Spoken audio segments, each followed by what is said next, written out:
smoking gelato right now, you know what I'm talking about? It's Xavier, Jordan. $20 a blunt.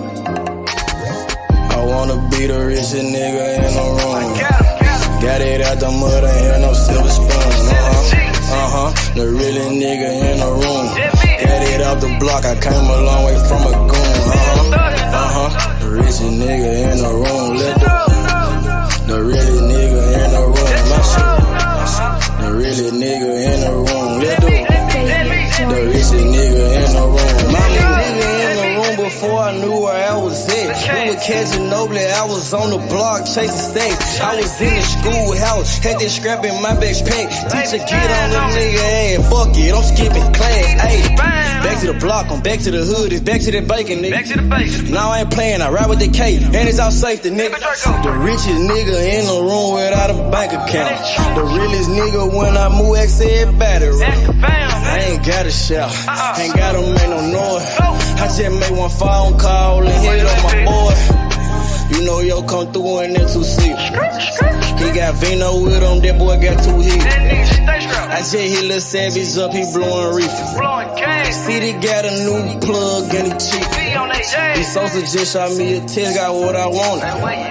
Told him pull up, I got cash, don't do no front. I wanna be the richest nigga in the room. Got it out the mud, ain't had no silver spoon. The realest nigga in the room. Got it out the block, I came a long way from a goon. The richest nigga in the room. The realest nigga in the room. My shit. The realest nigga in the room. The richest nigga in the room. My move. The realest nigga in the room and I ain't gotta lie. Nigga crawl a can, he gotta die. Put that on Mom Deuce, you know that I'm sorry. Shout out to that Deuce, my little nigga bloody. Still in the mound with some folks, nigga. And my crib niggas cut throat, nigga. You know what the bid, come and get a boat. I got gas, I got rigid, I got blow. In the summertime, I'm still serving snow. DJ for the high, I don't do the low. Can with the move if it make a profit. That boy coming brown, so we call it block. Steak props, ABM, but the team's the rock. I'm like Shaq to these youngins, I still get the blocks. All these bitches jockey, whole team fly like choppers. And we came with choppers, these big necks just like whoppers. I wanna be the richest nigga in the room. Got it out the mud, ain't had no silver spoon. The realest nigga in the room. Got it out the block, I came a long way from a goon. The richest nigga in the room. The realest nigga in the room. My shit. The realest nigga in the room. The richest nigga in the room. My move.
If your gun jam, make like a plumber and change the pipe.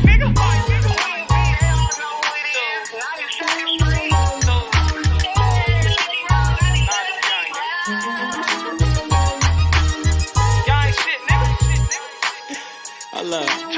Gang shit, man. Check this shit out. Hey. Late night after dog, me and YG Wolf on the mission. Broad day of dark, it don't matter, no competition. Joey J. Hen, that's some shooters, but they ain't in it. Crucial said it best, your bitch ain't the only one with extension. No, I'm not a cook, but I'm cooking shit in the kitchen. Then they broke my hands like that bitch for testing my pimpin'.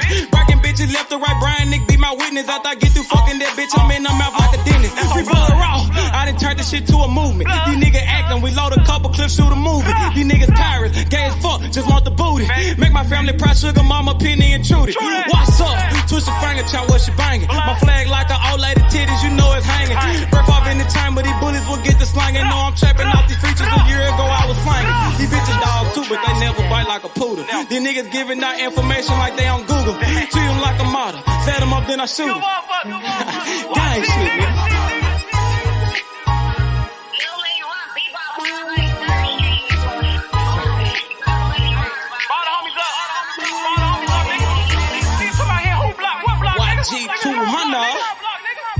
Hey man, YG Cable, man. Don't bring your ass to Memphis, nigga. Gang. Nigga don't watch it and watch. You don't think I'm all over this motherfucker on blood.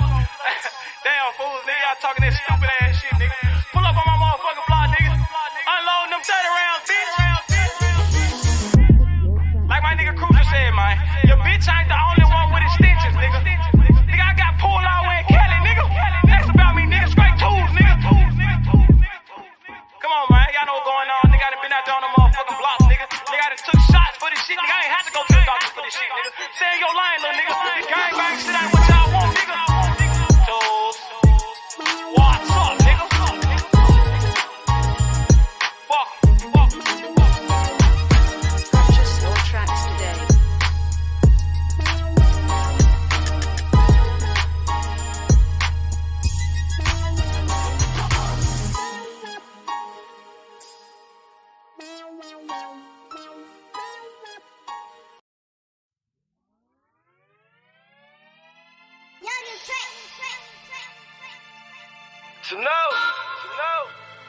Like cocktail, you know what I'm talking about? Breeze work.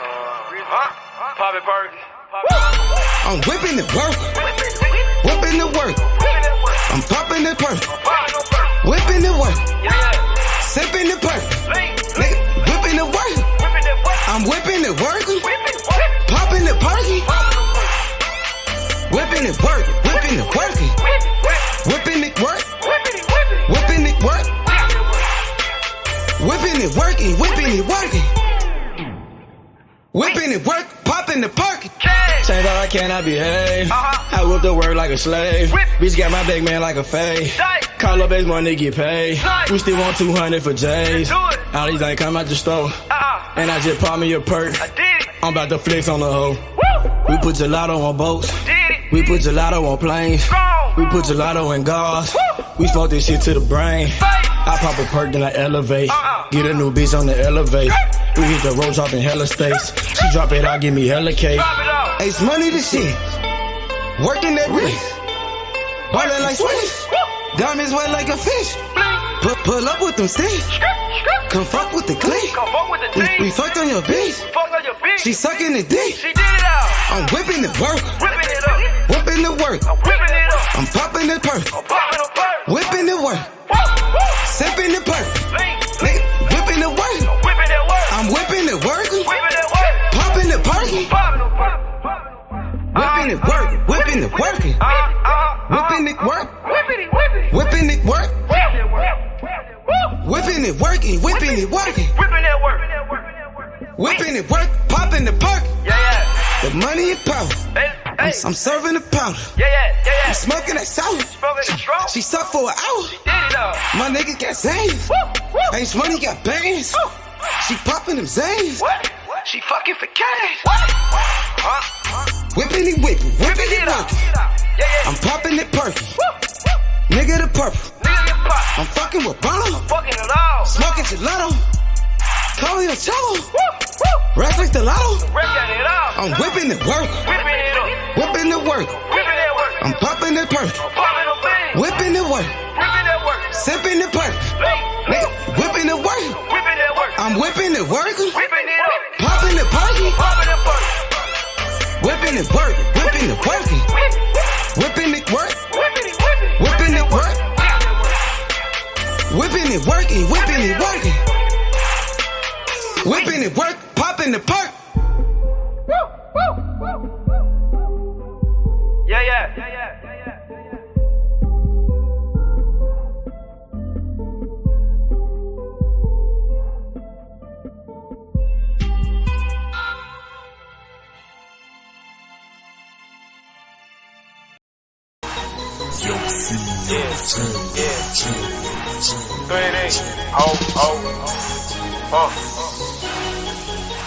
Crank.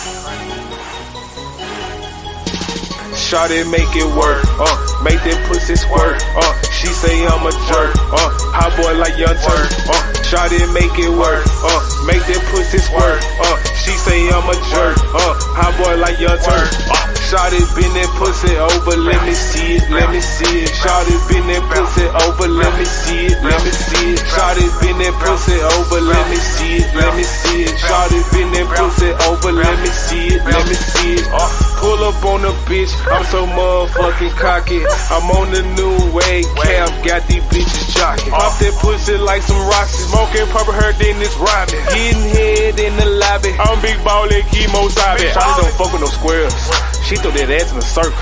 She got her ass on the back, come out that shell like a turtle. Hit from the back, now she hurt. Hit from the back, now she squirt.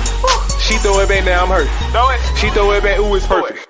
Shawty make it work, make them pussies squirt, she say I'm a jerk, hot boy like Young Turk, Shawty make it work, make them pussies squirt, she say I'm a jerk, hot boy like Young Turk, Shawty been that pussy over, let me see it, Shawty been that pussy over, let me see it, Shawty been that pussy over, let me see it, Shawty been that pussy over, let me see it, She back it up. I stack it up. She suck it like Dracula. My nigga spectacular. My whip game superior. I'm talking whip like it's miracle. My bitch bad like she miracle. She said my dick ain't what's spiritual. Super head, lowest lane. Ballin' like Notre Dame. Hot boy Lil Wayne. Yo, bitch gon' go insane. Dog ass nigga keep a bad bitch. This bitch cornbread cabbage. My dog hit a dunk off the alley. Slammed up, I'ma see that shit. Yo, bitch on my schedule.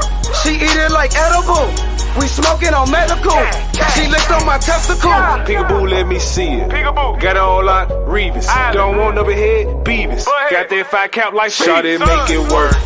Make them pussies squirt. She say I'm a jerk. Hot boy like Young Turk. Shawty make it work. Make them pussies squirt. She say I'm a jerk. Hot boy like Young Turk. Shawty been that pussy over, let me see it, Shawty been that pussy over, let me see it, Shawty been that pussy over, let me see it, Shawty been that pussy over, let me see it,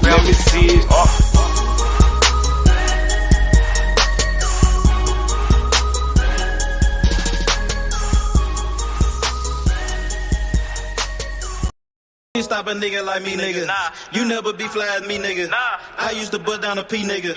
Just to run up me some cheese, nigga. Listen to me when I speak, nigga. I say you hope I'm a priest, nigga. Yeah, I'm a priest to the streets, nigga. Listen to me, we gon' eat, nigga. Listen up. Pull up and hop out that Fendi truck. Flex on these bitches with no muscle. You know it blood on my Fendi buckle.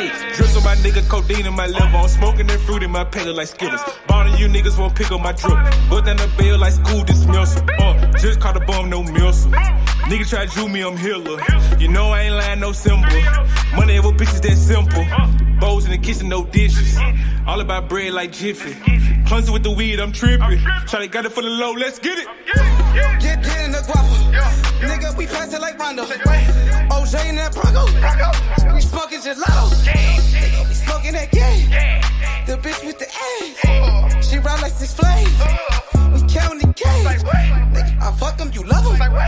My nigga, I'm a hustler. Get cake like a muffin. Hot in the oven. Ace money got brains.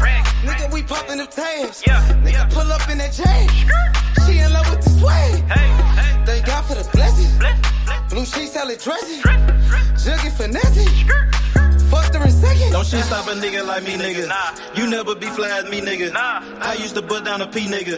Just to run up me some cheese, nigga. Listen to me when I speak, nigga. I say you hope I'm a priest, nigga. Yeah, I'm a priest to the streets, nigga. Listen to me, we gon' eat, nigga. Listen up, listen up, listen up. Pull up and hop out that Fendi truck. Flex on these bitches with no muscle. You know with blood on my Fendi buckle. Let's get it, let's get it, let's get it. Hey, I look like I'm worth about $1 million. I'm loaded, my sweat through the ceiling. I got this shit off of drug dealing. Rats all on me like I came out the bank. We turned up, he just broke out of paint. Told my engineer don't turn it down. Toss it to blue, told him break it down. Back to back rolling up out of pound. Got some little gangs to come out the mouth. Shoot around me when I'm out of town. Soon as I hit him, it got around. Fuck all these niggas who doubted us. Bitch, I went 4 years without a fuck. I do not give a fuck, no nigga killing us. I know you broke, you ain't feeling us. My life expensive, I live it up.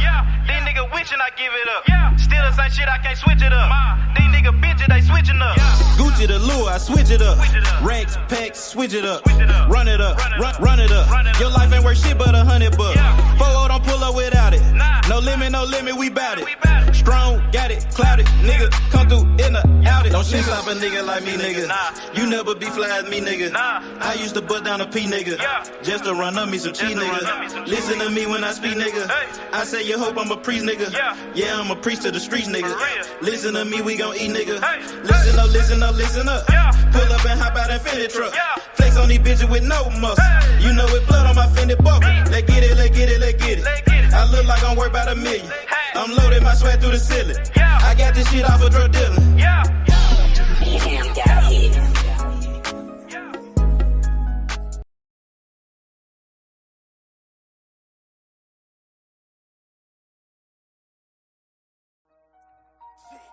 See, sometimes you gotta make decisions.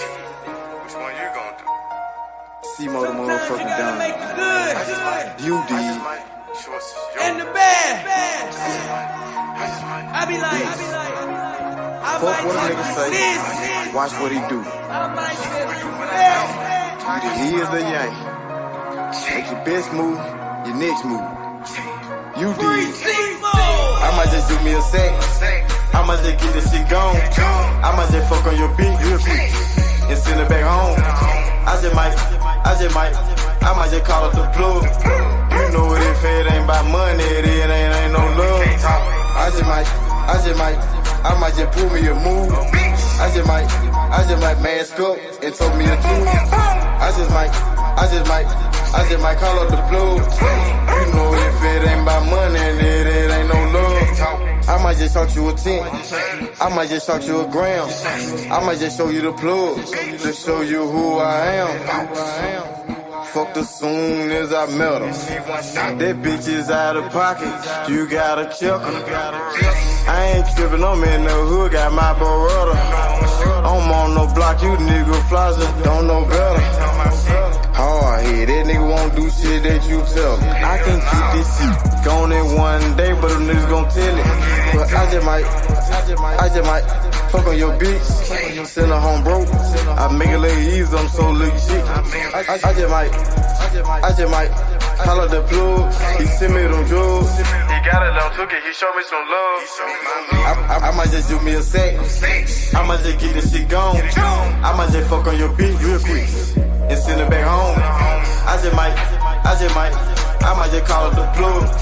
You know it, if it ain't about money, it ain't no love. I might just pull me a move.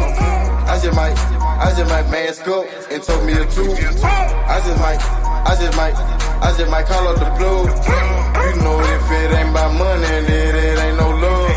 I just might win or lose. I just might told me a 2-2-3, keep me a 2. I just might pull up a cup. I just might blow on the gas.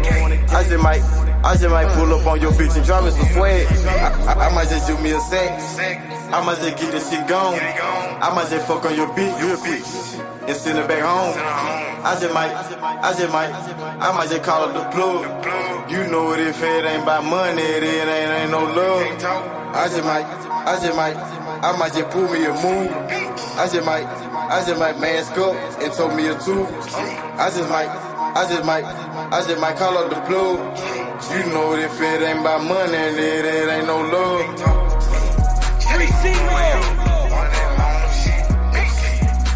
Shout out to Walker Home.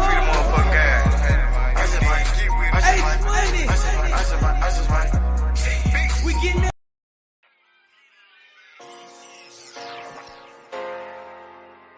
Man, they just trying to be with a trap. Trippin', see, all of my niggas been trippin'. Trippin', see, all of my niggas been trippin'. So your ass off it trippin', so your ass without the plastic. Man, I got a house to store, damn, my niggas been trippin'. Got a 9 to 5, nigga, what you call that shit, that's trappin'. Trappin', see, all of my niggas been trappin'. So your ass off it trappin', so your ass without the plastic, damn. If you got a 9 to 5, what you call that shit, that's trappin'. Nigga about the body off the speed, this shit need a gas. Came from the corner, nigga. Bustin' pounds of marijuana, nigga. I just came from Arizona, nigga. Went to Denver, ran across a plug. Way back in 10, I was selling drugs. I'm a street nigga, get plenty love. Fucked out some rats with my Fendi plug. Still trying to run up a Bentley truck. Back in the day, I was getting it up. Now every day, nigga, live it up. I ain't make shit off this rap shit. I'm in the trap with the lemon squeeze. Bitch, I came up off of selling peas. I know some niggas who copy keys. I know some niggas that were trapping, nigga. Now they locked up and they copping pleas. Bustin' jug while I'm in the street. These Gucci's on the nigga feet. If I'm broke, then I can't sleep. Run it up, bitch, I gotta eat. I know these niggas can't take me. Never let no nigga make me. Never let no bitch break me. Never let no nigga hate me. Trippin', see, all of my niggas been trippin'. So your ass off it traffic, so your ass without the plastic. Man, I got a house to store, damn, my niggas been trappin'. Got a 9 to 5, nigga, what you call that shit, that's trappin'. Trappin', see, all of my niggas been trappin'. So your ass off it traffic, so your ass without the plastic, damn. If you got a 9 to 5, what you call that shit, that's trappin'. Holla Lucimo, if you need Simo. Yeah, he'll make a nigga touch that chain like he Debo. You niggas say them hoes a hero, bitch. We just stack money like Cheeto, bitch. Take a couple shots, you niggas can't block. I just call that shit a fit though. Damn, I just kill a beat every damn time. Murder this shit, man, this shit is a crime. Snow this boy up, man, they call it a line. COE, man, you know, mouth in my prime. Man, this beat, man, this shit murder, bitch. True to the game, you see murder, bitch. Jump up over the game like a herder. Push heels off in your back like a turtle. This shit is murder, we straight back to kill it. Yeah, every nigga that I'm grilling. Everybody that I'm with that I'm grilling. Every nigga get their cheese and they willing. You can catch me at the BP. Get your binoculars, see me. Hell yeah, hands up, it's a touchdown, little nigga, a TD. Bitch. Trappin', see, all of my niggas been trappin'. So your ass off it traffic, so your ass without the plastic. Man, I got a house to store, damn, my niggas been trappin'. Got a 9 to 5, nigga, what you call that shit, that's trappin'. Trappin', see, all of my niggas been trappin'. So your ass off it traffic, so your ass without the plastic, damn. If you got a 9 to 5, what you call that shit, that's trappin'. Nigga about the body off the beat, this shit need a casket, damn.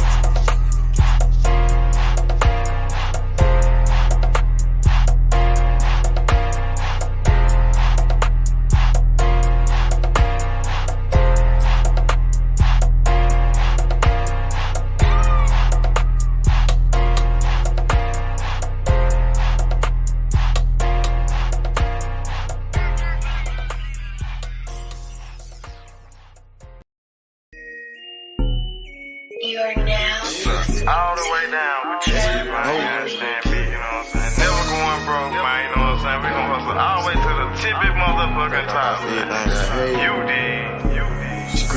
Yummy. Hustle, don't stop, hey. About to come up to the top. I'ma hustle to the top. Watch me hustle to the top. I just made a play. Damn, it was all good yesterday.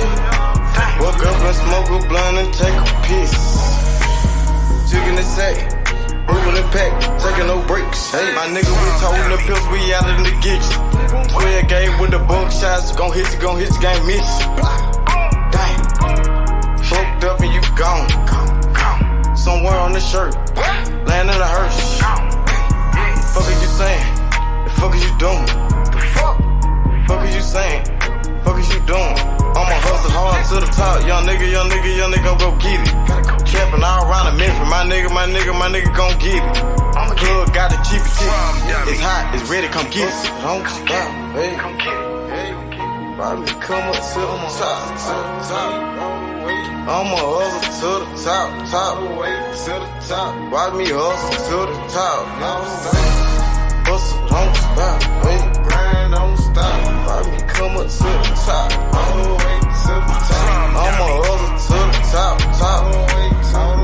Watch me hustle to the top. All the way to the top. From the block to the top. Get the money, fuck the cops. Pull up in them drops. Nigga bout the block. Fucking with Simo. Money like Patino. Nigga got Cinos. Like that Marino. Catch me in Miami. Nigga chillin' at nigga Grammys. Said I do this for my family. Nigga ballin' like Kimmy. Is you doing? Gotta get off your ass and go get it. Hustle to the top, the whole team with it. Hey, gotta hustle to the top. All the way. You gotta hustle to the top. Go get it. Hustle, don't stop. Hey, don't stop. Go get it, man. No excuses, man. You know what I'm saying? We on a I'ma hustle to the top. One time, man. You know what I'm saying? One time to do this shit, man. To the top. Hustle, don't stop. Hey. All the way to the top. Why me come up to the top? Come up to the top. I'ma hustle to the top. I'ma hustle, don't stop. Why me hustle to the top? All the way to the top. Gotta, run and go get it. Get off of your ass and go get it. Dummy. Time waiting on nobody. Get off of your ass and go get it. No excuses. All the way to the top. Free the gas, man. Rum dummy.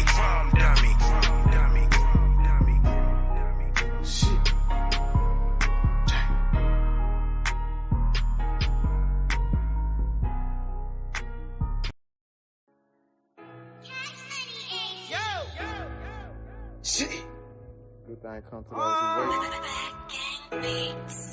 Without sink, running non-stop. Ran out of pace.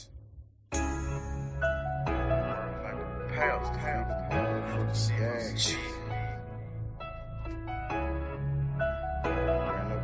pace. Bust the tide, and ran up out of pace. Few steps ahead, fuck all that send back weight.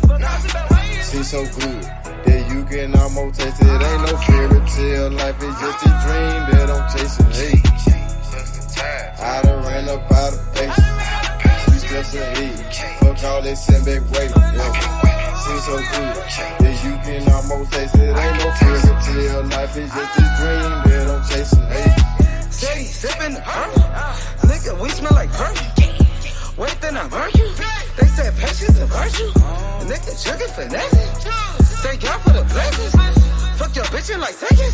Nigga, we sellin' our records. Remember that day they used to frown.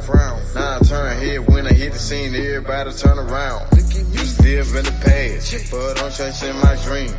Like my dream king, if you really know what I mean. I done ran out of patience.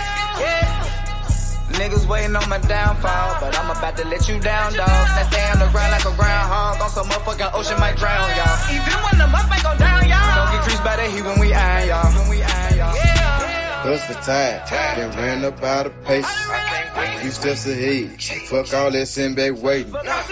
Seems so good that you can almost taste it. Ain't no fairy tale, life is just a dream that I'm chasing. Hey, I done ran up out of pace.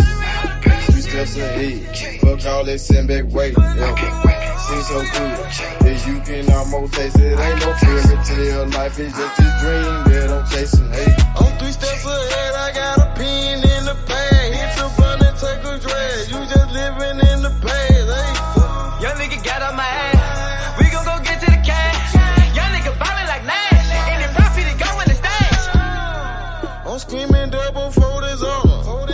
Hustle tired. I put that on my mama. And I done ran out of patience. You just sit back there waiting. I ain't shit. Gon' come to you, so you gotta go out and take it. Hey. Man, I swear to see cash in the making. Baller told me take it to the basics. Got a gun full of paint, I'ma face it. Got a cup full of mud like a pie. It ain't no fairy tale shit, it's just a dream that I'm chasing. Had to open my eyes. In real life, I had to take it. Hey, hustle tired, and ran up out of paces. Few steps ahead, fuck all that send back waiting. Seems so good that you can almost taste it. Ain't no fairy tale life, it's just a dream that I'm chasing. Hey, I done ran up out of paces. Few steps ahead, fuck all that send back waiting. Never seems so good that you can almost taste it. Ain't no fairy tale life, it's just a dream that I'm chasing. Hey man, say man, you understand me, real man, you know what I'm saying? Chasing my motherfucking dream, man, you know what I'm saying? Planning my work and working my motherfucking plan, man. You did. Ran up out of paces. Tired. I done ran up out of paces. I done ran up out of paces, out of paces.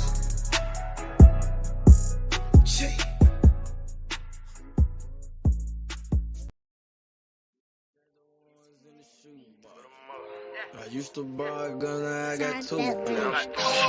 Had to change location, feel hit the spot. Got me a new plug and it still get drunk. Get the gas from the best crop. Bitch got the biggest ass and the best top. Drop 10 on the drop top. Did 110 when I left the lot. I want that drip in that marinara, and 50 on me like a Zebo. Try to put it so good, but don't wanna fuck it, don't come with the detail. Got rid of my old plug, hopped on the plane, we got me another one. Night about full of ones, overflooded, gotta go get me another one. Relocate the spot, the night getting hot, and I know them bitches coming in. About the dividends in the Benjamin, a nigga might have to go kill a friend. Panamera on the Roy Royce, drop top on the Wraith. 150K, I need a higher place, I had to pay at the safe. I used to buy a gun, now I got 2 Glocks. Trapped at mama house, now I got 2 spots. All this ice on, I need a flu shot. But don't reach, cause they probably get your crew shot. Yeah. I used to stash the ones in the shoebox. I used to buy a gun, now I got 2 Glocks. Had to change location, feel hit the spot. Got me a new plug and it still get drunk. Get the gas from the best crops. Bitch got the biggest ass and the best top. Drop 10 on the drop top. Did 110 when I left the lot. I dropped 10 on that roller watch. Then I blew 10 when I left the spot. I made 10 at another spot. We dropped 10 at your beach spot. I got 30 at your whole house. I got bowls at your mama house. On the low, I stashed that 40 in the fender, nigga. Out of state to state in different runners, nigga. In the mouth like a dentist. And I ain't saying shit like a witness, He ain't get the picture. Milk carton ain't missing, you know. I used to stash the ones in the shoebox. I used to buy a gun, now I got 2 Glocks. Had to change location, feel hit the spot. Got me a new plug and it still get drunk. Get the gas from the best crops. Bitch got the biggest ass and the best top. Drop 10 on the drop top. Did 110 when I left the lot.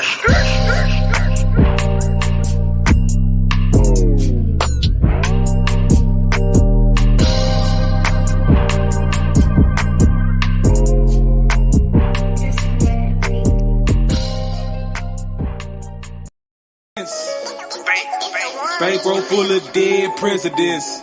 Hey, I get that check, it was evident. Name ring a bell like an ambulance. Pray for a lick, it was heaven sent. Finna go down like an avalanche. Pulling in, fucking free. She sucking again, I'm ballin' like damn. What up, H Money the God? I'm talking about What's nothing, you good, niggas H be Money? My fucker for nothing, get hit like concussion. She gave me that. Hey. Follow my nigga, juice on my nigga. Hey.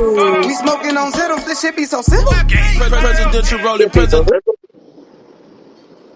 H Money the God. What's up with it? What's good, my boy? What up, H Money, man? What's I'm poppin'? fucking excited, bro. We got some boxing coming up, bro. We got some boxing coming up, bro. Pop off then. Talk your Fucking- shit then. It's Okay, on you, bro. cook then. You want to get in that kitchen? Go ahead, nigga. All gas, no brakes. Go ahead, cook. Let them know. Let them know why you excited, bro. You hear me? Yo, he froze up. I thought he was coming with the smoke. Fix your audio, bro. Hey, look, man. Everybody hit that like button. Subscribe to the channel right now. It's your boy H Money. We in the motherfucking building. Let's get it. Born Hustler, Danny the Great, Brick City Bomber. What's happening? What's good? I want to see the fucking AB get back into the mix, bro. Fuck around and fight Boots Ennis, bro. I want to see fucking Josh AB? Taylor versus Teofimo. You said who fight Jerron Ennis?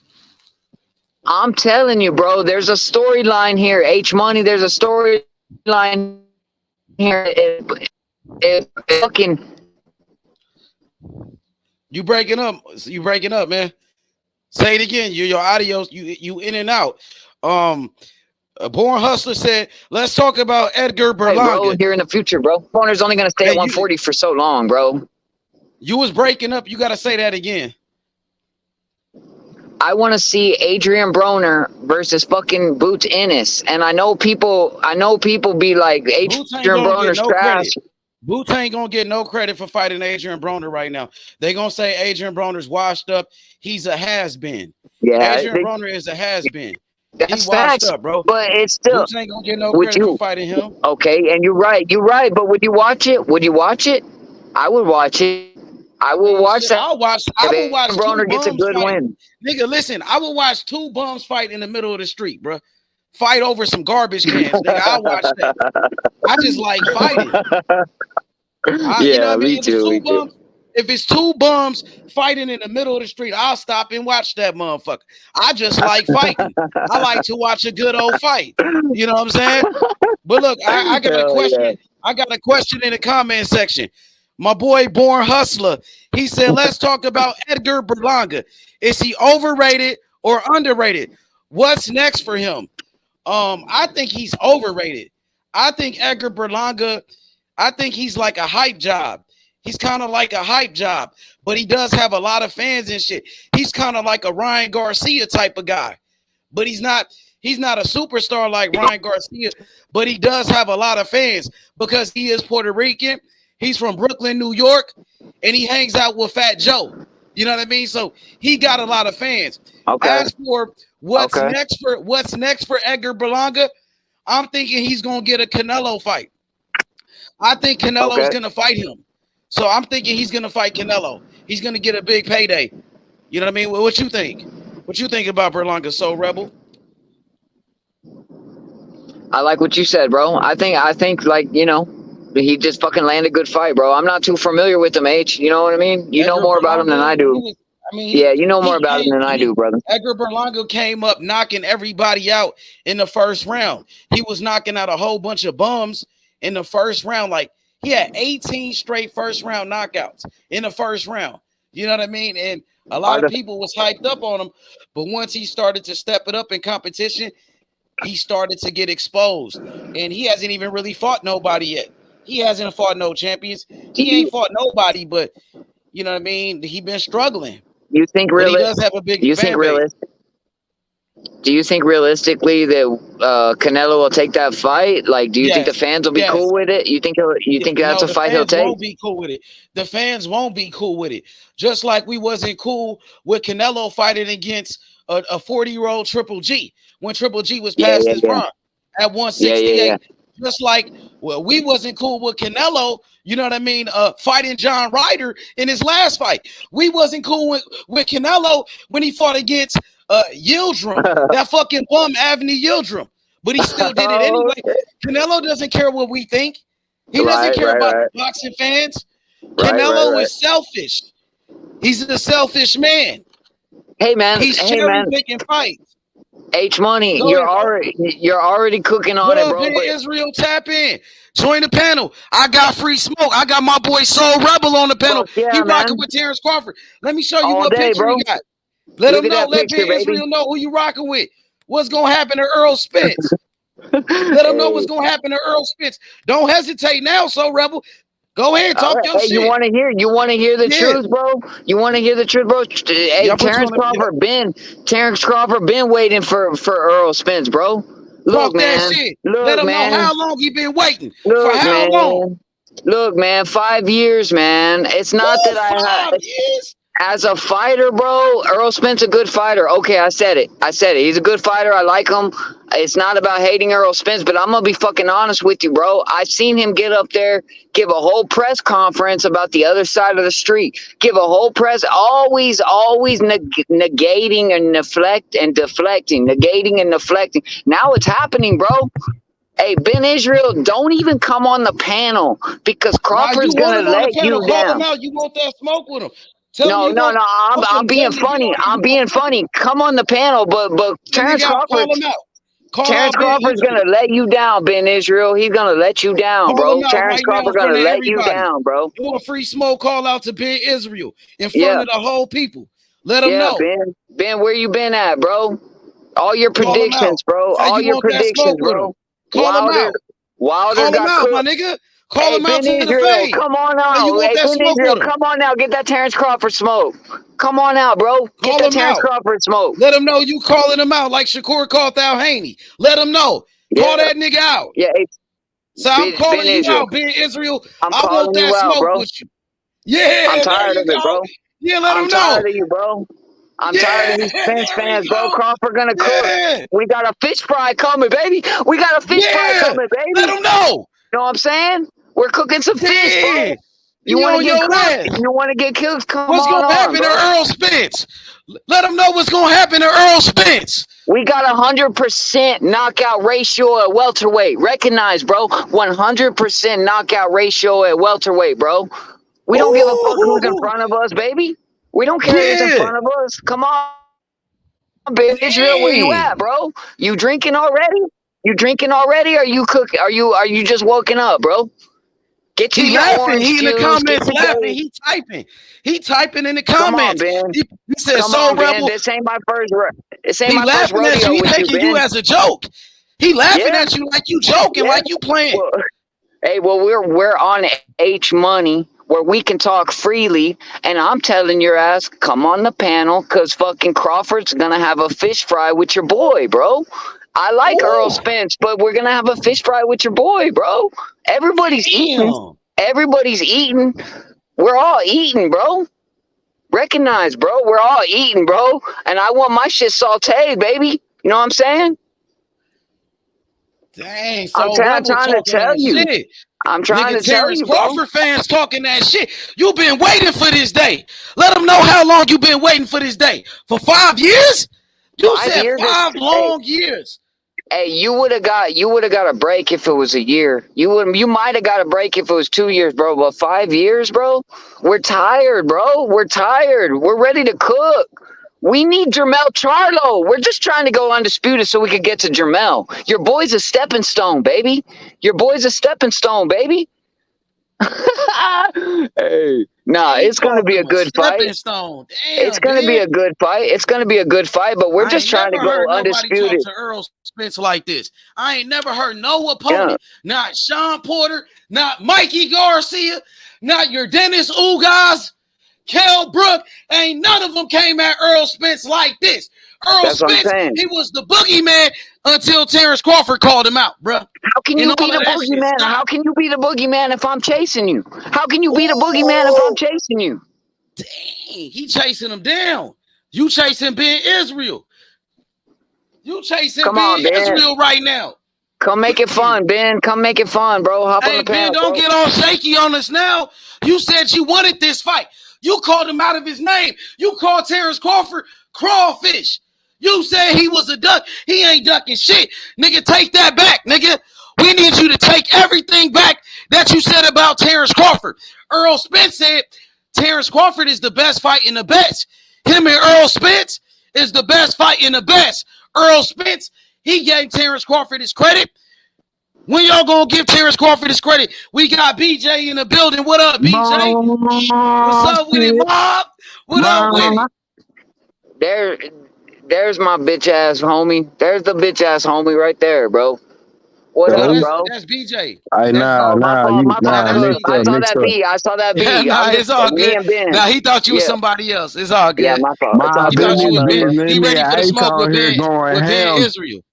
Had to get me out the bed to come turn up. I heard the H on this bitch turning up. Let me get up, goddamn. Wake up. It's the first of the month. Now get up, get up, get up. Everybody calling Spence Doug. Everybody calling Bud Doug. These niggas done made the there fight. we go. He really don't need no introduction. Now, introducing the unified, undefeated, #1 welterweight in the world, Errol Spence, man down, the most hated, King Smoke, Ben Israel. What's happening? Let's go, round one. Get it on, my nigga. Shit, talk your shit, man. Round one. Shit. Oh, y'all already know. Ben, you go ahead, Ben. I got next, bro.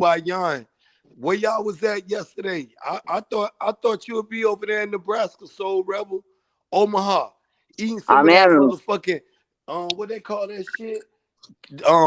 Mullet fish, catfish. Talk about y'all looking for the big fish. I know you like sushi, Soul Rebel. Hey, we know no flat fighter gonna beat us, bro. We know no flat-footed fighter gonna beat us. I'm gonna give it to you like you want it, straight raw. I'm gonna just put it in the can for you. Come on, beat his ass. Well, I ain't gonna beat his ass. EJ gonna beat his ass. And you gonna lay flat-footed ass, bro. You, your homeboy, and your other homeboy. 9's time. Ain't no more excuses. 5 years. 5 years of Bob Aaron saying he a piece of shit. On your boy. 5 years of he saying. And we took him for the bread. And we took him for the bread. No more excuses now. No more motherfucking excuses. He gonna have to defend that shit. Yeah, for real. Kill him for the bread. It's blood in the waters, though, my G. It's blood in the motherfucking waters. EJ smell it? He smell it, man. He smell it. It's blood in the water, huh? He smell that shit, huh? I'm just clocking into work right quick. I'm fixing to cook your bitch ass, though. Hold on. Hey, don't make you no ask for this shit. Now you want to clock in. Now you want to make excuses. Don't start tap dancing. Don't be the new motherfucking Terence Crawford around here. Don't be the new Keith Thurman, Soul Rebel. Talk y'all shit, man. Talk about you, yo, I got to go. Nah, you were just, come on.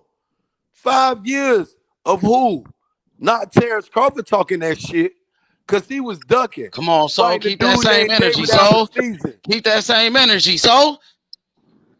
What happened to that side of the street, though? He had to go on that side of the street. My G. Oh, BJ, you can pick up with Soul Level. So, BJ, lock up with BJ. Lock up with BJ. Look, guys, I'm my own man, though. You feel me? But I'm asking, though. He had to tell you. If you can pick up with Soul such and such left off at. He had to go to that side, though. More excuses than Soul such and such. Ain't no excuses. The fight made, gangster. Ain't no more excuses. The fight made, my nigga. Say it again. The fight made, my nigga. He had to go to that side, though. He had to come over there. He had to humble himself, huh? Shit, Bob ain't want to make it happen. I'm glad he humbled himself. Now he finna get a humbling ass whooping. Let's go. Made the best motherfucking man win, and we on his ass do all that shit. He showed up in Omaha with his ass. With Bob Aaron. Y'all forgot the interview? He just I knew you was there. This is why I came, my boy. I ain't come for all that tap dancing shit. EJ said, I knew you was going to be there, huh? Okay. On this shit. He said, I come to take your shit. Hey, July bro. 20, Bud said, I'll call your phone, nigga. You ain't pick up the phone. Bud said, I'll call to pull up on you. You ain't pick up the phone. I'm finna check your shit, bud. EJ said, I ain't got your number. Yo, Bud was calling his phone. Bud was calling his phone, though. Bud said he was calling this shit.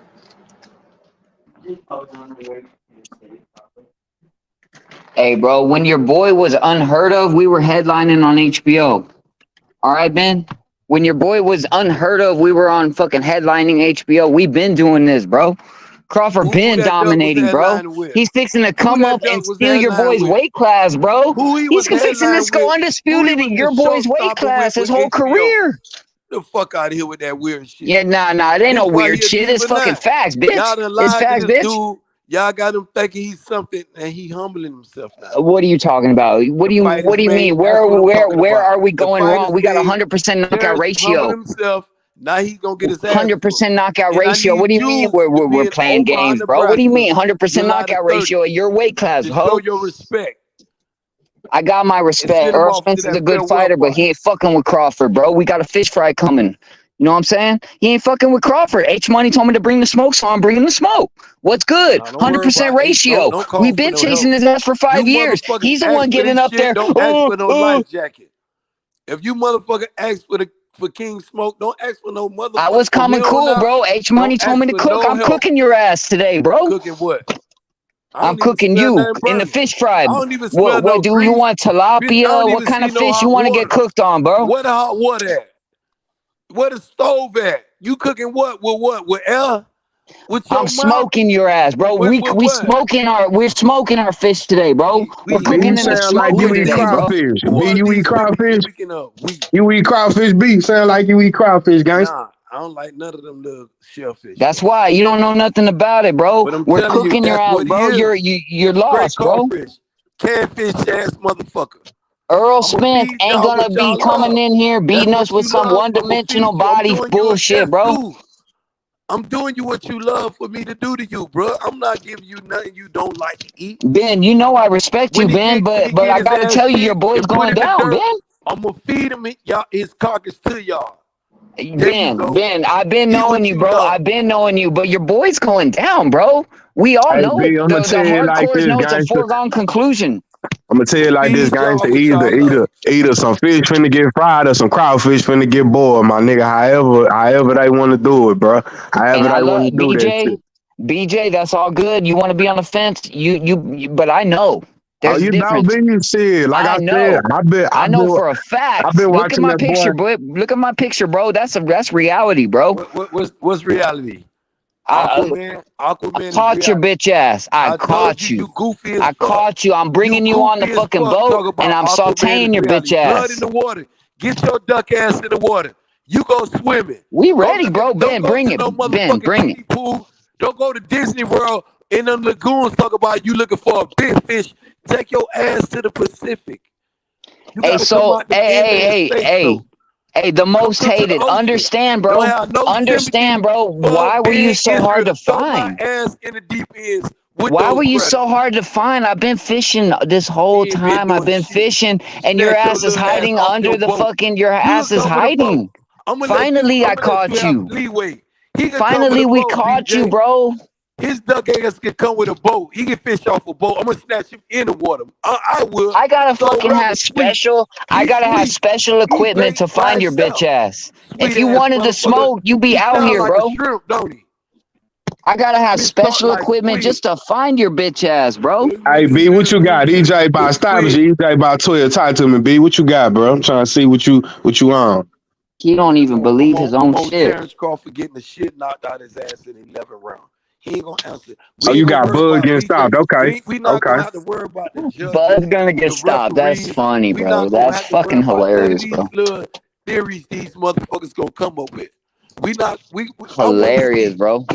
Y'all really think Errol Spence ain't gonna stop Terence Crawford, bro? Oh my god, bro. Oh my god, bro. Y'all need a reality check, bro. Fight Southpaw. This Terence Crawford now keep the same energy. You weak ass, shrimp ass motherfucker, soul rebel, soft ass motherfucker, little squid work ass boy. Nigga ain't nothing but bait me. Yeah, I've been waiting on it. You what? Man, get your ass. Man, you been waiting for what? And he better come with a bigger fish. Don't let B stop you, bro. Talk your shit, nigga. The round 2. Keep that shit going, man. Talk your shit. Speak on it. Y'all don't want me to cook this dude, bro, because I might overcook him. Like a shrimp. He sound like bait, a squid, octopus. He sound like herring. Hey Ben, you're terrified of this fucking fight, and it's coming way quicker than you were ready for, Ben. It's coming way quicker than you were ready for. It's just next month, bro. Next month, everything breaks down for you, bro. Nah. That's what you say. That's just what you say, bro. I'm here, bro. That's just what you say. He can't even swim. Terence Crawford out here said he can swim, BJ. We gonna see July the 29th. Okay, so how does Errol Spence beat Terence Crawford? You tell me right now. How does Errol Spence beat Terence Crawford? You tell me. Ain't no infants. Ain't no. How does he beat him? How does he beat a Terence Crawford, bro? We've been doing this. When you didn't even know who, before you started dick riding Errol Spence, we were headlining on HBO. Hold on, so hey, B, walk me through the fight. Walk me through the fight, B. Walk me through the fight, B. Carry Terence Crawford out the ring. He gonna walk in as the warrior. But they're gonna drag his bitch ass up out there. While you were dick riding, before you even knew about Errol Spence, we were headlining on HBO, bro. Just understand that. You know what I mean? So how does Errol Spence beat Terence Crawford, bro? With you? Headline with who? You still ain't told me who he was headline with. Crawford been getting main events on HBO before Errol Spence was even around, bro. Cause you wasn't around. What, you want to play with that? You want to play with that resume talk like a hoe? You want to talk that resume talk like a bitch? Ain't nobody give a fuck about that resume talk, bro. Crawford been doing this. Crawford been doing this. What you talking about? Squidward? Fuck you talking about? That's all y'all have, bro. That's all y'all's fans have, bro. You got 3 good fights, bro. You got Kell Brook, you got Danny Garcia, and you got Sean Porter. Who gives a fuck, bro? Squidward. That's all y'all got. Y'all got 3 fighters. We've been doing this. We've been clearing our weight divisions and beating the same opponents. Let's go. So we could. Yeah, we got my boy, DJ Black. DJ Black. OG. Hey, DJ, you right. Salute, OG. I don't need you. Salute, OG. July the 29th. I don't need you hired, DJ. Yeah, I need you in Las Vegas, my boy. EJ, ain't it? Hold on. I'm rocking with I got EJ for the win, but I'm rocking with both of them though. I like both fighters. Okay. I got EJ in 12 H money. I ain't got everybody talking about the knockout and stuff like that. I think they masters of boxing. The title of your what they call it, the moniker of your channel. I think both of those guys are masters of boxing. You know what I'm saying? So I got him going 12. I got EJ in 12 though. Okay. I got a 7-5 Errol Spence. Okay, so I got my boy BJ on the panel. He rocking with Terence Crawford. I want to y'all down to debate. Y'all down to lock up? I'm down for that. I'm down with anybody on debating that. Okay. Go ahead, OG. Go ahead. You got round 1. Go ahead, OG. So they going at it. Let's get it going. So because the reason how I got, I'm gonna make it short and sweet. How I got Errol Spence 7-5 is because of Terence Crawford's slow start and Errol Spence volume of output on his jab. Right. And his volume of output on his jab will at least extend him the first 4 rounds being ahead on the cards. By the time we get in the 5th, 6th, and the 7th round, then we're gonna start seeing some swing rounds because Terence Crawford he's a natural fighter, so he's gonna up his game. So you're gonna be able to swing a few of those rounds for the 5th, 6th, and 7th round for Terence Crawford. But when you get to the championship rounds, 8, 9, 10, 8 through 12, I got EJ winning by keeping Bud at the end of the jab. I don't think Bud Crawford could get past Errol Spence's jab, not even from his switching or his masterful counter punching. I don't think he can get past the jab. But that's it. 7-5. Okay. I agree with you in the beginning of the fight, depending on how EJ come out. If he come out fast, I think I was telling people in this fight, we might see some things from both fighters we ain't seen before. And Bud could come out quick. You know what I'm saying? Shout out Hebrew, I see you. Bud could come out. Bud could come out quick too. You know, and with EJ, you know how he come out. You know, like you said with his high work rate or whatever. Bud could come out and adjust to that and get right with him on that. Now with EJ throwing a lot of punches, he's gonna be subject to a mistake. And like you know, has said with Bud counters, but shit, he make a mistake. Bud gonna make him pay for that. Now me, I don't see Bud standing there letting EJ get off like that.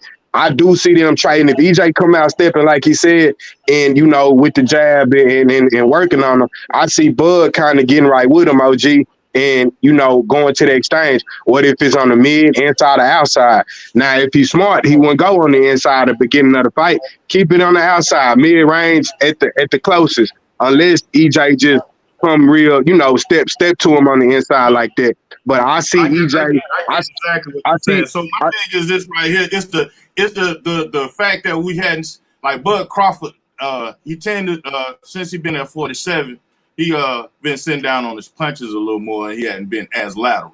You know what I'm saying? So that means he had to engage all those opponents. He got them up out of there. You know what I'm saying?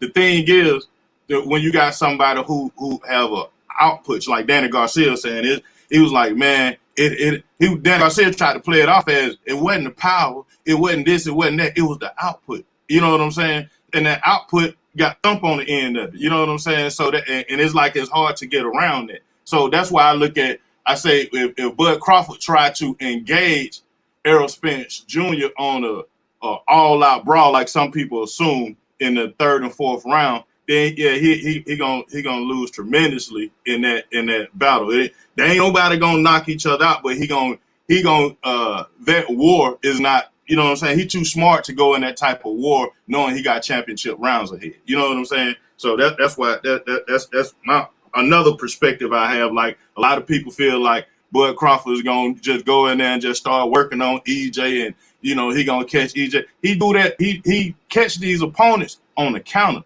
these opponents when they over anticipate. Most times you see Errol Spence with anxious punches and stuff like that is later on in the fight, like with Mikey Garcia, he was missing a lot of those shots because he had Mikey Garcia keeping the punches at home.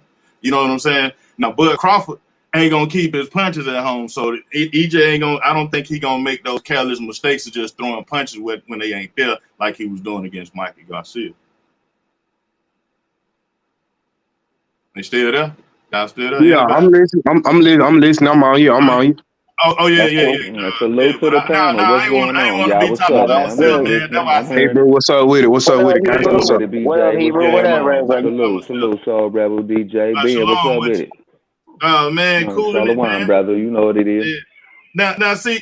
Here's the thing I hear that a lot of fans of Bud Crawford, what they would like to see is Bud Crawford if he still have fast enough feet to move up out of those a barrage of punches that EJ throw, and I want to see that as well. Like we couldn't get that. We kind of got it up out of Sean Porter, but not really, because Sean Porter ain't accurate like that. You know what I'm saying? He could throw, you know what I'm saying? I ain't gonna take nothing away from Sean Porter. He a championship boxer, but he ain't accurate like that. And then the rest of them niggas, you know what I'm saying? They just happen to, you know, you in the fight, you gonna get hit. You know what I'm saying? So they just happen to catch Bud. You know what I'm saying? So, you know, I want to see it. I want to see if you know, at 36 years old, can he stay lateral for at least 8 rounds? He ain't got to do it the whole 12. You know what I'm saying? I think that's trying to put too much on the brother. You know what I'm saying? But can he stay lateral for at least 8 rounds? You know what, you guys? I really appreciate the way y'all be breaking it down. Mm-hmm. But y'all keep it so close, and I don't think it's that close. I think Crawford's better than him, man. And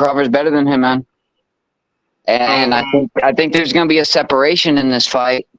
And I think it's going to be a great fight. Don't get me wrong. Don't not be excited. Be excited. This is the fight we wanted. This is the fucking fight. But there's going to be a separation. When haven't we seen Bud use lateral movement?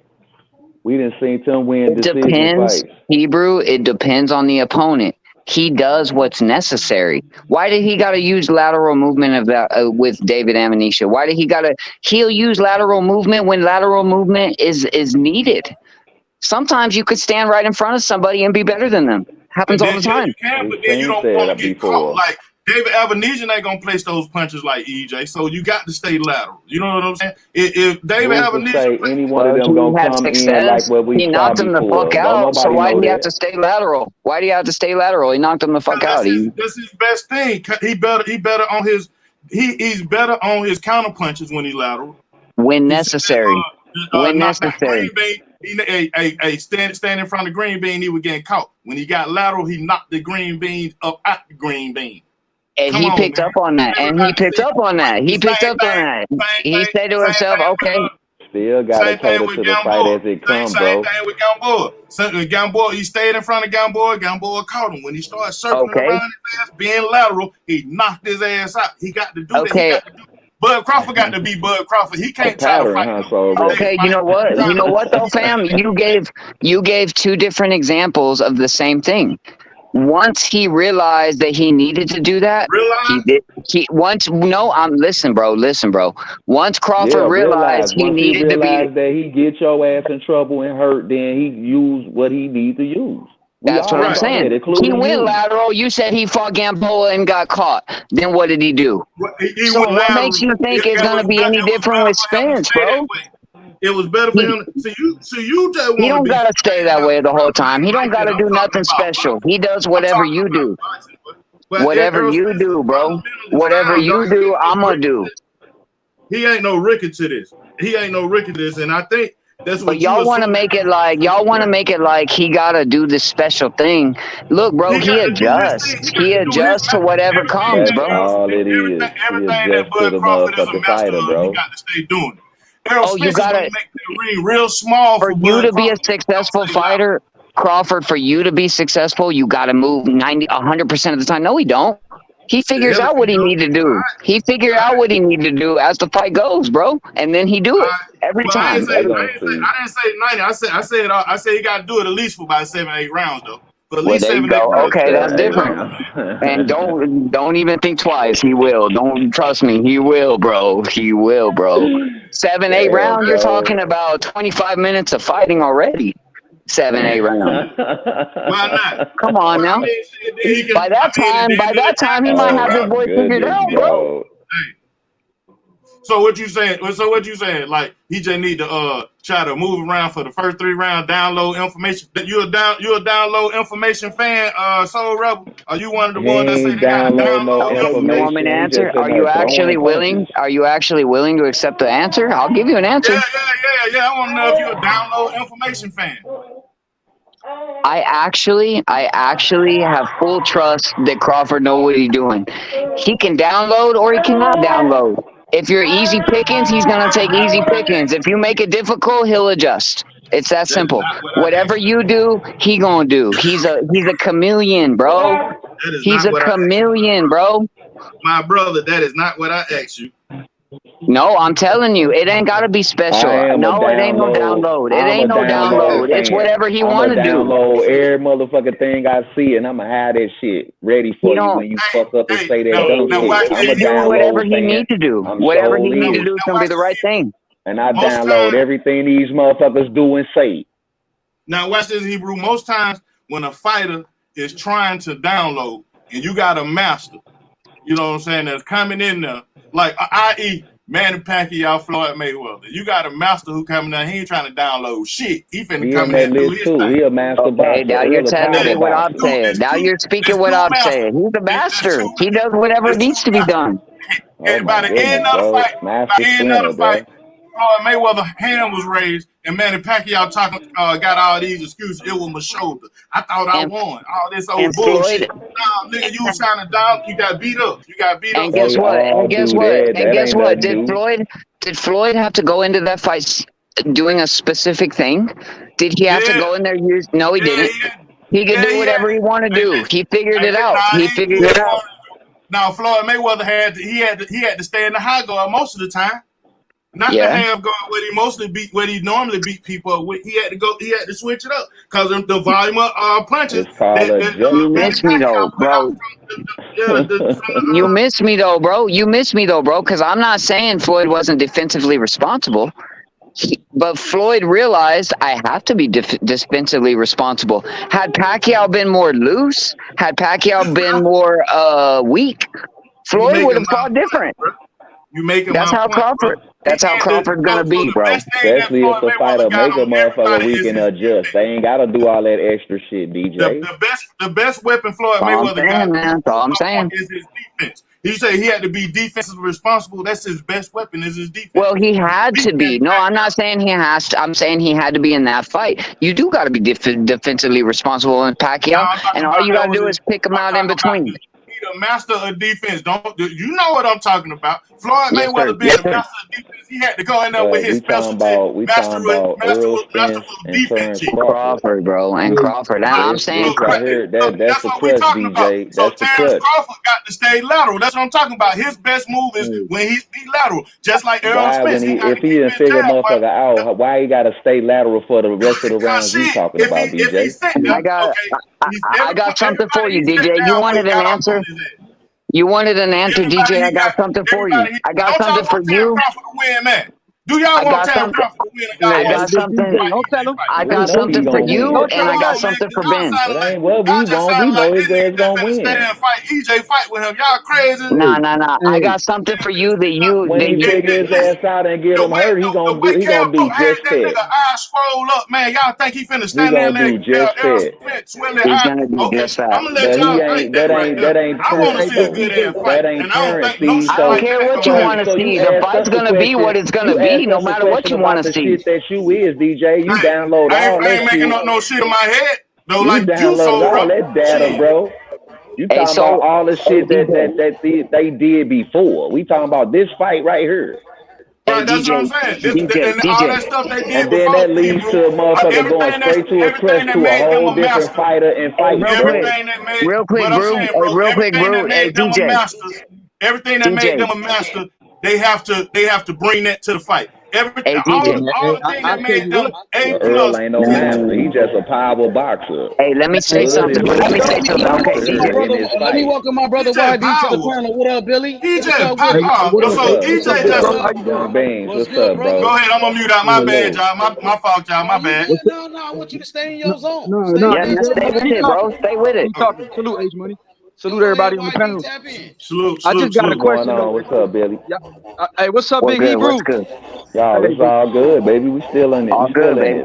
Hey, Dave, what's up, boy? But I got a question, man. Is Errol Spence, Brandon Rios, or Antonio Margarito? By the way, y'all talking, I'm thinking that y'all must think this man is Antonio Margarito or something. Nah. Spence is better.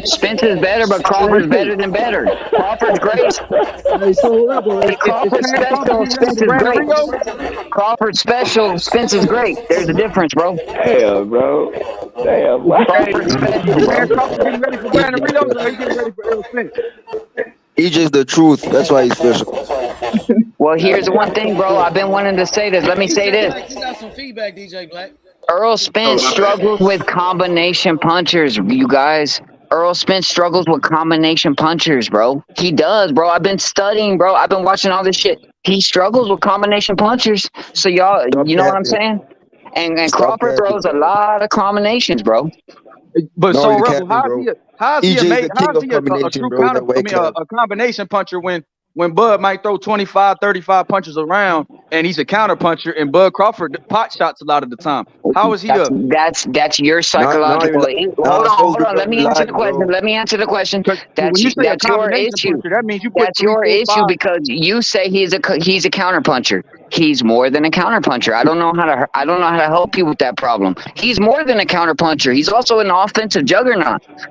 He's a combination puncher as well as a counter puncher. Nah, you're capping, bro. EJ's the better combination puncher. EJ's the puncher, Bud is the boxer. EJ's the real puncher. Nah. You gotta watch, bro. Combinations are on Crawford's side, bro. Nah, stop combinations, bro. No. I think you're looking at cap like that about EJ. EJ can throw combinations, bro. Stop I'm not capping. saying EJ can't, but I'm saying he's gonna have to deal with the combination Bud punches. Crawford unloads throwing combinations when he has you hurt, but most of the time you looking at 1-2 shots from Bud at a time to get your attention. Facts. How can EJ break down his opponents without throwing combinations? He's not throwing 3, 4, and 5s. You get what I'm saying? That's combinations. A 1-2, Bud Crawford would shoot a mean uppercut and try when you make you miss, or throw a mean check hook when he make you miss. But as far as combinations, when Crawford finds his comfortability, he throws combination punches, bro. Hold on, bro. I let you talk. Let me get it off, bro. You've been talking the whole time. Look, Terence Crawford is a great boxer puncher. He's dynamic. He can fight on either side. He has a lot of he has great reach. He has good speed and reflexes, and he has great anticipation. He punches when you punch. But as far as just throwing major combinations, you don't see Crawford unload 4, 5, 6 shots unless he got you hurt, and that's when he's going for the kill. But Bud Crawford not gonna put himself in that position to throw 5, 6 shots because that leaves him open to be countered as well. That leaves him open to get caught. So Bud Crawford will sit back and pot shot you and try to lure you to make a mistake before he unloads combinations. So when people keep talking about these combinations, y'all know there's 3 minutes around, right? Y'all know there's 3 minutes around. So like, I don't understand this straight combination punching. You know what I mean? I don't get that, bro. Bro, you take it too heavy. I'm not saying he's Sugar Ray Leonard, but I'm saying when he be throwing them punches, they come from all over, bro. They're combination punches, bro. And there's 3 minutes in every round, from the first round to the 12th round. 3 minutes. So Crawford don't gotta go in there and just be a combination machine. That's not what I'm saying.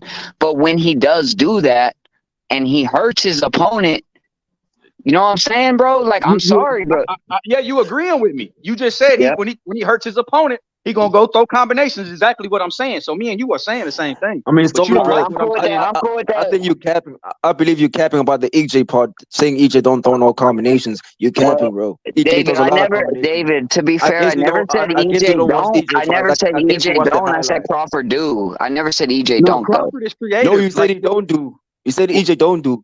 You did say that. I don't think I said EJ don't do. Maybe I said. You don't think I heard you, bro? Look, this is the I wouldn't question have said nothing if you didn't say anything about EJ, bro. I wouldn't have said nothing. You said something about EJ not throwing combinations. I said EJ struggles with combination punchers, David. That's what I said. What do you mean he struggles? But he throws a lot of combinations all the time. What does that mean? He don't struggle with combinations. That's how he breaks down his opponent. He throws punches to the body and up, nigga. That's just us trying to visualize how the fight's gonna go, and I think EJ gonna struggle with the combination punching of Crawford. That's just my opinion. That's it. I'm not saying. Yeah. Go ahead, bro. Now, hey, Rebel. Now, what if EJ could take Bud's best shot? Then what? Then what we got? then we got to fight. then what's gonna happen? If Bud don't hurt EJ like he does everybody else, then what's gonna happen? Then we got a long fight. He gonna get scored on, and Bud hand gonna go up. What you mean? Y'all miss me on the fact that I think EJ's a great fighter, bro. EJ respect, he might fuck around and get overwhelmed. I'm gonna be honest with you. That pressure that activity that EJ got. How I feel about the fight. But what's your gut instinct? Instead of saying what might be, what do you actually think? I think EJ. I don't think it's gonna be a knockout in this fight. I think it's gonna go decision. Who do you think's gonna win? Who do you think's gonna win? Errol Spence. Yeah. All right. Well, I'm cool with that. That's what it's all about, baby. That's cool. Yeah, Errol Spence gonna outwork him. Errol Spence gonna outwork him, outpoint him. How are you gonna handle the power and the elusive and the fucking the punches you don't see coming, bro? You know how Crawford be. So he might just muscle through it. He might just muscle through all that shit. What if he hurt Earl and then what if Errol Spence don't get into that kind of fight? So Rob, I know what you asking, but Errol Spence don't get into that kind of fight where he get. That's for them desperate niggas that are just so desperate to hit on, that's desperate to beat on Terence Crawford. Man. Errol Spence don't get in that kind of fight, bro. I know what you asking. He don't get into that kind of fight. As great as Bud is, I've seen him struggle with a jab. EJ got one of the best jabs. Facts. But the question still come right back. What if Earl don't hurt Bud? Then what we got? We got a long fight. No, I appreciate that, bro. Because that's all I'm saying. Spence don't depend on getting you out of there, so he can go decision. See, Bud Crawford been on his 9-fight knockout streak, so everybody thinks Bud Crawford is the new Mike Tyson at welterweight. Or they think he can't be able to keep up, bro. I see EJ hurting Bud, bro. But we don't know how Bud will take EJ shots, just like we don't know how Spence gonna take Bud shots. EJ will definitely earlier in this show. We talking all this, but we don't know what the fuck going on. That's why motherfucker gonna run to the crutches. Absolutely. We gonna see the best EJ. We gonna see the best Bud that night. Yeah, David, you're right about that, bro. They're gonna be at their best, and they're both gonna be weary of what they like, cause Errol Spence, like as a person, he knows that everybody thinks that Crawford's just so much more elusive than him, so he's gonna step up his game. And then on Crawford's side, you can't expect Errol Spence to just come in like a fucking I'm just gonna pressure Triple G style. Like Errol Spence has got to mix it up too. So they're both very weary of what they can do to each other because they've been hearing the talks for 5 years. They know what the fans think about the matchups. Right. So how are they going to come out? How are they going to perform? You know what I mean? Like, is Errol Spence going to come out and just be the same old Errol Spence, or is he going to change it up for Crawford? That's Crawford... what I was saying. I think they gonna come out and we might see some shit in the beginning of the fight. We don't usually see them do. That was, like I said, I've been hitting on the same shit. So. But bro, EJ don't have to change, bro. He can fight the same way. He only just needs to work on his defense. That's all, bro. EJ is gonna fight the same way, bro. He said, "I'm stepping." He gonna step on Buzz' neck, nigga. Yeah, the pressure. You think that pressure, huh? The man threw 100 jabs around, man. He been like that. He been like that since he started. You got to stop that shit. You got to stop 100 jabs. Hey. Sometimes this is boxing too. This is boxing too. You can take a jab away. Can you not? You can take a jab away. Can you not? If you know what you're doing. How many jabs does EJ throw? How many jabs does EJ throw, bro? How many jabs does he throw per round, bro? We're dealing with a fighter. We're dealing with a fighter who has those abilities. You know what I mean? Crawford has those abilities. Crawford has taken away your best option. He's done that in multiple fights. No way they gonna turn EJ to a EJ ain't got it. Look, EJ ain't got to depend on the jab. He can make it. He can make it an inside fight. Look, EJ can fight in multiple different ways. He may look basic, but the motherfucker's fundamentally sound. So you got a guy that's gonna keep it high and tight, keep his guard high and tight, gonna walk through you, gonna cut the ring off, bro. That mental pressure wears people down too. It's not just the amount of physical pressure. It's the mental pressure of having a motherfucker stalk you for 12 rounds. Yes, sir. Yes, sir. And I respect what my friends. I respect what the boy said earlier. 7-5 for 7-5 for EJ. I got a 7-5 Bud, but with one knockdown. That's what I got it. So I'm just saying it on the panel now. 7-5 Bud with the knockdown. That's what I think. 7-5 EJ if he goes to the distance, but I see EJ stopping Bud in the 11th round. I see EJ stopping him, bro. You think EJ gonna stop him? How do you feel confident about I that? see that nigga stopping Bud. Yeah, it's still $1 million on the line. Tell him why you think it's gonna be established. I think EJ's gonna be too much for Bud to handle, bro. I think Bud's gonna end up being reckless, bro, getting caught up. So that maybe they're gonna throw in the towel or the referee's gonna stop it, bro. I don't see a knockout, but I see a TKO. Okay, David, let me ask you this real quick. And you can answer quick, bro, so we can keep it cooking. But what do you think about Shakur? What do you think about Shakur? Because you know Terence Crawford be fighting like him, bro, in a lot of ways.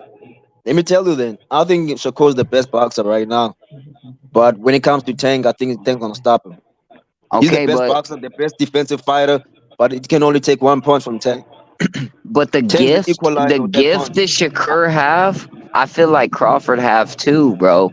Because they be training together. They got the same thing, What bro. about Jamel Charlo, the undisputed champion? Jamel Charlo's the undisputed champion. He knows how to box. He's a dog. Hey, but hold on. You said Crawford got the same gift as Shakur in what way? Well, just because I think that they both feel out their opponents. Yeah, I'll put it that way. Without saying more, I'll say that. They both feel out their opponents and they know how to beat their opponents. It's not the same as going in there and dogging it out when you know how to beat a guy. And I feel like what Shakur, the gift Shakur got, I think Crawford got the same thing in a different way, but the same fucking thing where like, it don't matter what you bring because I got an adjustment for it. Well, Shakur, hold on, bro. Like I can see what you're saying. They both fight at southpaw. They both got great anticipation, but I would say Shakur is the slicker, more defensively sound fighter. You get what I'm saying? And that's something that, whereas Shakur is defensively a defensive wizard. I wouldn't consider Bud a defensive wizard. I consider Bud a dynamic puncher, a dynamic counter puncher. Shakur is a counter puncher through defensive wizardry. Bud Crawford punches with you. Now Shakur gonna get you make mistakes, and Bud Crawford will too, because like you said, he's trying to compute. He's waiting till he's downloading information and waiting till you do something that you're not supposed to do. And with that crazy reach he got, he gonna come over the top with some, or catch you with a check hook, or catch you being too aggressive. He gonna stymie the aggression. And them body punches, his punch placement is crazy. That's how he gets those knockouts too. It's not necessarily the hardest punch. It's the placement of the punch, the accuracy, the precision, and the timing of the punch. So Bud Crawford gets your timing down and walks you into something that you don't see coming, and boom. And then he got the best finishing skills at welterweight. You get what I'm saying? So once he gets you hurt, I think Shakur's the better boxer than Bud, bro. If they were in the same weight class, I'll put my money on Shakur, but Bud's gonna have to knock him, and that's cool, and I got no problem with that. But I feel like because they train together, and because of Crawford's career, the way look, bro, they say Crawford got to stay on the outside. They say Crawford got to use lateral movement. He got to do all the special shit to beat Spence, according to the fans. But at the same time, when he fought David Avanesyan, even though the public was not happy with that fight, okay, let's get past that. When he fought David Avanesyan, he fought him in the phone booth the whole time. In the phone booth. That's not Spence, though. So he gonna get in the phone booth with EJ. And he took his time. He took his time and literally knocked him unconscious, bro. David Avanesyan point, bro. I got amnesia about that fight. I forgot I even saw that shit. But yeah, man. Shout out to David Avanesyan, bro, getting in there. You know, trying to dethrone Bud. But come on, man. Look, bro, you fight Bud like you fight Avanesyan. It's gonna be a long night for Terence Crawford, bro. What? Just like y'all say, if EJ fight like how he fought Ugas, it's gonna be a knockout. If Bud fight Spence like he fought Avanesyan, it's gonna be a long night for him. Because I hear the same on everybody's side. If if Spence had a mouthpiece problem, he gonna get stopped. Okay, fight him like he fought Avanesyan. I think the reason he fought when he fought Avanesyan that way, he was saying some shit from Avanesyan. He was like, okay, well, we know this nigga really ain't got too much enough for me. So he went and stood straight up with that nigga in the middle of the pocket. And, you know what I'm saying, drew his ass in to that counter and dropped him. You know what I'm saying? So I think we all know he ain't gonna fight EJ like that. You know, looking at Avanesyan and shit, he just ain't really had enough for Bud. And like I said, at the end of the fight, Bud said he was just getting warmed up around that 56th round. You know what I'm saying? So hell nah, he ain't gonna fight EJ like that. You feel me? Same vice versa on EJ end. EJ gonna be damn sure careful of what the fuck he do. You know what I'm saying? Because he know Bud can make him pay if he make a motherfucking mistake. You feel me? Same shit. Look, the respect gonna be there on both sides. Like Soul Rebel and like my man just said. Is that name BJ? Yeah. Yeah, like BJ just said, bro. Like it's gonna be a mutual respect, a different level of caution for both. Bud ain't trying to take them straight shots from Spence as he took from Mean Machine or Jose Benavidez. So you got to look at it. He's not trying to take them straight shots like he took from Gamboa from Spence. You know what I mean? Where he backing up with his hands down, with his chin in the air, and Spence ain't trying to lunge in like he did with Ugas. You can't. Both of them guys gonna have to be defensively responsible in this fight because it's a different level. Y'all gotta remember too, though. Y'all gotta remember too. Bud ain't gonna sit there in the high guard and let him unload. If you go back and look at a lot of those highlights, Ugas, he's sitting there in the high guard, letting him unload. Danny Garcia sitting there in the high guard, letting him unload. And it's not like they not trying to move their feet to move back, but the thing is, they don't have a quick feet to move like that. I don't see Crawford standing there in front of him for him to be able to unload. The one punch that would be to the body to me that's going to be open for him to go to is the right hook coming off the jab. But if he do that, he always leave his hand down and he's susceptible to get countered with the hook, just like Danny Garcia did. And then if he be aggressive like you say, YB, to me that means that Bud is going to get his timing down even faster. So that means that the faster he get his timing down, the worse it's going to be for EJ. And then he could take Bud punch. See, that's not the problem, him taking Bud power. The problem with him getting with a hit shot that he don't see coming.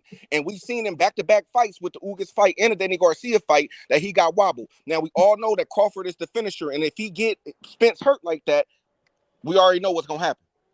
Shout out, Taco. I didn't even see your ass on here, bro. Shout out, man. What's happening? Yeah, I had to come with something real quick. I'm at work, but I just couldn't take it no more, nigga. Shit.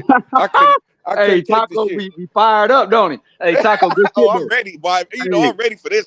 You know, I've been hey, ready for this Taco, you for a been minute. talking shit for years, boy. I already know. Hey, Man, but bruh, Taco, look, it's this is, on for sure. hey, but you Hey, know what? but I'm gonna listen to y'all though. I'll get back on when I get off. I had to come and say something real quick though. Bet. Hey, good hearing this. Hey, y'all keep doing y'all thing, man. Bet you. I appreciate you, Taco. But yeah, bro, all I gotta say to that is Bud make mistakes walking straight back with his hands down. You get what I'm saying? Like when he getting punched at, sometimes Bud could be defensively irresponsible. Like with Kavaliauskas, whether it's a knockdown or not, he got caught with a straight shots with his hands down and his chin in the air.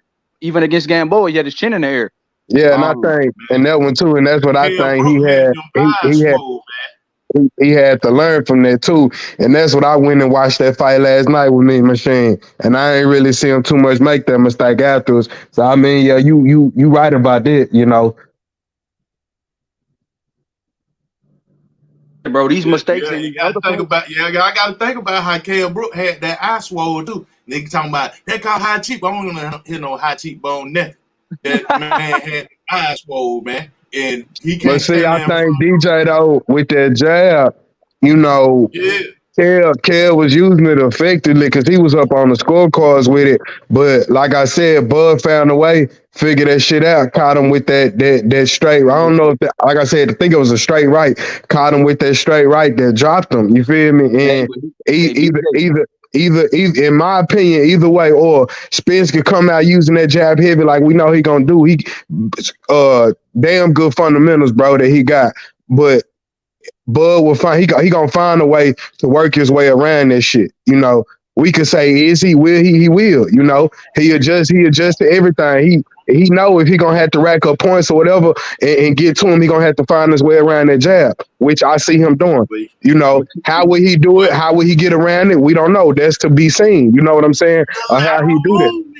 Hey, BJ, but the only difference in the Kell Brook and Spence is that, he switched southpaw to take away Brook's jab.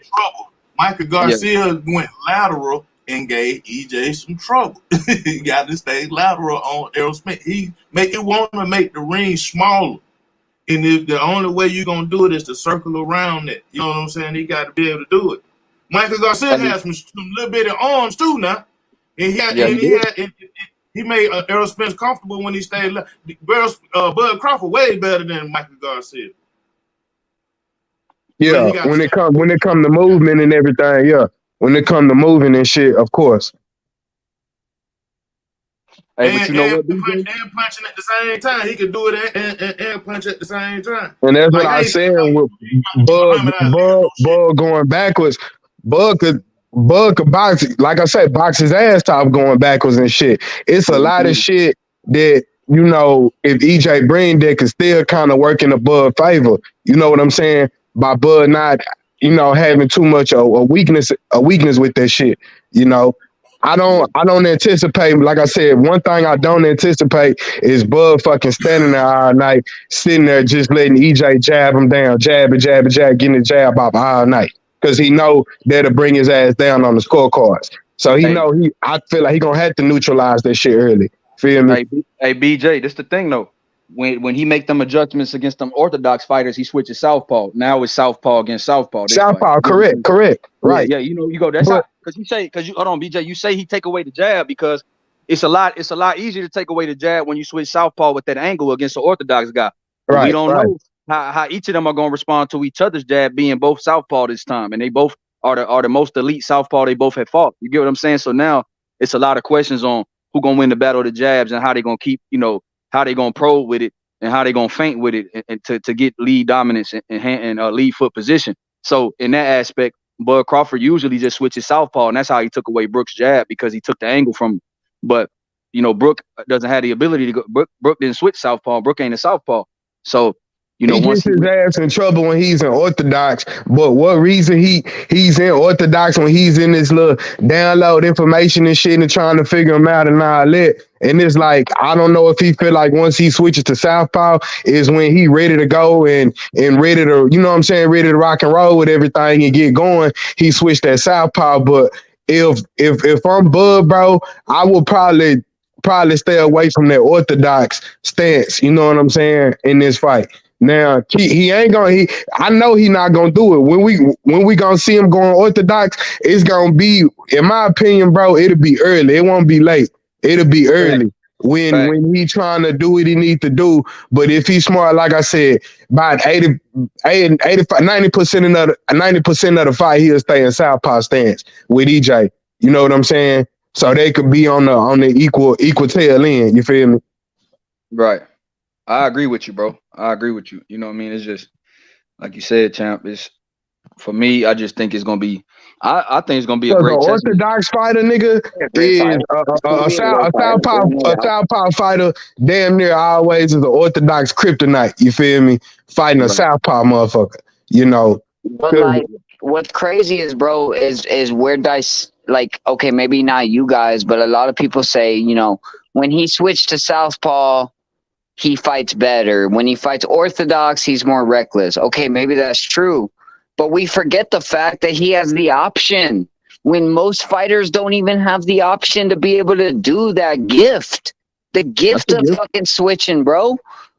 You switch for a reason. You know what I'm saying? And a lot of people are like, they're turning that gift into like a problem. No, it's not a problem. You know what I'm saying? I'm not saying you guys, but I hear that. I hear that in the fucking atmosphere, bro. And it's like that gift is not a problem. Like if he goes orthodox and or southpaw, that's a special gift that he can use to help to potentially win the fight. Yeah, that ain't a problem. Now, look. Let's say he goes southpaw and it ain't working for him. He can go orthodox. Not every fighter's got that fucking ability, bro. Right. So you know what I'm saying? You got a very dynamic fighter fighting Errol Spence, and I get it. I think it's a great fight because I think Errol Spence is so fundamental, and I think he can push you to the late rounds, and it reminds me of a more athletic, and I dare say, I'm not trying to be racial, but a black fighter, bro, who's got Triple G's ability. Errol Spence reminds me of Triple G with a lot more ability. And that's fucking tough, bro. That's fucking tough. Errol, a lot of people see this shit, but they don't speak on it a lot. Errol is really one of them throwback fighters, bro, who just, like I said, come back with all the fundamentals. Errol is throwback, bro. Errol is straight throwback, my nigga. Yeah, and I agree. It don't look too flashy and surprise, but Errol, I mean, like I said, the IQ and shit, the work rate, Errol just a throwback fighter, my nigga. That he ain't came across nothing that it ain't not worked for him yet. You feel me? Well, DJ, you know, he said that in his interview. Errol Spence corrected himself, and I respected that he did. I liked that he did. But he damn near said, I got a perfect style. Because he was about to say, I got an untouchable style. And then he says, my style's like foolproof. My style is foolproof. He almost said he had a perfect style. So when it comes to Errol Spence, there's nothing that you can do that he's not prepared for because of the fucking good fundamentals he's got, bro. And the size and Errol just got, like I said, the thing that's on his side, bro, in all these fights. And I tell people this all the time. Yeah, I'm a Bud fan, my nigga, but I watch boxing at the end of the day. I ain't gonna take nothing away from no fighter. Errol just got a certain type of dog in him that you can't train. That's it. That's all. You know. Okay, let me ask you this: do you think it's equal with Crawford? Because I think Crawford's got a damn near I'm gonna say this: Bud the dog too. Bud got that heart. Bud the dog too. Oh, I'm just telling you what I see from EJ a lot. EJ just, like I said, we know from we look at EJ and we all can say that EJ is in the pocket damn near a lot more than Bud, right?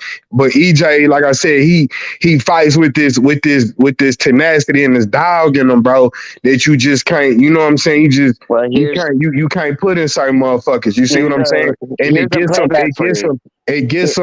them over that hump. You know what I'm saying? And I I ain't do. saying that he lacking over here and there to where he just gotta go stand straight up in front of niggas He and don't all gotta do that. that. But He might cause fight him like he might EJ, fight him like he fought Mikey. yeah, He might fight him like he fought Mikey a little bit. EJ can box. We seen that with Mikey. You feel me? But like I said, EJ just got a certain type of dog in him that you can't train and shit. You know. And so That's how you know it's gonna be good. that shit worked for him. You know, a motherfucking straight bulldoze ass nigga in the ring. You know what I'm saying? So, you know, and like I said, to that other nigga, a lot of niggas done came and took this nigga size for granted. He too smart, he ain't gonna have no for me there. And then shit, when they get in the ring for him, it's a different fucking story. You see what I'm saying? It's a different motherfucking story. You know? I know that Errol Spence is a bulldozer, but this is still a science, and there's always, listen to Bruce Lee, bro. There is always an interception. No matter how talented you are, there's a reaction. There's an action to every reaction. Bro, I think Crawford got that. No matter how bulldozer you are, bro. You know what I mean? Because like I said, at the end of the day, this boxing, you know, fundamentals, IQ, everything, you know what I'm saying? This the pros, you feel me? You pick your shots, you land shots smart, you know, you ain't just going up in there all wild and out and shit, you know. But like I said though, bro, both of these niggas style, this will make this fight so motherfucking intriguing. You know, we know what Spence bring, we know what Bud bring, you know what I'm saying? What Bud gonna do when EJ hit him in them hips though? When he hit him in them hips and stop them legs from moving so much. Well, I see. We'll see, and that's what we'll have to see how Bud respond to that. But what we can say is we know Bud ain't finna just stand there and get hit with motherfucking body shots and hip shots or whatever you said all night. Right. You know what I'm saying? Hip shot, when them niggas be trying to be bouncing around on EJ, he hit them in them hips, make their ass slow down. Yeah. Hey, and this another thing too. They both got amateur pedigree, so EJ ain't gotta just be full bulldozer. That's what I said. That's what I said. He can box too. That is a misconception. Like people think Spence is a bulldozer, and he's not. He doesn't have to be. The same way I say with Crawford, he doesn't have to fight in the phone booth. He does what he has to do depending on the opponent, and I feel the same way towards Errol Spence. Right. You know, from what I have seen from both of these niggas, and like I said, my nigga, this ain't no biasness, my nigga, because this boxing at the end of the day. I just have seen, I've seen Bud, my nigga, adjust in so many different motherfucking ways and do so, you know, a lot of different things to where it garners him that win, bro. It garners him past his opponent, my nigga. You know what I'm saying? Him able to adjust to just so many different fucking things, bro. And to EJ's credit, he broke a lot of fucking fighters down from the way his style is that he might not have had to adjust and do a lot of different things how Bud did. You know what I'm saying? Because the way EJ set up. I'm not saying EJ don't adjust or nothing like that, but like I said, his style, bro, it breaks niggas down over those course rounds, my nigga, to where he might not have had to switch up a lot of shit. You know, he got a corner. Derrick James have him doing certain shit every round. You know what I'm saying? So that's the thing. He got that Derrick James in the corner, man, and tell him to bring the punch up a little high, bring it down a little low. You know what I'm saying? He got that, you know. And they just stick to them damn game plan, man. You know how. Hey, DJ and BJ, Derrick James give him specific things to adjust every round. You know what I'm saying? Like, he's really, and I think that one thing that's really gonna show in this fight is EJ's composure. That motherfucker never get rattled. Even when he got hurt, he don't get out of character, bro. Like when he got hurt against Ugas, he didn't get out of character. When he got hurt against Larte, he didn't get out of character. I'm not saying he don't get hurt. But his never get too high, never get too low mentality helps him get through the fire, bro. Because it's a firefight. Like this shit a war. But because he don't get too high, get too low, and he don't ever get too excited, I think that that methodical mindset of his and understanding and taking each round as it come. You know what I'm saying? With a corner man that keep him composed too, that never get too excited in Derrick James. I think that's why I lean towards EJ. I think that. Bud be trying, like, not saying EJ don't try to get it back, but if Bud get hurt, he gonna try to get you back right away. And you can see Bud get into it, and his corner because of how he fights on a rhythm and because of how he fights, you know, in an instinctual way. Sometimes his corner just be like, Bud, do what you do, find your rhythm. You know, where EJ, he might get specific instructions. Hey man, Bud, moving lateral. And that's where I come from with Bud having a. Hold on, BJ. Let me finish real quick. Set up that left foot to the body, man. Trap him in the corner, or you know, keep your right hand up because Bud trying to shoot that check hook, or you know what I'm saying, take a step back and reset, make Bud reset. You get what I'm saying? He might get those specifics, whereas Bud might get, you know, encouragement. Bud might get, hey man, just find your rhythm. I'm waiting on Bud to find his rhythm. He gonna figure it out. And I think that EJ having that voice that he could lean on, that he extremely trusts. That's a plus. That's a plus for EJ. That's what I was gonna say. That yeah, EJ has the better trainer for sure. But that just picking back out for what I had said by Bud just being so fucking gifted, my nigga, up in the brain with that IQ of him being able to do so much different things, bro. To where, and I'm a nah, nigga, shit, Bomac, nigga, Bomac, and then we'll get that nigga instructions, you feel me, on what to do. But they know that they can count on Crawford to not, you know what I'm saying, to get that shit figured out and to being able to adjust on the fly, bro. Now, if it's something that they see that's lacking or something that they need to tell him, they will tell him. But just by Bud being able to, you know, adjust and to do whatever, you know, like I said, EJ coming with something, Bud countering on the fly and a lot of different things, bro. They haven't had to do that with Bud a lot of times. In that Sean Porter fight, I bring up a lot. They didn't give him a lot of fucking instructions. Think like round 9 when he found out he was down on the cards. I didn't hear a lot of instructions, my nigga, except for Bud asking who was up, and he's saying, how the fuck am I down? And Bomac telling him, I don't know, he told him something, stop playing with this motherfucking, get in there and finish or get it done or something. And Bud came out there waiting on Porter to make that mistake, and we know what happened. Everything else was history. So, like I said, though, that's going to be interesting, intriguing like a motherfucker round by round to see what Derrick James telling Spence. And I hope the camera and the audio is over there on Spence because I want to see what they going to tell him. You know what I'm saying? Going into these rounds and shit. But as far as the Derrick James and shit coaching up EJ, yeah, that's a plus. That's a plus like a motherfucker for EJ that EJ can lean on, you know? Yeah, man. Like you said, and Bud just so instinctual, bro. Bud gonna find that opening. Like you said, Bud gonna find a way to be successful. Like ain't nobody shutting Bud out. But there you go. There you go. That's hey, salute to the panel. I didn't mean to interrupt. I just want to check in. Warren G, what's up, OG? Oh, is that my man Warren G? No, this ain't Warren G. Oh, okay. Well, what's your name? This Victor. Oh, this Vic. I thought you were Warren G. My bad, OG. I hear you, Vic. What up, Vic? Hey, look here. You know what? Old niggas all sound alike. Yeah, man. I'm about to say you OG Warren G sound alike, man. My bad, man. What up? What up? What happening, OG? What happening? Hey, look here. Let me put 2 cents in. My little old 2 cents. On some assessments of this fight. You just said it right. The last brother that was speaking said it right. That's where you got to emphasize shit. Is Bud's ability. See, man, look here. This is a special, unique gift to any fighter. I don't give a damn who he's fighting or where he's fighting. He could be fighting in the street. It's unique when a nigga can identify an opportunity. The chin, for example. All kind of shit, you know, body, tempo, top of the head. But when he can identify that motherfucker, especially when motherfuckers are in motion, and catch it before it gets away. Because listen, when 2 niggas is in the ring and they swinging and they dipping and they pivoting and so on and so forth, but especially when they swinging, there's opportunities, man. But motherfuckers, most of the time, motherfuckers avoid that swing, that punch coming at them. Most of the time, they just avoid that swing. They don't want to get hit, but they forget that there might be something there that they can take advantage of if they're quick enough and they can identify it. When Bud caught Porter, he caught him right on the motherfucking button. Right on the button. And Porter was... Adrian Bronner exposed that shot, by the way, fellas. That was Adrian Bronner's punch. It wasn't EJ punch. It wasn't Bud Crawford punch. That was Adrian Bronner punch, and Adrian Bronner beat that boy.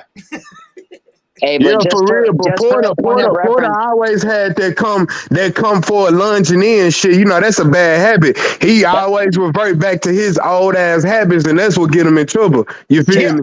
just for a point of reference, though, so you guys know, Crawford was having a feel out fight, and then they told him in the corner, you're down. Yeah, I already brought that up to him. Yeah, I already brought that up to him. Yeah, I brought it up. I brought that up. That is definitely that's a symbol of a great fighter. Look how he responded to that. I brought that up. That was just an example. That was just an example. Nah, you good, bro. I just But the point that I was trying to make is what I'm saying is that alone. See, that's what I'm saying. That alone can win you that motherfucking fight. If you can identify an opportunity and get that motherfucker just right, get it before it gets away, that alone will win the fight. Because that knock nigga out, wobbling, and make him vulnerable to get taken out the rest of the way. And that's just what he did to Porter. Even though they threw the towel in on Porter. Pissed me off. I wish the fight went on, bro. Just throwing that out there. I do. So people can stop having that excuse and shit. His daddy stopped the fight. His daddy stopped the fight. But shit, he was going to get stopped either way it go, in my opinion. Look, wait a minute. He could have finished the fight. He couldn't have won, though, because he was down 10-7. Give him the opportunity. He won some rounds. Like, give him the opportunity to in the final rounds. But I get what you guys are saying. Bud was up. You said Bud was up or Porter was up? It was close. That's all I'm saying. Bud was up. We looked at the scorecards before, bro. It was a close fight. Before he got Porter could have, in those championship rounds, it could have been had he been able to fight on. He wasn't going to get no knockout. He needed a knockout. And Kenny Porter know he wasn't going to get no knockout, so it's over with. That fight over.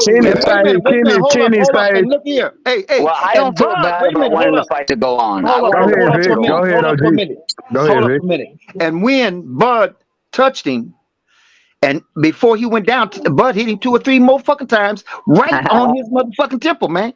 That's how fast before he could touch the ground, Bud hit him 2 more good solid. That's why he threw that towel in. Yeah. You know what I'm saying? So because Bud saw those opportunities, got him. Now, let me tell you something else too. This switching southpaw to orthodox and back and forth, that's just an illusion. That's magic tricks. That I don't think because Bud has the skill and the talent that he has in terms of what I just described, he can do that illusional shit to trick motherfuckers up. That's what the purpose of that. It really ain't effective unless you got what Bud has, right? Then that you can do that switching back and forth and so on and so forth. In other words, what I'm saying is the point of switching up is not to say, "Oh, this ain't working for me. I can't get this nigga, so let me try it." That's not the point. The point of switching up is to give illusions and to trick the other motherfucker. Even if he tried to extend the ring from that perspective, I think EJ still know how to cut the ring off. I think Derek James is still going to show him how to make the ring smaller. And that's true. But when it comes to switching up, dude, I love what you're saying. It's nothing but respect. But I do have a disagreement on that. When it comes to switching up, it's not to baffle you or puzzle you. You switch sides because all of a sudden windows that were not there before on Southpaw are now there on Orthodox. I know that shit because I play fucking Fight Night all the time.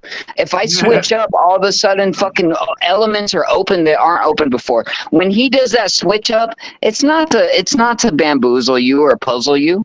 It's all of a sudden your whole structure's changed. Now you got to deal with a different style. Yeah, I disagree. And so wait a minute. So what did you just say? You said, and now you've got to deal with a different style. Yes, sir. But I don't think it's to put you in a. I don't think it's to put you in a fucking. That's its only purpose. That's its only motherfucking purpose. And if you can, when you make that fighter say, "Oh goddamn, this nigga switched up on me. Now I got to fight a different style or use a different approach." He's falling for the motherfucking okie doke. But see, OG Victor, we know it doesn't mean you can't take advantage of it. No, it doesn't. That's his purpose. But it Hold is on, it's definitely natural. So I'm gonna say, Go hold ahead. on. So I'm gonna say that I think EJ not gonna do that. We know EJ ain't gonna go into that. Oh damn, he don't switch from orthodox. He don't know what to do. EJ mentally strong too, to where he ain't gonna let that shit, discombobulate him to where he don't know what to do. Like I said, I'm a call a spade for a spade. I think he's saying what I'm saying, BJ. They got to bring their best thing to the game. You know what I'm saying? They got correct. And remember, if Bud switches, it's gonna be to see what reaction. What does EJ do when he switches? If Bud switches, what is EJ gonna do? And remember, Bud, it don't take 2 to 3 seconds. Bud, you could switch just coming off of a 2-3 little punch combination and step back and be back in southpaw. Same vice versa, and to go back in orthodox. Some of these fighters in transition take so long to switch to where that could go into trouble for you by you doing that shit. Bud switches off when he's when he's damn near landing his punches and he steps back. You know what I'm saying? He does it in a way that you don't even tell until he steps back out for you. You feel me? That's right. A lot of times the guy switches up. A lot of times the guy switches up simply because he's backing out of a 2-3 punch he just gave, and he backs out switched up. And you know what I mean? Because sometimes he thinks switching up might be an effective way to resist. If the motherfucker's gonna come back, you give a 1-2 punch, hit him a couple times, and then when you trying to back up, you back up and kind of like as you're backing up, you transition into that different position. Right. But listen, somebody just said something a minute ago and just now, because Bud, I'm standing on it. A switch is its only purpose for me. It's my opinion. Its only purpose is I'll put it in different terms. I used that tricky kind of language. I said it's tricky. It's magic tricks. It's delusional. All right, I'll put it in different to see what the other motherfucker's gonna do about the fact that you switched up. And when it comes to Errol, somebody said it earlier. Steady, solid motherfucking fundamentals. You're not gonna trip him up. Okay. So you're right. You are right about the fact that Errol Spence is the kind of opponent. He's the kind of opponent that's not. If you switch up on him, it may not do any good. It ain't gonna do a damn bit of good. Ain't gonna do a damn bit of good. Nothing. He's steady. He's fundamental. He's sound. You can't trip him up. That motherfucker's solid. Look, the fact that you can do that and it's effective for you is an attribute. It's not a takeaway. It's not a takeaway. No. I'm not saying that. I'm just saying that's all. That's the only purpose it serves. And what I'm saying is, it's going to more than likely be ineffective with Spence, because Spence is steady on his. Somebody said, there's another way they said it too. They said the motherfucker don't get rattled. Well, that's the way you rattle niggas. Is you switch up on them and shit. That ain't gonna work with Errol Spence, because he ain't gonna be rattled. He's solid. He's steady. He's fundamental as it gets, and he's gonna come at you. And I actually, dude, I love that. I think you're fucking right about that. When it comes to Errol Spence, I think you're right about that. But can I ask you this? Does switching bother most opponents? I would say, yeah. I think we can watch Crawford's career and say that yes, it has. Yeah, but you know what? But again, I don't think that it's the fact that Bud switched so much that was able to get him be as effective as it seemed. I think what it was is, like I said before, you're right about this. Sometimes the switch up shows you something different. It don't show the other well, of course it shows the other motherfucker something different. But what I'm saying is, when you switch up, you see something opens up for you from that angle. You say, oh goddamn, maybe I can get him this way. And that goes to Bud's advantage, because Bud is quick and can identify opportunities. He knows how to identify opportunities. OG, you do know this, OG, that the switch up is not always an offensive move as much as it protects you defensively. When you switch up, you're guarding another side of yourself that you weren't guarding. Yeah, so there's that too. Yeah, like the switch up is often like guarding the right side of your head opposed to the left side of your head. Right. Now let's get around to this other aspect of things. You guys talked on that a bit. Let me try to throw something in there. You know what I mean? Bud is now not Bud, Spence. Now listen, Bud has got dog in him, but I wouldn't even go so far as to call it dog. To tell you the truth, I would call it the nigga is a technician, and I'm telling you guys. Yeah, and I'm telling you guys, this is a very special kind of skill.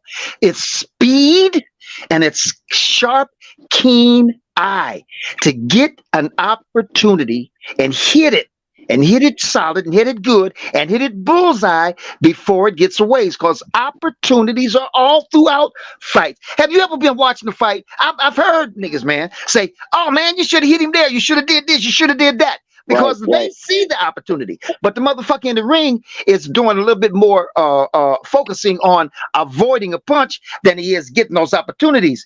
But a lot of times, motherfucker, because opportunities are all over the place throughout the whole goddamn fight in every single round. They're there, but they just don't take advantage of them. And they're making what they might call strategic decisions, safe decisions. But so now what's Bud gonna do? You understand? He's quick. That's what. And by the way, Bud, in order to win this fight, Bud can't win in 12 rounds. He can't win it in 12 rounds.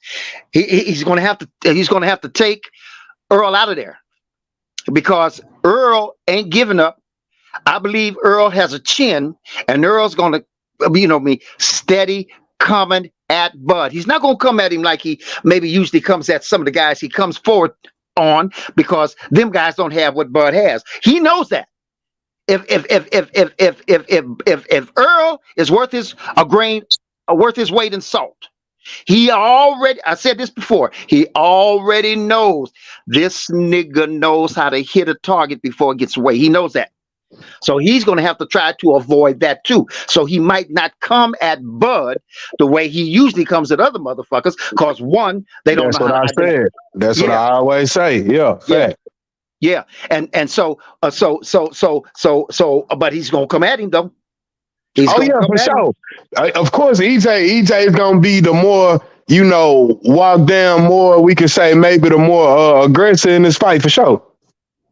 Yeah. And it's gonna be that's why don't make no mistake, and I haven't said it, so I know you guys don't, you know what I mean, read into shit or whatever, but I ain't made no decision on who's gonna win this fight. I'll be goddamned if I, step out on that limb and have that motherfucker break from under me, and I have to fall down and break my fucking neck on Mother Earth. I'm not making no decisions. I ain't stepping out on that limb, because that's what I didn't want to do either, OG Victor. I mean, I had to choose to the fighter that I thought was better or whatnot, but shit, like I said, I'm still on there too, saying that's how much the fight is on the split. You know what I'm saying? Because of the styles in this shit, man. It's damn close, Yeah, brother, this is going to be one of the most interesting fights we've seen in a long motherfucking time, man. This is going to be one of the most interesting, strategic, power-oriented, skill-oriented fights we've seen in a long motherfucking time. It's going to be something to see. OG Victor, what you think about us having to deal with these motherfucking judges, man? And like I said, I don't really call it out too much and talk about it, as far as not it being no excuse, but us having to deal with these bullshit judges, man.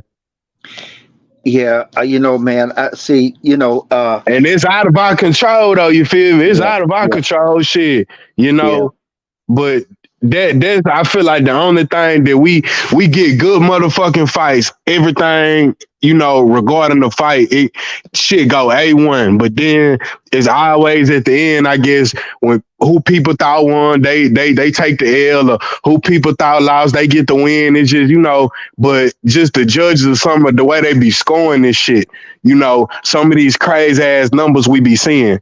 You know what I'm saying? Yeah. Now, I leave it even if it's a swing fight or if it's a close fight, fuck it. They could give it to either or. But some of these scores and shit we be seeing, the fucking 117, 111, 116, 112 shit. Like it's a lot of that shit, man, that I feel like that's always robbing us as fans. You know what I'm saying? Yeah. It's an insult, bro.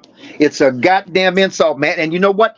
Right in your fucking face. That's what bothers me. I could see if it got around me and I had to look back on it and say, you know what? That seemed a little odd. No. It's right smack dab in our mother. Somebody was talking on here. Anyway, I'm not going to use that as an example, but it's right in our face. That's what makes it so bad. Smack dab in our face. That motherfucking Rolly fight. I understand that wasn't a judge, but a referee is a judge. He's making the judgment. You know what I mean? After all, look, the judges themselves, the actual judges say, oh, he got these many points and the other guy got less points or more points. And so he's saying, I can't really say, but I'm leaning towards this motherfucker. He got more points. And then another judge will say, yeah, but you missing this. And so therefore, it's up in the air. What you just said, it's up in the air. And motherfuckers say, well, looks like we're going to have to give it to this guy because, and they get out, whatever you call that kind of decision. But when you get a motherfucker who takes the fight completely away from the other fighter, and that's the ref. That's what I'm talking about. He's a judge too. He's judging. I'm making a decision. I'm judging as to whether or not this guy can continue to fight. I'm judging whether or not this guy can maybe come back and win the fight. He's making decisions, man. Ain't got nothing to do with numbers. He can take the whole motherfucking fight. So you put them all, I mix them all up in the same goddamn nasty ass bag, man. You know what I mean? And it's go ahead, man. No, I was saying, OG, like, I think on this fight, though, as far as the refs, I think they know what type of fight this is at a magnitude. So this is my opinion. I don't think we really got to worry about no early ass stoppage or no crazy shit. I wouldn't think so. I'm saying, I'm just speculating. I wouldn't think so because they know what type of, what type of fight this. So I think on the ref, he gonna give these niggas every opportunity, to go into themselves, whoever get dropped, if Bud get dropped, or if EJ go down, whoever, to where he gonna give them a chance to redeem themselves and to even if they up on the ropes taking punishment, he gonna give them every opportunity to go into themselves and defend themselves and to show them something. You know what I'm saying? But far as the decisions at the end of this motherfucker, that the three motherfuckers on each side of the ring is responsible for of looking at the fight and judging the shit and scoring. That's what more I'm just, leaning towards who the fuck gonna be judging this fight. And Hagler and Sugar Ray Leonard in that fight, guess who was judging that fight? One of the judges in that fight that's judged the Lomachenko and Haney fight, the Dave Moretti nigga. And I went and dug up on his ass, and this nigga been around the motherfucking game for years.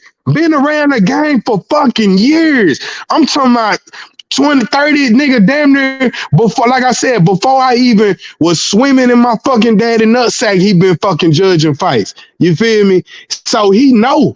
But the fact that he still do these motherfucking scores, bro, judging this shit, a lot of this shit be disgusting. And like I said, it's out of our control. But it's like, can we, just get every opportunity so this shit could be fair motherfucking game in this fight? Because I'm gonna tell you something.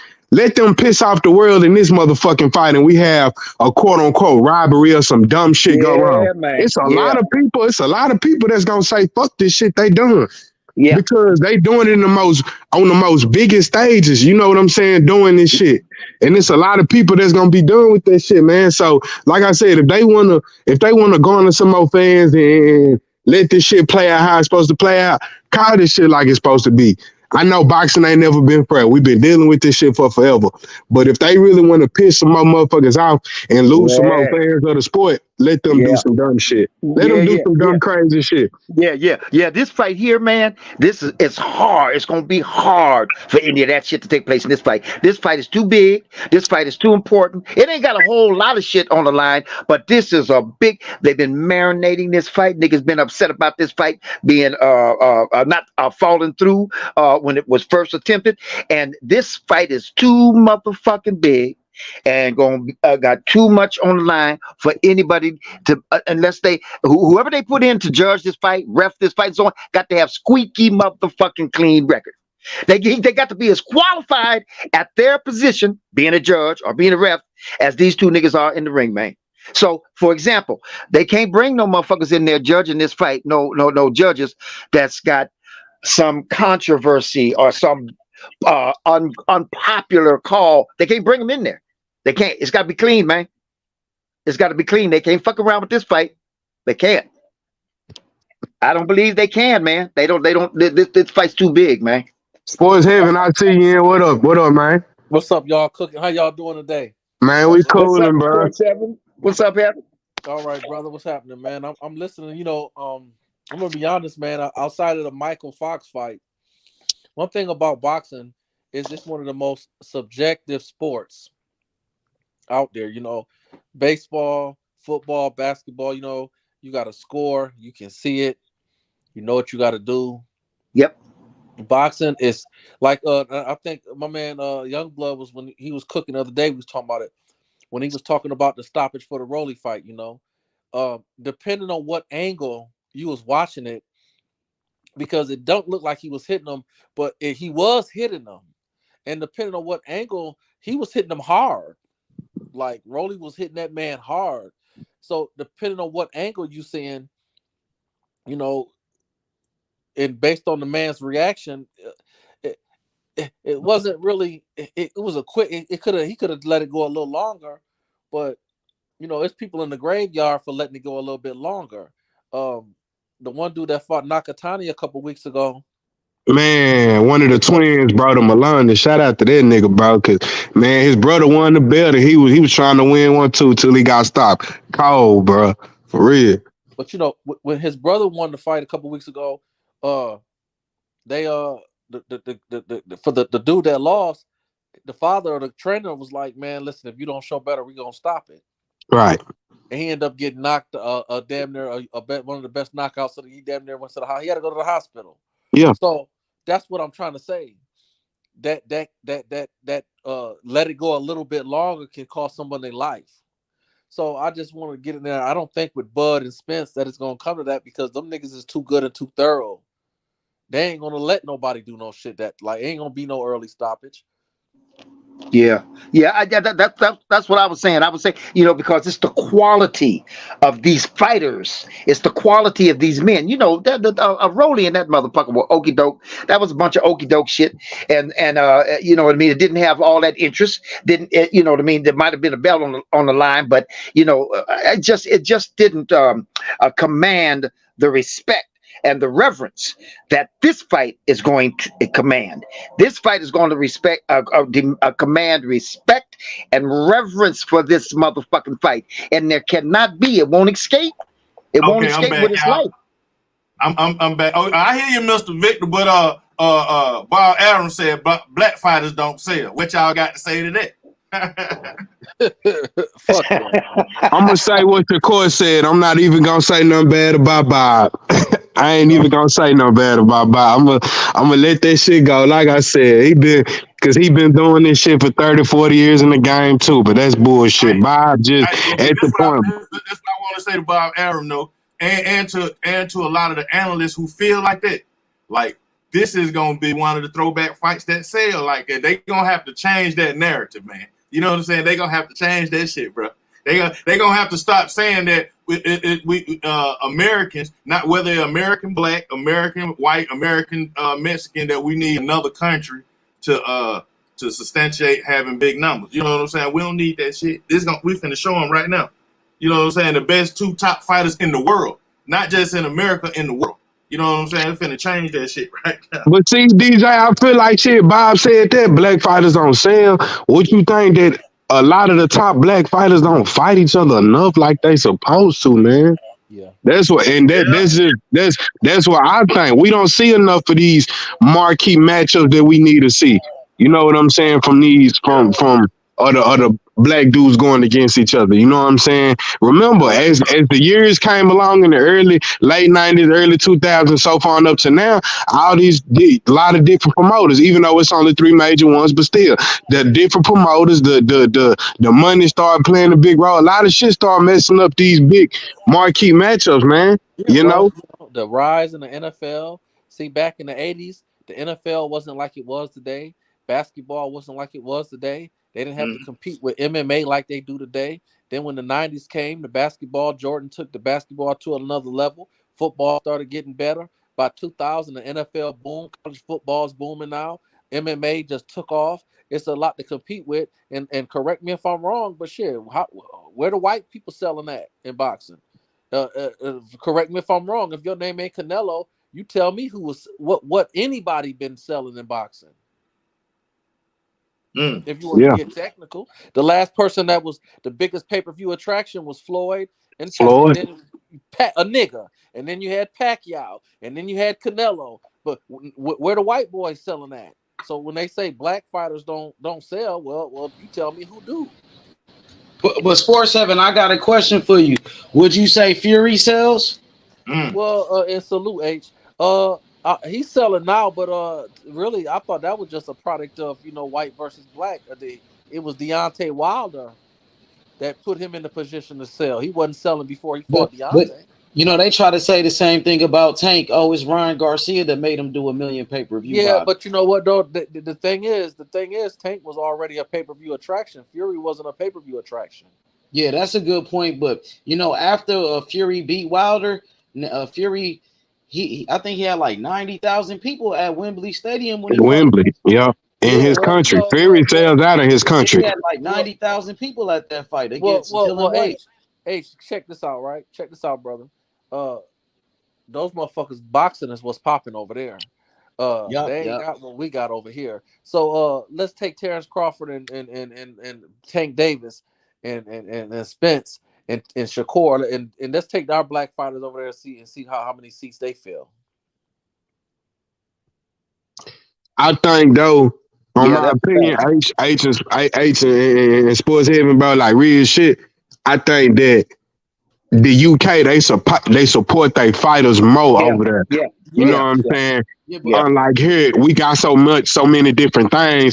A lot of Americans ain't into boxing. A lot, some is, some is not. A lot of Americans not into boxing. Maybe like over there, we don't support our fighters enough over here. Why the fuck we can't? Is a lot of people over in the U.S. Clarissa Shields, the best U.S. women's boxer over here. Why the fuck can't she go into everything that she need to get? You know what I'm saying? To have that support. You know what I'm saying? And everybody, right? She the best motherfucking women's boxer since I don't know when. You know what I'm saying? And she still can't get the support.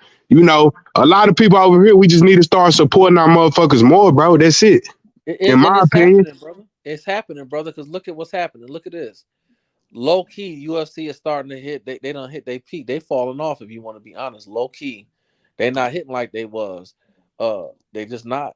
And boxing is getting there. And when you got fights like Tank and Ryan, Bud and Spence, Monster and Cool Boy, Devin and Loma. I mean, you got the sports, the athletes. You remember back in the what was that movie that Denzel played in? What was that movie he played? The gangster. What was that? You talking about when he was the boxer that went up for the when he was a gangster. No, when he was the gangster. What was that? God damn. When he shot the Nicky Barnes, not Nicky, Cuba Gooden was in it, and he shot the nigga in the middle of the street. Yeah, I remember that. I can't think who he was. Yeah, go ahead. So the point I'm trying to make is, you see, when they went to the boxing back then, when Ali and when the fighters would fight, even Sugar Ray, everybody was going to the fights. And when Floyd was fighting, he was getting that same effect. When Tyson was fighting, but everybody else and Oscar was getting that same effect. If you pay attention to boxing, you starting to see that's starting to regurgitate itself. You starting to see all of the faces in Hollywood starting to come to these fights again. It's coming back. Yep. I believe it. We just gotta keep this shit going, in my opinion, bro. We can't have like spurts of this shit. Once a big ass fight of the decade every fucking, you know what I'm saying, 4-5 years and shit. I think we just need to stay consistent, man. Just stay consistent. You know, who give a fuck if you over there with this promoter on the other side of the street? Work to fucking together, you feel me? And so we could get this shit going. You know, and everybody start making money. Fuck, you know, y'all don't want to split the pie 50-50 and shit and all that. Have a fucking rematch clause, you know what I'm saying? In the garden more bread to make up for, you know, for what y'all might think y'all be losing, you know what I'm saying, by not keeping everything on y'all side, you know what I'm saying? Have more fights, you know? So that's just how I'm rolling. This shit could be great, you know, back to like it was in the early 2000s, in the 90s, you know? It's just on these, it just, shit done became so political, and the business done got too much into this shit, you know? Ducking going on. You got fighters. One fighter take Yeah, true that too. Yeah, shout out to that. A lot of ducking and shit. You niggas always talking about the throwback fighters and Leonard Hagler, Hearns, and all this shit. And Roberto Duran fight each other. You know what I'm saying? Imagine if Devin Haney and Shakur will fight next. Nigga, how big that will be for the sport. Yeah. We already getting a Terence Crawford and Errol Spence. Nigga, that's a big ass fight. That's like nigga back in the days when Sugar Ray Leonard fought against Wilfred Benitez when they was undefeated. When Floyd Mayweather fought against Diego Corrales, nigga, them real fights. Yep. That's how we used. And Devin, you the A side, nigga. If you don't feel you could beat Shakur like that, nigga, make a rematch clause, nigga. So if you lose, you could come back and try to avenge that shit. Man, I'm hearing the people around Devin Haney telling that nigga to duck him. They advising the nigga like they okay with this nigga ducking him. Or they say you can fight Tank Davis at 135, but stay away from Shakur. Don't fuck with him. Man, that shit crazy to me. Yeah. I think his dad gonna make him go to 140, man. That's why I'm like, man, I don't need to put too much thing on They it no thinking more, Regis is weak. They think Regis is weak. Yeah, that's what I say too. I think they see some food up there, and I don't think They look Regis at food Regis like and they that. think he weak. Well, they gonna change their mind when you hit them in his goddamn ribs. They thought Loma was weak too, and you see what happened in that one. Yep. And Regis, he's not he don't have the same footwork, but he's that same you know, up in your shit. He's more active. He's busier. He can box. You know, he don't get credit for his IQ. I mean, he's a knockout artist. If Devin can't hurt him, man, that's gonna be a long night for him, bro. Who y'all got in that TO fight? Taylor. Taylor.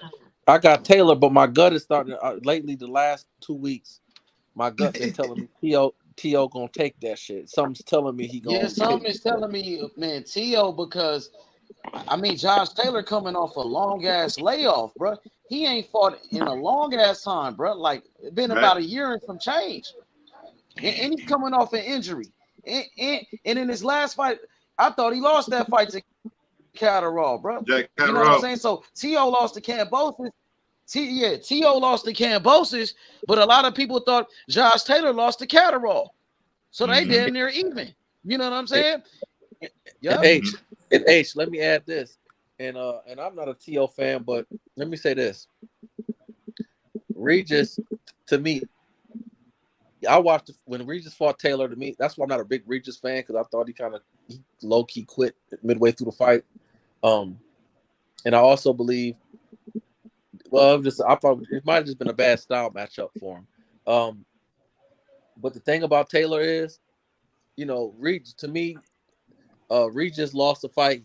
He wasn't able to fight from a distance. He made it it was an entertaining fight. That was an entertaining fight. He stayed toe to toe and made it a brawl. One thing about T.O. is if he's on his A game and the way he's training, it make me think he is on his A game.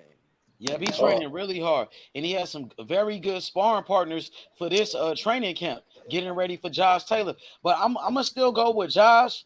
I'm gonna lean towards Josh, but I mean, I think T.O. gonna put up a good fight in this one. He coming to fight. So how about this? I'm gonna do this.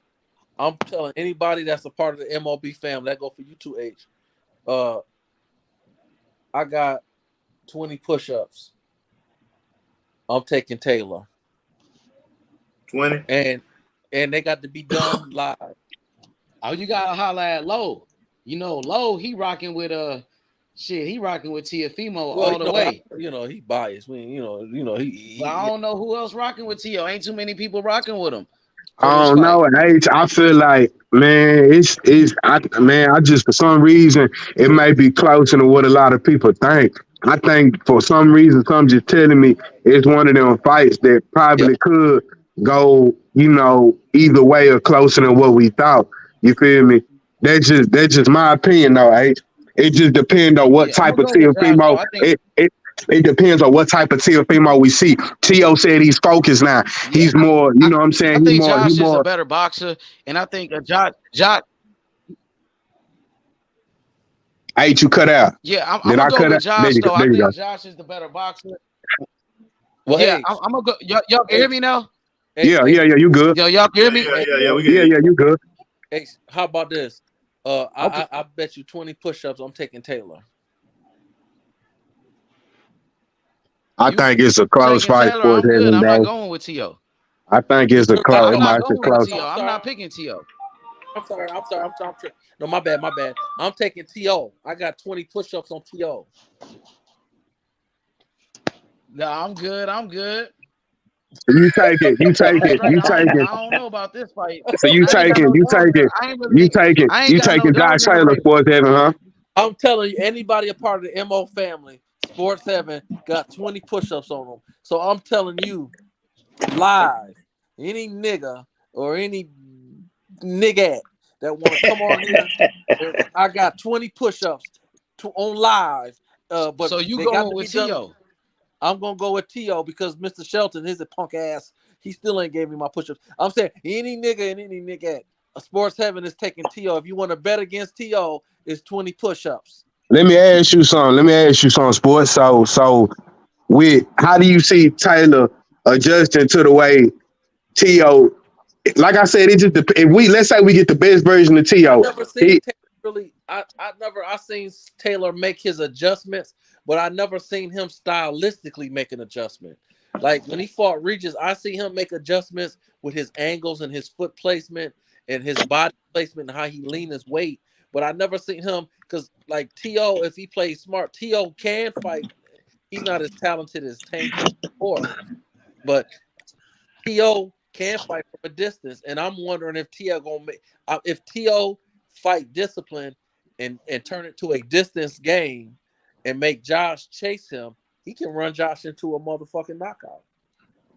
Yo, I want to welcome Sir Wavy Dude to the panel. Yo, what up, Sir Wavy Dude? What's up with you? What's good? It's good, brother. Can y'all hear me? Yes, we can hear you. What's good? Yeah, what's up? Hey, I wanted to touch on that Spence and Crawford real quick. Is that cool? Yeah, hell yeah. Go ahead. Hey, look, I love this fight, man. You want to talk about a 50-50 fight. I listen to this channel often. I listen to other boxing channels often. And you want to talk about a 50-50 fight, man. I was just thinking, it's crazy that depending on who you listen to, they got Spence by domination, some people. Some people got Bud by knockout. And I just think it's a classic 50-50 fight when you listen to people and their explanation on how they think the fight gonna go. So by the way, I got Bud by stoppage, 9th or 10th round. My question is, who has EJ fought that can punch like Crawford? In my opinion, the pressure that Spence bring and how he break people down, I think he's a great boxer, but he hasn't really had to worry about what's coming back. I don't think he's fought any punchers that can crack like Bud. So in my Shit, Danny opinion, Garcia can crack, man. Danny can crack. no, Every boxer said Danny can crack, man. Danny can sock, man. And he at the took low, that shit from hold Danny. on. It's the No, it's at the the lower, it go the hold on. same way At the for lower, Bud though too. That's the I thing. know that, but hold on, but Danny, he was able to crack at a lower weight class. Since he's been at 147, he ain't carried that Oh power up man, like come that. on with that. Come on with that. You said who fought could crack? Danny could crack. You Well, know he what I'm answered saying? No, That's he who he okay, answered his fought. question, but he but is right though, brother. You answered his but question, but he is right. Danny has not showed he could crack at 147. He is right. yeah, he looked average at 147. He ain't really carry that power like that. So in my opinion, I just feel like Spence style was tailor made for Crawford, a counter puncher who can crack with both hands. So I see it ninth, But 10th round stoppage. but I brother, think but the brother, and the reason I didn't say nothing, because I don't like answering questions with questions, so that's why I supported you what you said. But then the yeah. next question would be, well, who the fuck Bud fought that crack like Spence? Right. No, I get that though, but in my opinion, Spence, he got breaking down type of power. If you stand in front of him and you let him get off like he do, he gonna break you down. I don't care who Brother, you are. But like you ain't got to stand in front of a man to get your eye broke. You can get hit with a punch.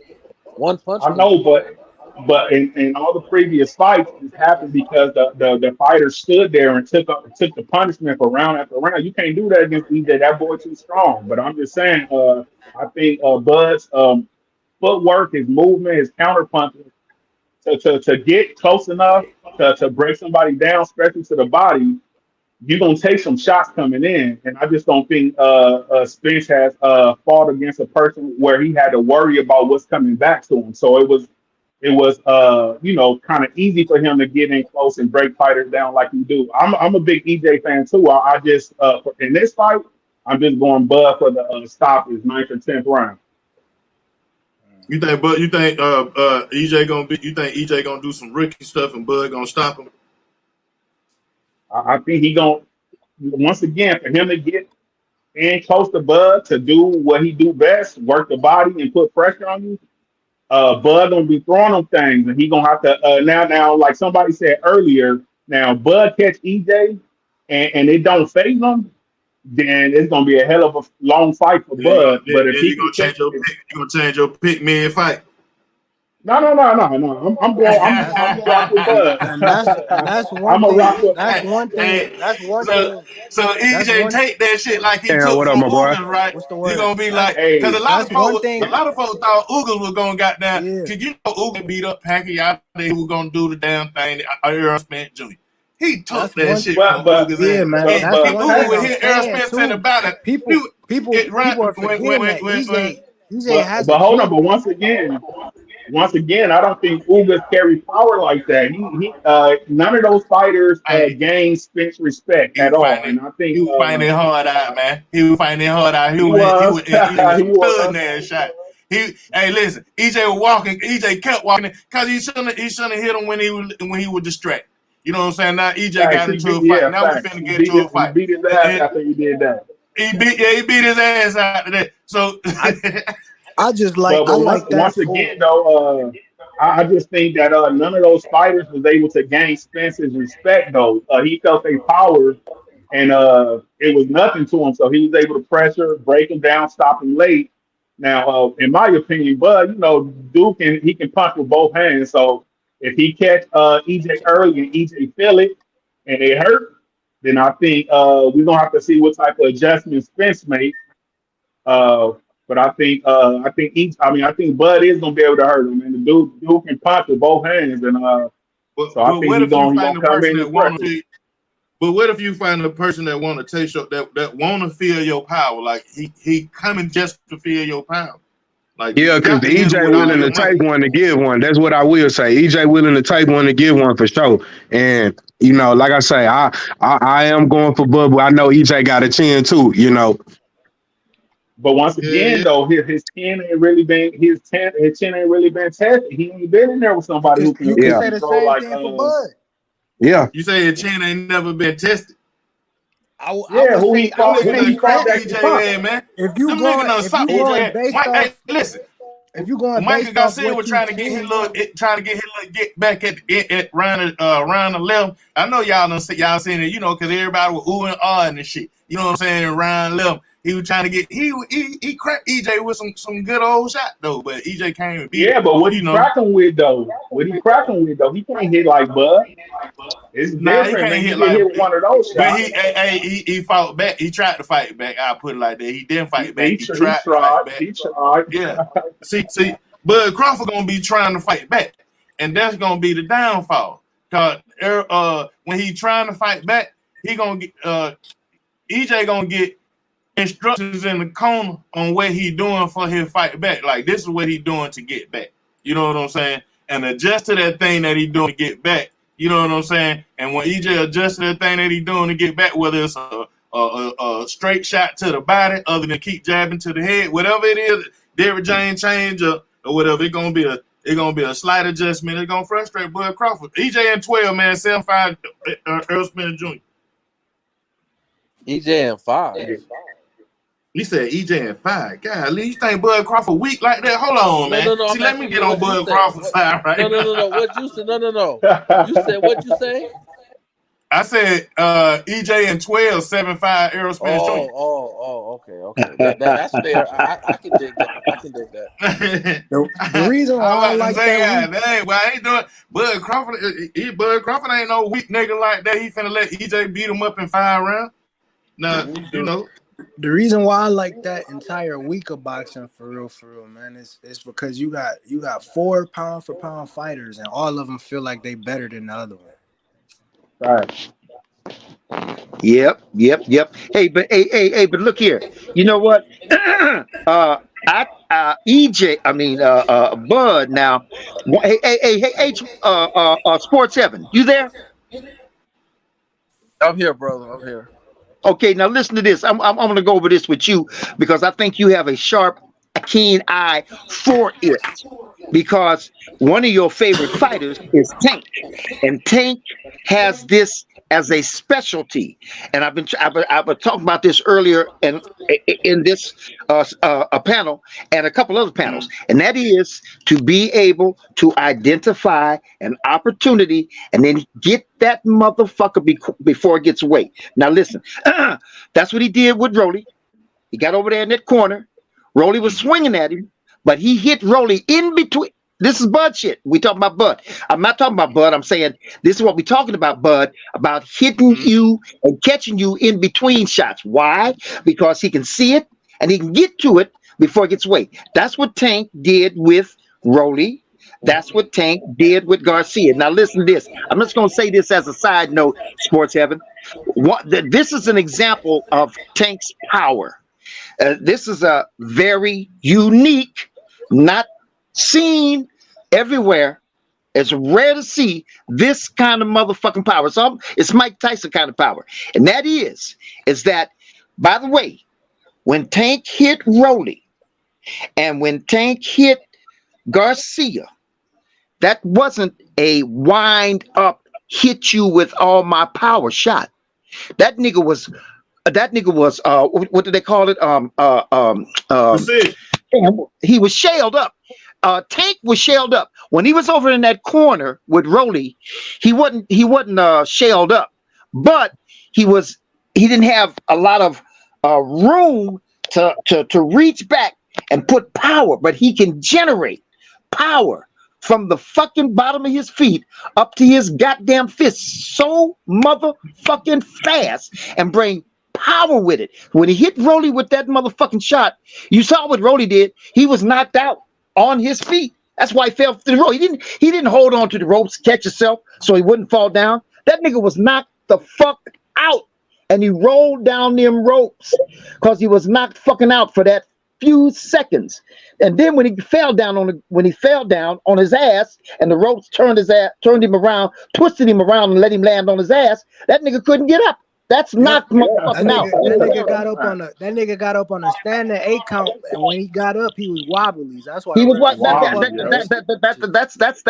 that's that temporary knockout. Now, when he hit Ryan, he didn't knock him out, but remember his position, Tanks. He was curled up He wasn't. He didn't reach back and wind up and swing and bring power. That nigga hit No, that he didn't motherfucker. have to. He was sitting down on the punch. That's what I'm saying. That's the kind of motherfucking power he can generate that quick and that quick and that fast. Now, the reason I'm saying that is because it was short and precise. No, I'm saying the reason I'm saying that about Tank is because I'm getting back to Bud, which is, but when these particular specific things that happen, gotta notice when a motherfucker does it. Sometimes it happens so fast you don't even see it. When Bud hit Porter on that chin, he hit him right on the fucking button. You know what they say about hit him on the button? When you hit a motherfucker on the button, that's why he goes down. He's wobbled for that fraction of a, you know what I mean? When he gets touched with that right on the chin, he twisted his head, man. He hit him on the chin, and that was his aim. He aimed for that fucking chin. He saw that motherfucking chin exposed, and he hit that motherfucker right on his button, and he twisted, snapped his neck. And that's why that nigga went down on the ground. And before he hit the ground, he hit him a couple more times. So what I'm saying is, this is what I'm trying to say. A Bud is a technician. He got that key, quick eye, that identifying that opportunity and hitting it on target. That's not necessarily power. That's just quick and hit that motherfucker real hard, but quick and identifying that. I'm not sure about power. Well, I you know what I mean? I do get what you said, and I agree. I agree with what you're saying. If you hit any nigga right on target on that chin and twist that motherfucker, and then by the way, here's another thing too. When Tank hit Garcia, hit him square, smack dab in the front of his face, smashed his fucking face, smashed his nose, smashed his whole head, went like an accordion, smashed up, and then came back into position because he hit him with that kind of power. But he didn't hit him on the button. He didn't hit him on the temple, on the top of his head, twist his neck, snap his head. No. He hit him smack dab in the middle of his fucking face, and he knocked that motherfucker back off his feet, and he slid back about 2 or 3 feet. That's the kind of power that little nigga has. And I'm not sure that Bud has that kind of power, but he has that kind of punch placement, identifying it and placing it in the right place. And if you can knock any nigga to his feet, let alone knock him out, or if you hit him right on that goddamn button. You don't need a whole lot of power. You don't need tank-like power. Now, Bud hurts. He hits hard. So when he hits you, you don't see the effects of that punch right a fucking way. You see that nigga he might have broke his motherfucking, shattered his motherfucking eye socket on that first punch. He might have, but it just didn't start to swell up until them later, the next 2 or 3 rounds. Let me ask you this. Let me ask this. Do you agree or disagree that Bud starts late? Starts his fights late? Yeah, that he get in his groove late. Do you agree or disagree? I absolutely agree with that. Absolutely. Okay, so I'm glad you said that. So yeah. What I'm saying is that when I had my dogs, right? I seen so-called dogs that were supposed to be world beaters turn into ear suckers, and I said, well, why is the motherfucker running? Because this bitch here in front of you fight different. This bitch bite a little different than what you used to. So I'm just saying in general is if you starting slow and you dealing with Spence, because it's not like, Spence is an entity. One thing, Bud is an entity. Tank is an entity. Shakur's, great fighters are entities. Like you dealing with something. Yep. You got an issue, and this issue here. It's just like having a feisty wife like mine. That bitch, she there. I can't just tell her to shut up. She there. It's like I got a situation on my hands. That's what Spence is, a situation. Bud's a situation too. So this mentality that Bud is just gonna be able to catch Spence or this and that, like, no, it's Bud's ribs and his eye socket. Is his body going to be intact in the later rounds for him to be able to do that? I agree. Yeah, and look, in sport. Yep, in sports. Listen here. Listen. This is important, and this is another thing that escapes people. going into the fight? You understand? What's your state of mind going into the fight? Now, what remember Tyson's reputation. Motherfuckers are scared. Tyson already won the fight before he even start because the nigga's scared when he goes into the fight.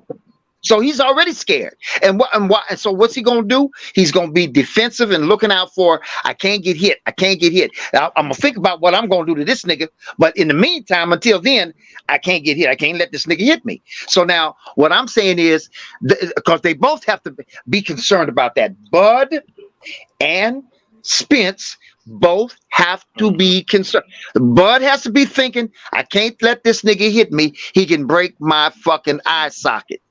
And then Spence got to say, this nigga's quick on his feet.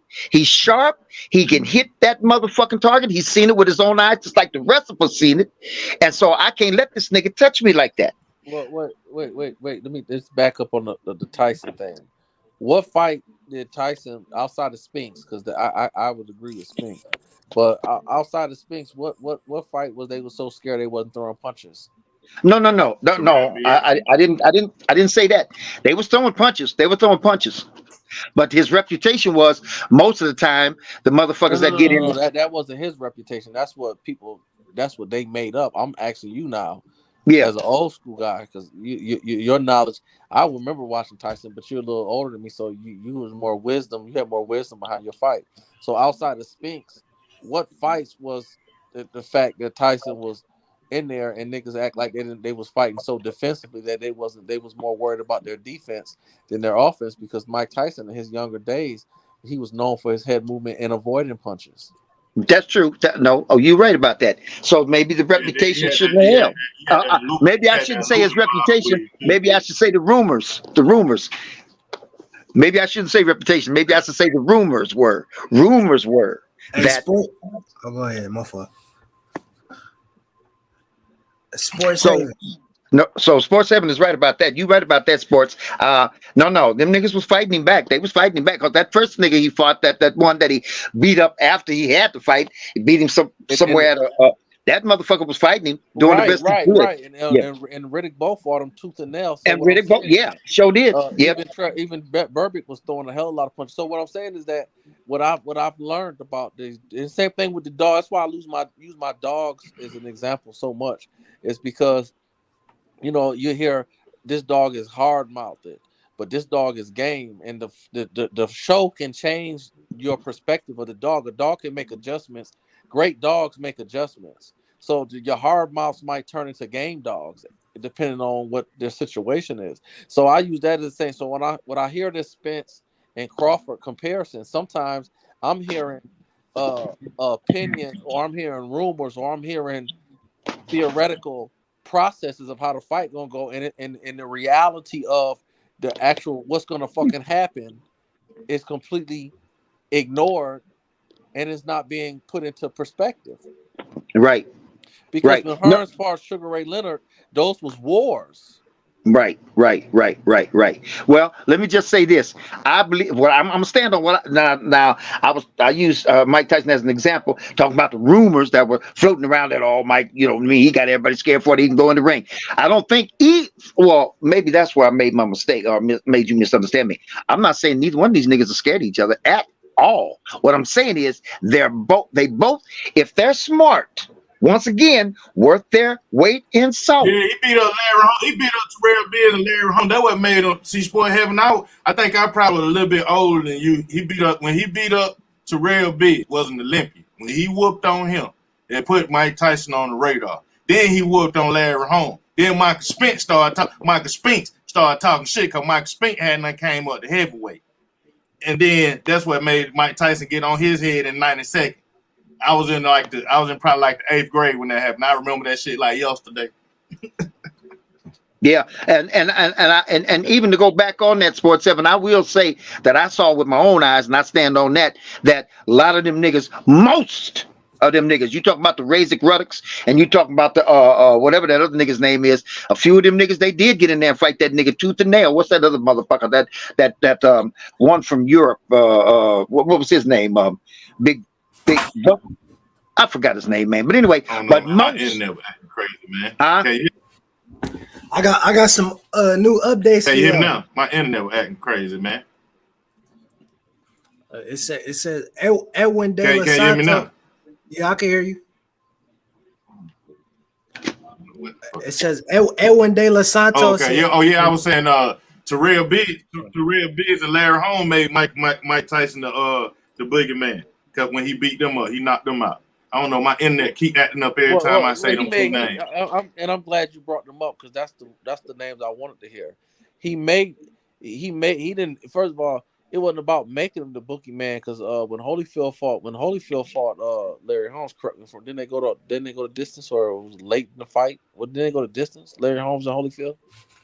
Mm-hmm. I think they went to I think it went to distance. I got some new fight I info don't for know. y'all. They went the distance. Go ahead, Edwin Cam. De Los Santos and Joseph Ardono are to clash at the same day as Boots. And then they just approved the request for the WBA just approved the request for Marlon Tapales, the dude who just took the belts from AJ. So they setting up that undisputed fight at 122. So it make it even more risk for Fulton and Inwood. Whoever win that fight has, I'm not gonna say an easy road, but Marlon Tapales, either one of them is beating them. So it's gonna be a undisputed.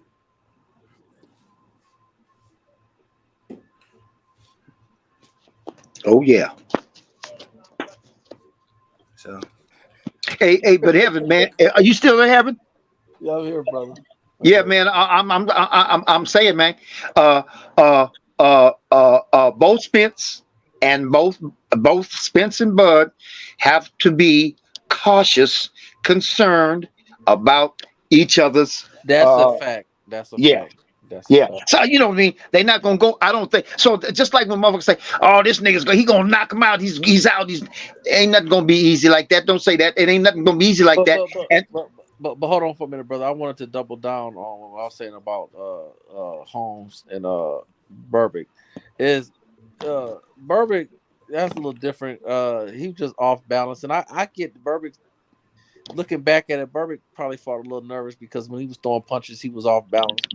Burbick, was a little off. Well, Burbick wasn't all that good. He was a good, he had power, and I think Tyson's footwork just really threw him off balance. But my point is, what I'm trying to say is, Holmes fought. Holmes was fighting Tyson like a young. You mean when Tyson knocked him out? I think a prime home. Yeah, I think a prime's home. I think some of y'all might. To me, I believe Holmes is the most underrated heavyweight of all time. True. I think a prime Holmes could arguably beat Tyson. No. Nah, cause he was dope then.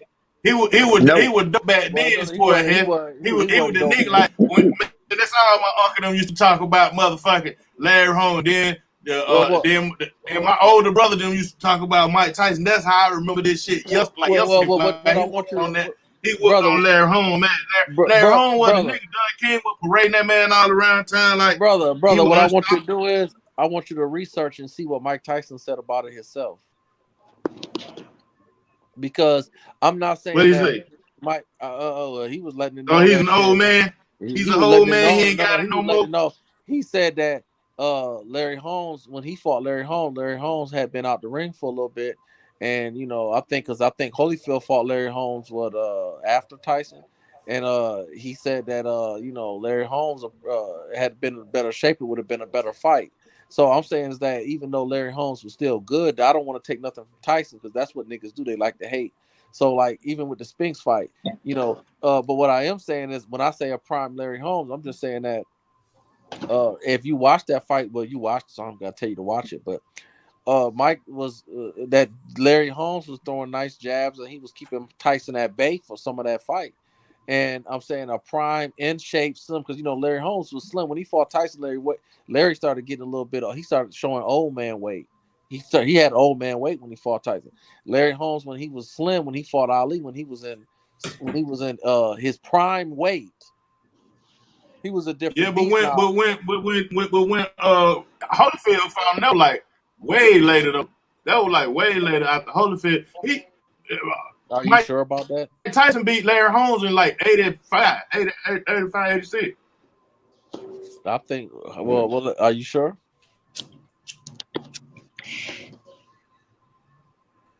Hey, Heaven, look here. And I'm not in compliance with what you're saying about Larry was keeping Tyson off him for a lot of that fight with that jab. No, he wasn't. He was using that jab to push back. He wasn't using that jab to keep Tyson off of him. He was using that jab to push back and make some distance. So because he didn't want Mike to knock his motherfucking head off, and eventually Mike caught up to his motherfucking ass. No, Larry Holmes was fighting that fight. Larry Holmes was over the heel, and he shouldn't even been in there fight. You know what I mean? He shouldn't even been there with Tyson. But that's an example of what I'm saying about when niggas get it. When niggas get something. Y'all mean Holyfield? He shouldn't have been in there with Holyfield. He was old when he got in there with Holyfield. Yeah. I mean, what's the? You keep saying that. So what was it? What year did he fight Holyfield? He fought Holyfield in like 90, like 92, 93, 94. He fought Holyfield in 90. Well, hold on, brother. That's a big skip. So you went from 90 to 92 to 94. Which year? Nah. I said 92. I started that fight at 92. Yeah, between 92 and 94. 92. Yeah, 92 to 90. That's still a big skip. What year was it? Yeah, it was like probably like 92. But he fought Tyson 7 years before that, bro. Was it? It's actually coming up on the anniversary. It's coming up on the anniversary. They fought June 19th, 1992. Yeah, okay, yeah. So he just pulled up. Yeah, that was way later. And he fought that. And if you can pull up, cause my computer. He had just fought Ray Mercer. He had just fought Ray Mercer before he fought Evander Holyfield. Right. And then how was when what year did Mike Tyson fight Larry Holmes? 4 years. January 26th, 1988. It was 88. Okay, I thought it was before that. He took 3 losses in a row. He lost to Spinks twice, and then he got KO'd by Tyson. Yeah. That 4 years is still some distance. I just wanted to be clear with that. He didn't fight till after Mike Tyson. He didn't fight till 1991 though. Right. I just want to be clear. There's a difference between you know what I mean, 4 years and 7 years though. But 4 years is still a gap though, brother. Hey, that shit crazy. Hold on, this nigga is insane. He had so he didn't fight nobody in 1989 or 1990. Then he started fighting again in 1991. From April to November of 1991, he had 5 fights. Okay, so when Holmes fought Spinks in the second, what year was that? 1986. That was 2 years before Tyson. And then when 2 years before Tyson, so he had a 2-year layoff. Let's see. Yep, almost 2.5. Okay, and no, it was about a year and some change. Year and 9 months. January 22nd. Tyson felt like when Holmes fought, when Holmes fought him, he wasn't ready to be in the ring with him. Yeah, the nigga crazy though, cause he fought after that in 1991, April 7th. Then he got another fight August 13th. Then he has another fight fucking 11 days after that, August 24th. Well, Holmes was known for being active though. That's insane though. 11 days? In his prime, he was always active. Holmes was always active. Yeah, that's for sure. These folks scary these days, niggas ain't doing that. No, they're not fighting back like they was back then. 11 days, nigga. If you do 3 fights in 1 year, that means you the man. Right. Yep. That means you super active. You active as hell.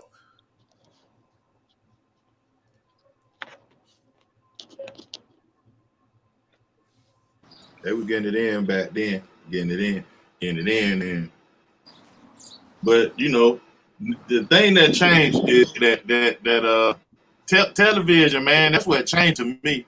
You know, like people started saying, you know, like you started being on cable TV. You know what I'm saying? Shit, you ain't got to fight on no Thursday night cards and in a ballroom in some hotel, shit, that changed the name of the game. A lot of cats start wanting that type of treatment. Hey, look at and listen to this. Listen to this. We talk about smart, not necessarily being ring savvy, but being smart, psychologically smart. You know, when Muhammad Ali fought George Foreman, right?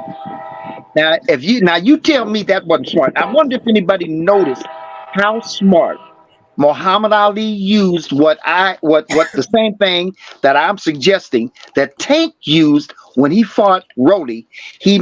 He sent signals to Rolly, nice clear signals. That's a good point. I'm scared of you because Rolly said before that fight, that nigga, he got a big head. He got them little whatever he called that motherfucking primal motherfucking animal, Tyrannosaurus. Yeah, them little arms. And besides that, anyway, that bitch is scared of me. He's scared of me. He's scared of me. And Tank picked up on that. And so he said, now, I have to maneuver motherfuckers around the ring in order to get him in position because I'm a little nigga. But I got one for this nigga. I'm going to make him think I'm scared of him. And he going to come after me. The more I let him think he's scared of me, the more that nigga's going to come after me. And that's the way Rolly went after him. Some of them punches Rolly was swinging were almost like Garcia's stupid-ass motherfucking punches.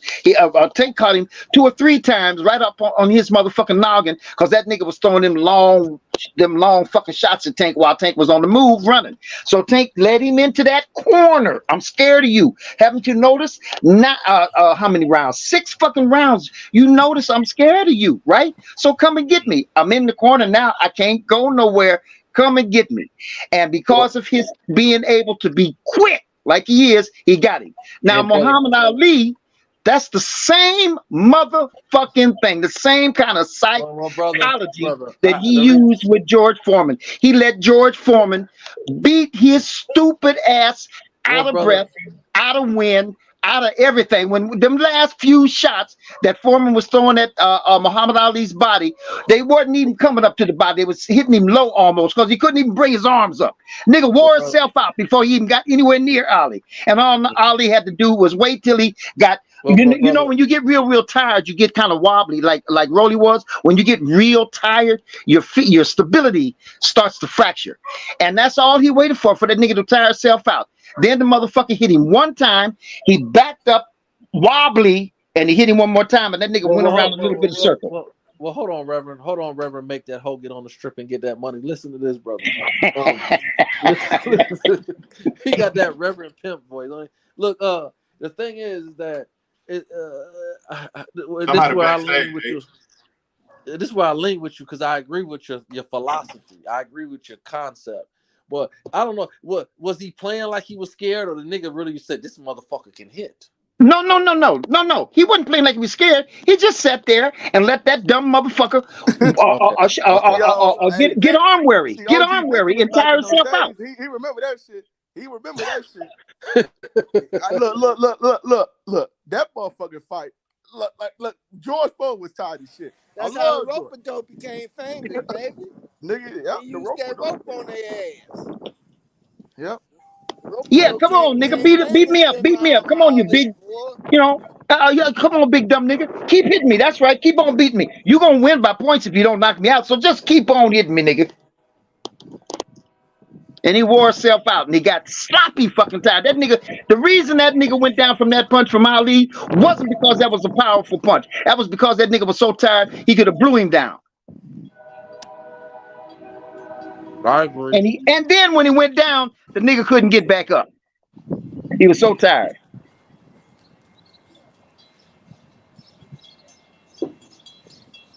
I agree. Spitting that shit today, boy. Excuse me, guys. Had to go get a package for a minute, but Warren G, I'm waiting on you. I'm waiting on you. Man, it's French fry. You don't have to. There you go. See. There you go. I got. Hey, come on, man. Hey, Warren G, listen. Let's chop it up, man. Come on, let's pick. I'm gonna pick my bones with you. Come on, let's chop it up, Mister. It's gonna happen. It's gonna be easy. gonna have a fish fry. We're gonna have some Yeah, cars Warren on G, deck. tell We're gonna OG have some we gonna have a spade on motherfucking deck, French fry. and then we're gonna play some bones. Shit. Yo, Warren G, we go. Hey, hold on. We gonna get the macaroni cheese, the collard greens with the motherfucking baked potatoes, man. We gonna have everything on them. And the sweet cornbread. And the Fuck sweet it. Let's just throw some cornbread. sweet bread. Sweet bread And the motherfucking black eyed peas with that motherfucking shit. we got nigga, that French fry. Hey yo, after the fight, hold up, Warren G, can I just say one thing? After the fight with Errol Spence, everybody, we're gonna have a French fry in Omaha, Nebraska. Everybody's invited. Whoever believed in Bud, everybody's invited to the French fry. Not the Spence fans though. Y'all niggas ain't invited. Y'all niggas I'm coming. I'm coming. Fuck that. I'm coming.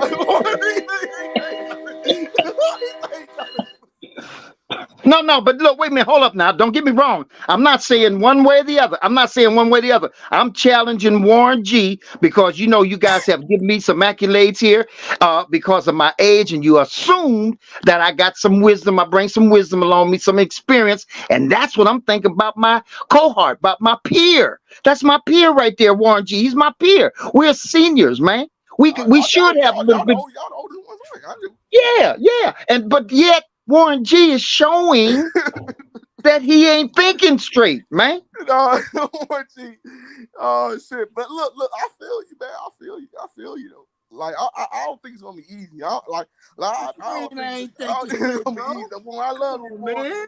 Brother, I love you. Clearly. I don't think this shit gonna be easy. I can see clearly now. The rain is gone. But hey.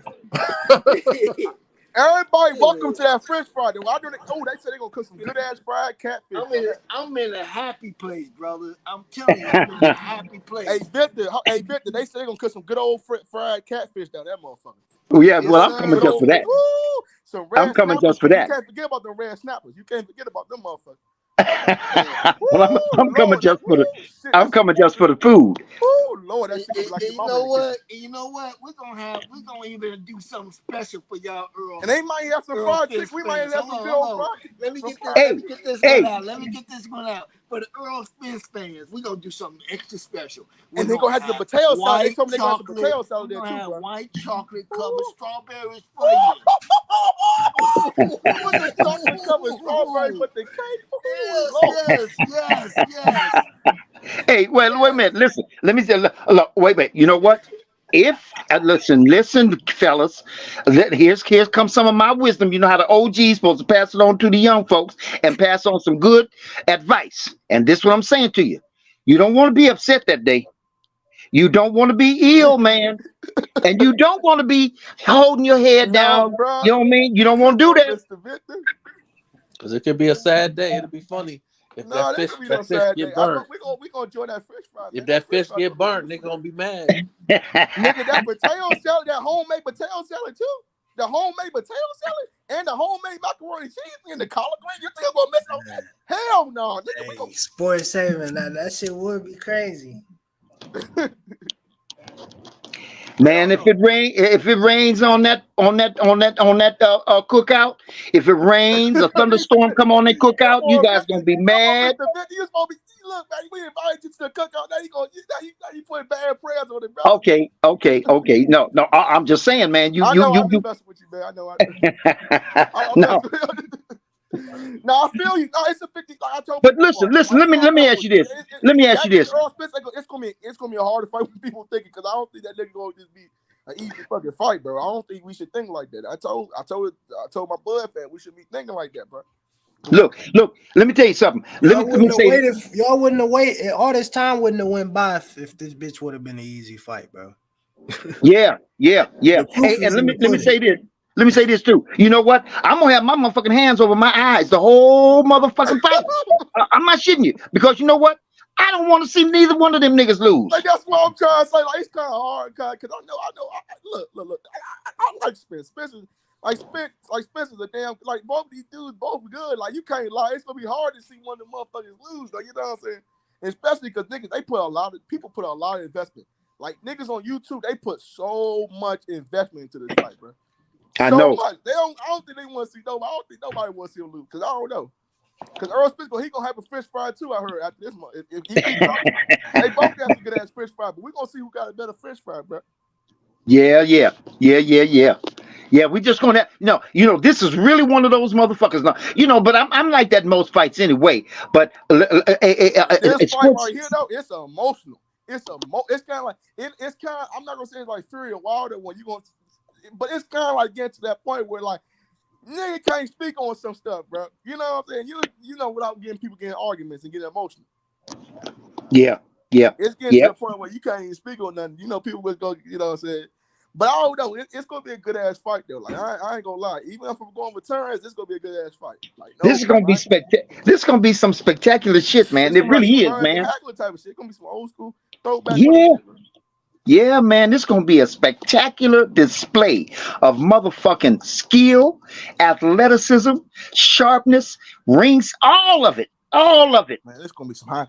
This gonna be like probably the best fight in like almost 20 years, man. Yeah, for sure. This is the best fucking fight since probably Pacquiao and Floyd.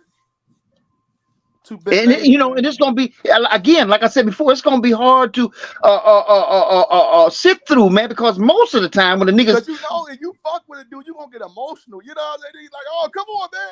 Yeah. You know what I'm saying? Like I'm rooting for Terrell. I'm like, nigga, come on, bro, come on. You know what I'm saying? That's my dude. But we gotta, but still, bro, like Errol Spence, like you can't count that nigga out, bro. Yep. Hey, this is one of those. May the best man win. It is, bro. I ain't gonna lie. It's kind of like, damn. It's kind of hard, bro. It's like, nigga, if like Earl didn't get in that car accident, I'll probably say that. But I don't know. I just don't know who's gonna win. I think I got Terrence. I think Terrence gonna knock his ass out. TKO, but it's hard. It's hard. Just all jokes aside, man. These two guys are about to make history, bro. They are. Yes, really realize that the full magnitude of getting a fight like this, man, it's very rare. I mean, it's not like this shit happen every day, you know. True. Whoever wins this fight gonna be the first 4-belt undisputed world champion at 147 in history, bro. Yeah, bro. Yeah, I thought we already know it's a fish fry, so we know where this going. No, we don't know it. We don't know it's a fish fry, bro. Hold up, bro. They both having fish out. They both gonna have some fish fries at the. No. Spence eating chicken, brother. He don't care. Damn, but still, I still go. He on the farm and everything. I still go. Hold up, bro. That nigga eating beef. Yeah.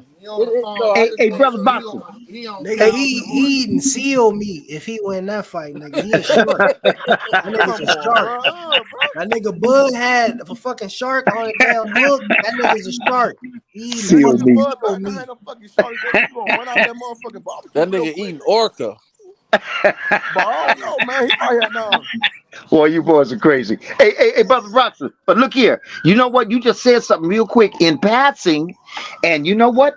That needs to be noted. That needs to be noted. Listen, I broke my fucking hip about February 9th, so it's about 4 or 5 months, and it was estimated by the surgeon that it's going to take me a whole year to get full recovery.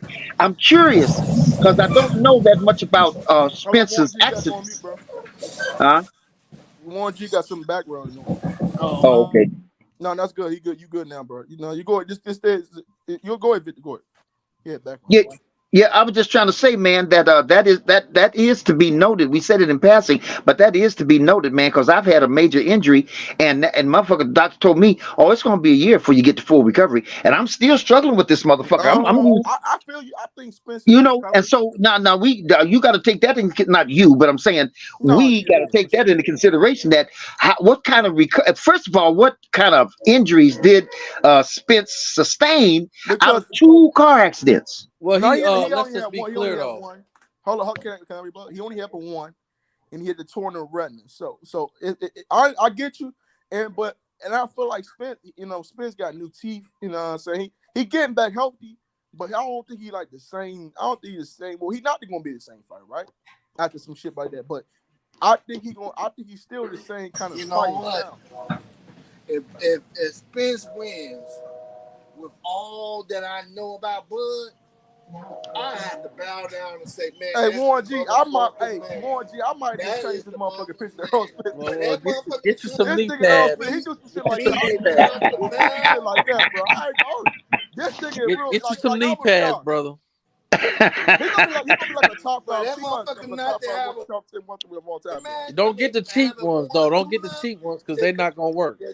All of that, I would have to just say, you know what? That's the motherfucking nigga. Well, we know that already. We know that already, brother. So don't get the cheap knee pads though. Don't get the cheap ones because I'm younger than you, and when I work and I get the little cheap knee pads, they don't work. Just a dream, right?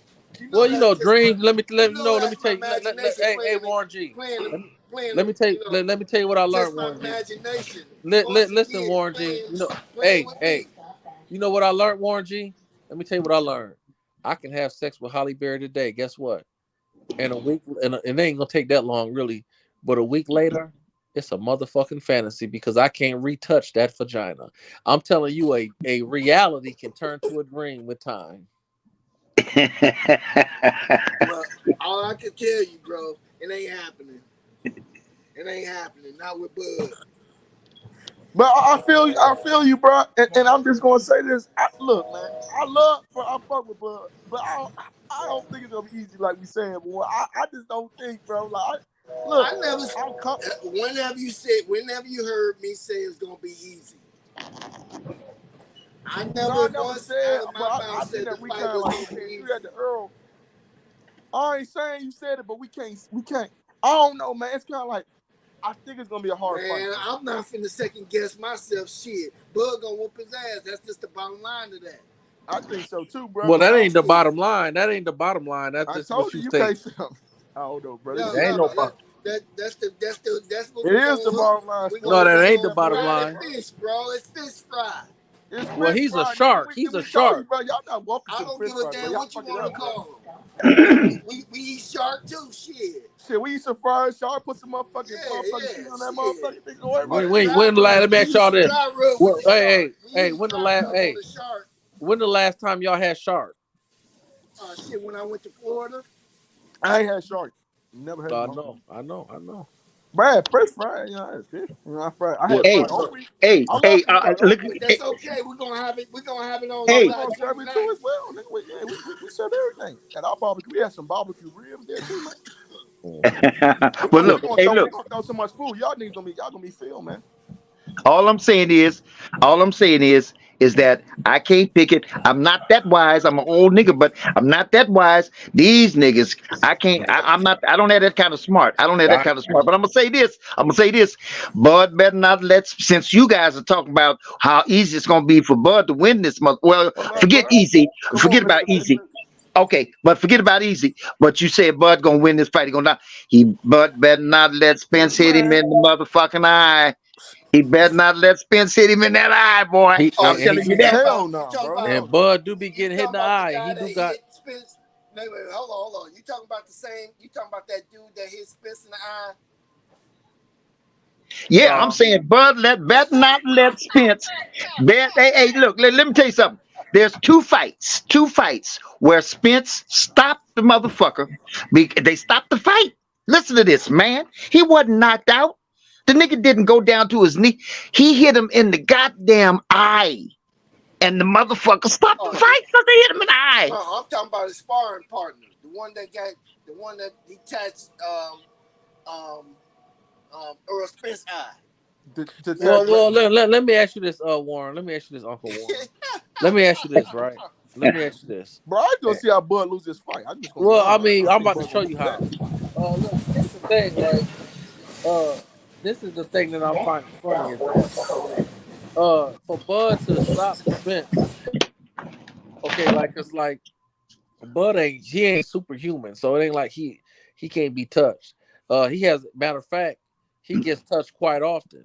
So with that being said, is that for him to stop Spence, now we ain't gonna get into the scorecard, that's a different conversation. But for him to stop Spence, he's gonna have to stand still and he's gonna have to take some shit. Man, you lying like a motherfucker. I'm not lying. I mean, he took shit every fight. Hey, I ain't never seen. Listen. Listen. Damn near every fight. Damn near every fight I watched Crawford. His eyes swollen. His eyes swollen or his cut. Are you for real, man? Are you really gonna run with that narrative? That's why I'm trying to say, Uncle Warren. He trying to run. Seriously, man. Well, what you mean a narrative? Come on, sports. Come on, sports. I know you better than that. No, I'm not. Listen. Listen. Listen. Let me say this. Well, hold on, Uncle Warren. I didn't say every. I'm just listen what I'm trying to say. All right, man. All right, I'm not trying to say every. This is what I'm trying to say. Okay, so let me start from the beginning so it's no misunderstanding. I am a Crawford fan. I enjoy Crawford. I think he's a more entertaining fighter than Spence, right? That's two of us. Okay, but the problem is that because I watch these fights when I keep it 100, he be getting hit. It's not like hold on, let me finish. It's not like he's some type of Mildred. It's not like he's some type of Mildred Tiller. He's some type of a matrix fighter where he knows a Bud fight. That's what make him special is he fight. He has the ability to elude punches. He has the ability to do certain things that most people can't do. But at the end of the day, he take punches. So what I'm saying is, but come on, bro. Like, don't everybody take punches in bars? We can't. That ain't what I'm trying to say. The nigga be getting hit. Like, okay, me personally. No, I feel what you're saying. Yeah, I see what me you're saying. personally, I don't think he was losing against Porter. Me personally, but hey, and I'll admit, I think Porter was up one round. That's all right. Well, there you go. So I don't. I had it tied. You know, yeah. So what I'm saying is, to my point though, I don't think he was. You think he was, but I'm saying he was getting hit. He was, bro. All right, Spence is a better boxer. Hold on, Spence is a better boxer. He got a better jab. He got the longer arms. He's better. So if he's getting, no, he don't have the long arm. Bud got a 2-inch reach advantage. No, I didn't say he got long arms in Bud. I said he got long arms in Porter. Okay, he don't. Yeah, you right. Yeah, you right. No, you right. Okay, so I'm saying is if Spence, if you feel like Porter was Sean Porter. Bud, let me say what I'm saying. No, if you felt like Porter was winning the fight, I don't, but you do. So if you feel like Porter was winning the fight, what makes you think Spence can't be in a situation where he wins? But I'm not. But you gotta understand, Sean Porter's a better athlete than Errol Spence, bro. Is he? Yeah, bro. Like he's a way better athlete. I don't think so. I'm not saying, but you saying like Sean Porter just don't fight flat-footed, bro. All the time. That's true. That's true. Yeah, that's Porter got that herky jerky pivot. But see, Victor Porter used to be a high school running back. He was fucking first conference all Ohio, so he was a That's what I was saying about Porter. Porter was that nigga running back, like bro. Yeah, and you know that's what I was saying about. That's what I was saying about Porter. He's a strong, thick motherfucker. That's a little muscle head right there, man. That's a motherfucker right there, bro. Big old strong. If I can use the Muhammad Ali and George Foreman analogy, I'm gonna use that. But I'm gonna wait till I get to the next stop, so I don't make mess of it. But I'm gonna say this about Terence. Terence learned how to stand in the pocket and take certain hits, but get more out of it than he's getting back from the hits. Yeah, well, based on what? And just listen. I mean, first of all, I think Terence realized that the people that is up against him, because let's just be quite frank about it. Everybody said that they ain't no competition, right? Right? Yeah, some people said that. The last, all the fighters that he fought at 147, other than Porter and Kell Brook. No. Hold on, OG. I'm finna go somewhere with it. I'm gonna get there with it. Because you lost me because you were talking about being in the pocket. Back to it. Other than those two, didn't really have the power to really fuck with Bud. So Bud was able to stand in there and take some shit. Now I'm not gonna sit up here and say that Earl, he gonna sit up in there in front of Earl and take that shit that he was taking with them, with the other fighters. But let's just be frank about it. Bud was doing the same shit that Ali was doing with George Foreman. Yeah, so you ain't. No, I don't know about that. I'm not. Don't take it all the way there. No. I want you to show me how you make that comparison, Uncle Warren. Okay, just the fact that he baiting them, thinking that you're gonna be able to take me out when I'm setting you up for some shit. And what fight? Let's talk about the last fight. Let's just use that one. The white boy? You talking about? Was he not getting caught? No, no. I know he was getting caught. That's why I said he gonna have trouble with Spence. Was he not getting caught? But I can't compare that to Muhammad Ali and George Foreman though. I said you heard me, brother. I said I can't compare that to Muhammad Ali and George Foreman. What I'm saying is he was baiting George Foreman in, thinking that George Foreman was doing something. When he was just using that to wear George Foreman out, he made it appear that George Foreman was cooking, that he was working, that he was doing all this work until he finally came out and said, "Okay, that's some powerful now it's my turn." You know, Uncle Warren, that's a powerful niggatry that you just did. That's some powerful niggatry. You can't compare what that white boy did that didn't have no business in the ring with Bud to George Foreman and Muhammad Ali. You know that better than that. I'm not gonna eat your fish if that's what you're telling me. I can't trust your spice. I can't trust your dressing on your fish. Are you going to sit up here and compare that white boy and try to use that as an example for George Foreman and Muhammad Ali? No. I was talking about the bait tactic that Muhammad Ali. Yeah, I know. To get George Foreman. Pour that drink and hit that blunt. You get tired. That's all. That's what I was using. I wasn't comparing them two at all. Well, you brought him up, so you brought him up as an example. Just the fact that, just the way he talked about Tank and Rolling. No. Debated Rolling thinking Rolling. It's so quiet, you can't hear her. It's so quiet right now. It's just me and you talking because everybody's sitting up there saying, "Why did he do that? Why you compare Muhammad Ali and George Foreman to Bud and that white boy?" Oh, come on, man. No, Uncle G. I can't let you get away with that, Uncle G. I cannot let you get away with that. Are you really finna take that away from this conversation? Okay, I'm shut up. I'm sorry. That's what's gonna get out of this whole conversation. It's me saying that I'm comparing. What I'm saying is he used, just like Terence, is using bait tactics to make a motherfucker feel like, okay, you think you're getting something. Come on, man. The man knocking out everybody that he facing. Hey, can I run this one by real quick? Have that much power for him to become sitting up in the pocket like that. Hey, let me run this one by real quick, everybody. Listen, I'm talking about Errol Spence, and I said, just cliche, so to speak, and say, Bud better not let Earl hit him in the eye. Okay, but here's the thing that Bud better not do, and this is the example. I use Tank as an example. Let me use another example. Charlo and Rock. Charlo and the Rock, J-Rock. Now, in that fight, J-Rock was winning that motherfucking fight. He was popping Charlo all over the motherfucking place, man. Popping that motherfucker nice, good, clean shots. But when they got in the middle, they was in the middle. It was a funny thing. They was in the middle of this motherfucking ring when this happened too, if you saw the fight. But then J-Rock was doing something. He had thrown a punch, and he was getting ready to throw another one, almost identical to what Tank was.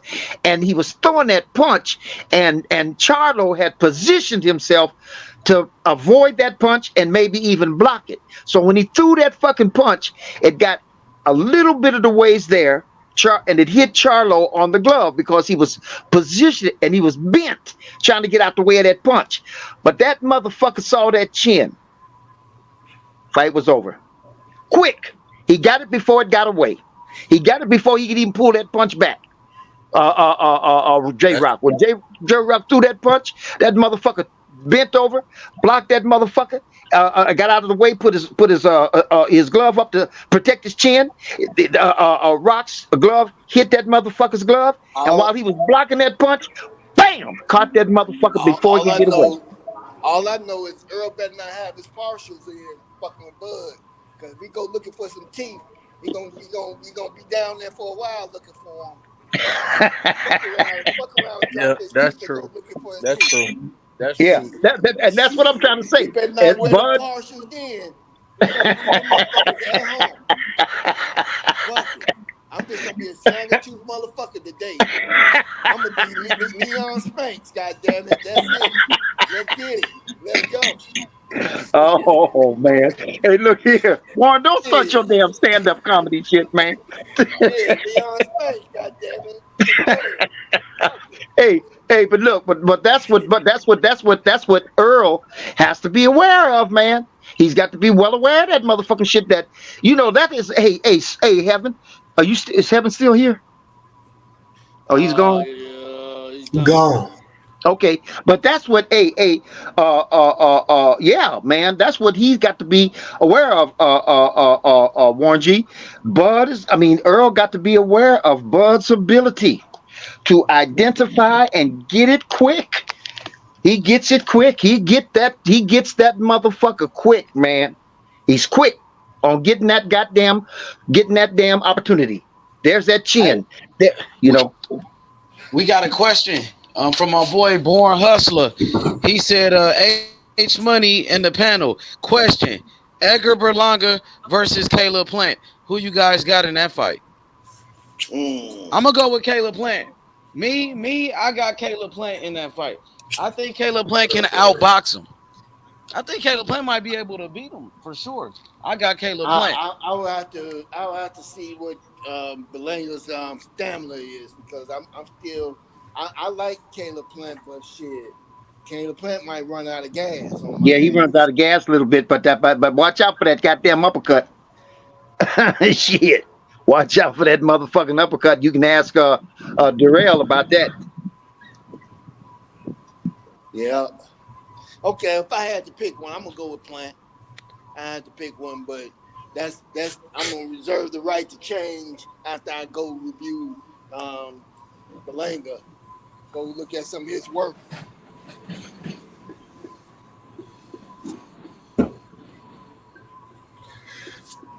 Belanga, the younger fighter too, ain't he? 26.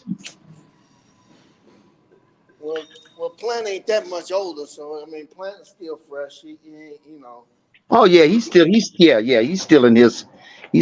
good shoes. He's still in his prime. He still got a lot of good fight left in him. Unless he still got some miles to go. Yeah, so yeah. I ain't gonna use that as. I will say this: Berlanga do got some pop. Does he?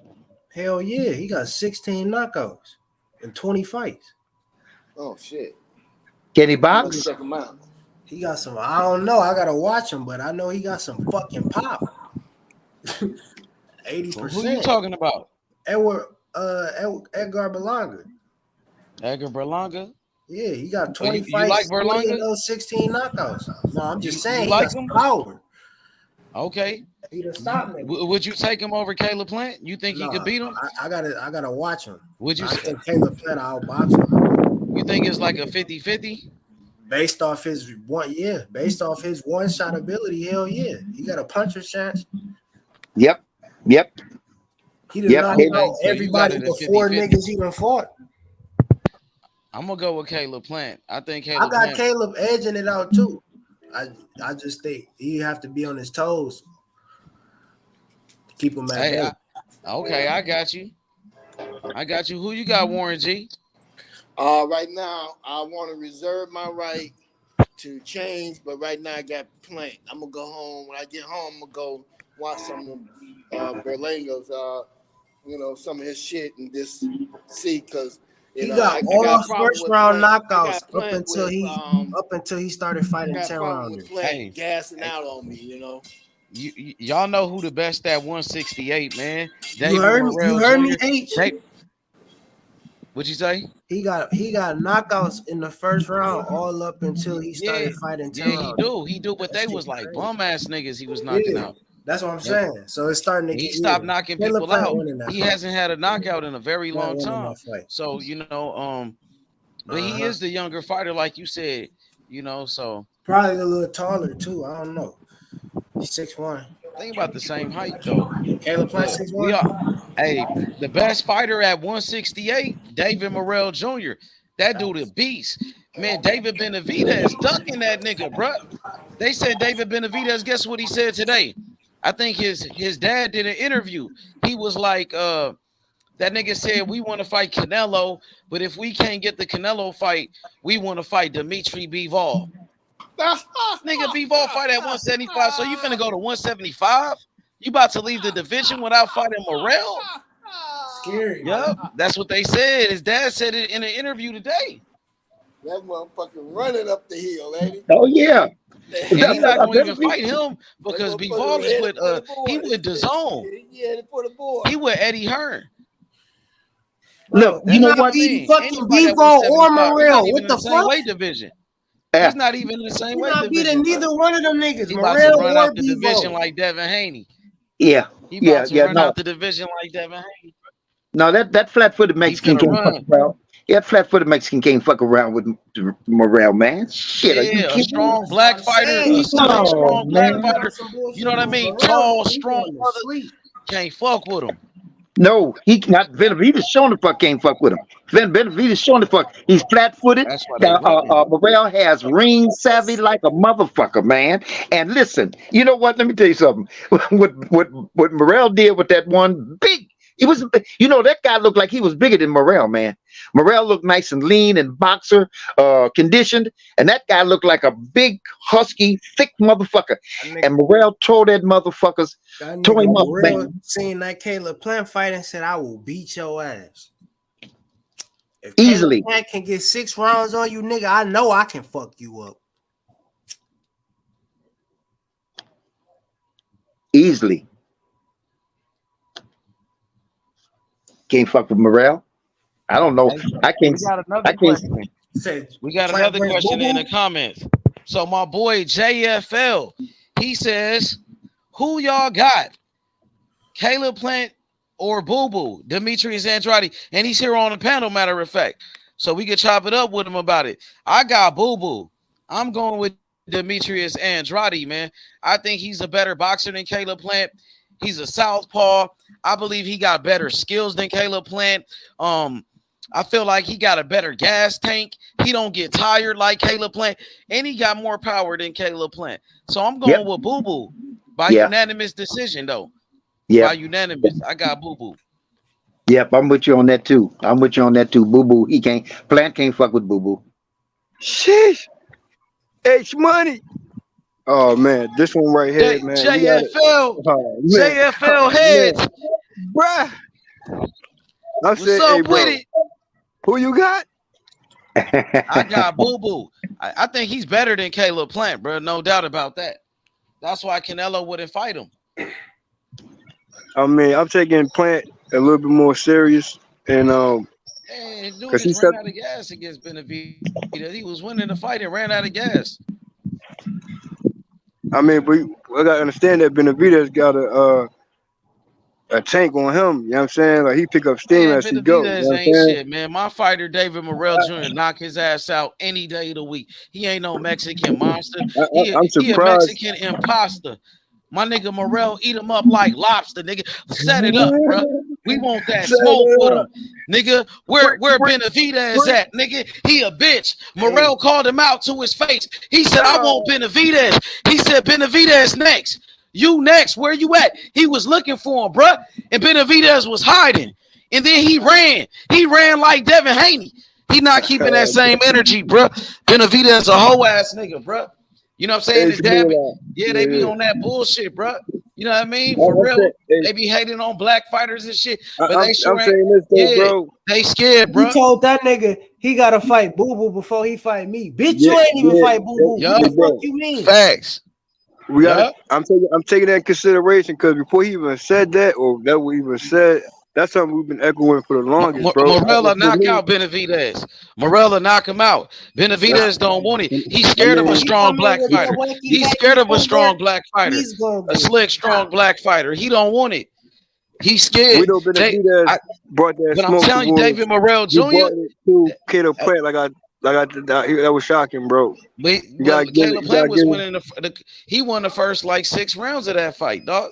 So he put up a good fight. Some people thought Caleb Plant was winning. You know what I mean? So let's be honest. Canelo knocked out Caleb Plant. David Morrell would knock out Caleb Plant. He would knock out David Benavidez. David Benavidez, he's scared of David Morrell Jr., nigga. David Benavidez, he a pussy. He won't fight David Morrell. He about to run. He about to run. Him and his daddy, nigga. They some frauds, nigga. It's no What's running. up with it? No, ain't no running. We the same age. We both Yup. 25. I'm gonna move Just up like with you, Devin nigga. Haney and This Shakur. shit is inevitable, nigga. Yup. Ain't Yup. no running. Yeah, You gonna have facts. to fight me eventually, nigga. Yeah. Yup. You know what's up, nigga? Saying, you know, Hey, JFL, David Benavidez, he's scared of my fighter. Guess what? H Money Don King, I got the next Muhammad Ali, nigga. I got the next Alexander Usyk, nigga. Look, I'm about to put his picture up here. The next Muhammad Ali. You know what I'm saying? David Morrell Jr., bro. Muhammad Ali type of fighter. Look, and he looked like Muhammad Ali too. You know what I'm saying? Like a young Muhammad Ali. Yep. Like He flow like a butterfly, sting like a bee. You know what I mean? And he's southpaw with it. Look, Jay. Man, he got a You ready, Jay? 78-inch reach. He got the longest. That's the same reach as Muhammad Ali. Look up Muhammad Ali's reach. Look up Muhammad Ali's reach. He got the same reach as Muhammad Ali, bro. I don't just be talking, bro. And then he was born the day after Muhammad Ali, bro. To be honest, if we gonna be real about the situation, his birthday the day after Muhammad Ali. There we go, JFL. The next Muhammad Ali. Say he don't look like the legend. Say he don't look like a young Ali. I put my Ali picture right here. I found the next Muhammad Ali. H Money got him. Don King. Look, there go Ali. Look, now look at Morrell. Tell me he don't look like Ali, bro. Come on, Jay. Legend would say, man, he more prettier, bro. Come on, man. Let's not do this right now. Let's not go there, bro. Come on, Jay. Look, Jay. Let's not do that, bro. Look, Jay. Look. Look. Young Ali. Young Ali right there, bro. The next Muhammad Ali, bro. The next, I compare him to two fighters. Alexander Usyk, because he a southpaw, and Ali was orthodox, so they is kind of different. So he does remind me of Usyk, but he got more power. So I would say he's a combination. You know what I mean? He's a combination of Muhammad Ali with Alexander Usyk. You know what I'm saying? You know what I mean? He's a mix. You know what I mean? That's what I would say. Yep. So Jay, who won it? Who won it, Jay? Don King got him. Yeah, Don King back in business. What's up, Jay? Well, let me bring it back to Boo Boo real quick, man. Now Boo Boo, he got this. For me, he has this Bernard Hopkins twin, bro. You gotta understand his savviness twin. You gotta understand that Andrade got Angle's twin. He a puncher, boxer. You know what I'm saying? And he's just accurate when he needs. He is definitely an accurate fighter. But I think he needs to, step it up. I feel as though he could have went down and chased a Charlo just to go back up to get another Charlo. You know what I'm saying? To put more buzz around that. And but who's in front of you, man? I'm saying, Caleb Plant has to be Caleb Plant. When you talk about at 168, man, we all know who the best fighter at 168, and that's David Morrell Jr. And Don King got him, nigga. They don't want no smoke with my fighter at 168. You nigga, Boo Boo don't want it. Boo Boo scared, nigga. Yeah, and you know about my other fighter, Andy Cruz, nigga. Andy Cruz, he out there in Philly. He out there in Philly. Where you at? He training with Bozy Ennis and Boots Ennis. Now he coming for Devin Haney. I do want to see what he gonna apply to his skill set. I mean, after his training and stop this Burgos nigga his first fight. Yeah, to the body. He gonna stop him with a body shot. I predicted a body shot. The Boo Boo ain't playing with nobody, bro. It just he needs to get in the ring with Daniel Jacobs, bro. Friends or foe, I don't know what the situation is with that one. Jacobs get knocked out by Morrell. Jacobs that's a good one right there too. Morrell will knock his ass out, bro. Jacobs, he old, he washed up. You talking about these old fighters? I'm talking, nigga. We out with the old and we in with the new. Now you said Boo Boo, that nigga through. You talking about Caleb Plant? Come on, man. Caleb Plant, that nigga ain't got no power. Nigga Morrell will knock him out, bro. him to sleep. You know what I mean? You talking about Benavidez? Benavidez, you said Benavidez is the Mexican monster. Wait, you said Benavidez the Mexican monster. David Morrell Jr., he's the Mexican assassin. He's the Mexican killer. You know what I'm saying? They don't want no smoke with him. I promise you that. None of the fighters from Mexico. Canelo, he's scared. Morrell knock out Canelo. Canelo washed up, nigga. You talk about motherfucking Benavidez, that nigga don't want it. He's scared. You know what I'm saying? Jaime Munguia, he don't want it neither. Zerdo Ramirez, that nigga scared. Nigga, I got my nigga Andy Cruz in Philly, nigga, with Bozy. And Boots, nigga. Philly stand up. We got another one. My nigga Boots in this, nigga. Straight up. Yeah, he You hear me? Who gonna take on the protege of B-Hop, man? Who gonna take on Boo Boo for real, man? You know what I'm saying? Like, that's what I want to know. Morrell all day, David Morrell. If Benavidez gonna duck him, Morrell will take that fade. Boo Boo, he's scared. You see the man on the screen, the next Muhammad Ali. Tell him H Money said it. Don King said that. You know what I mean? You see him? He looked just like a young Ali. What's up, my nigga? Who won it? I got him, Jay. Don King got him. What's up with it? Hey, Boo Boo got a list. He got a list in front of him, bro. He needs to. Like, where Morrell at on that list? So Morrell ain't nowhere on that list. Just like your boy Devin Haney running from Shakur. You already said it. So you gonna treat Morrell just like Shakur, while Shakur the next Mayweather type of nigga.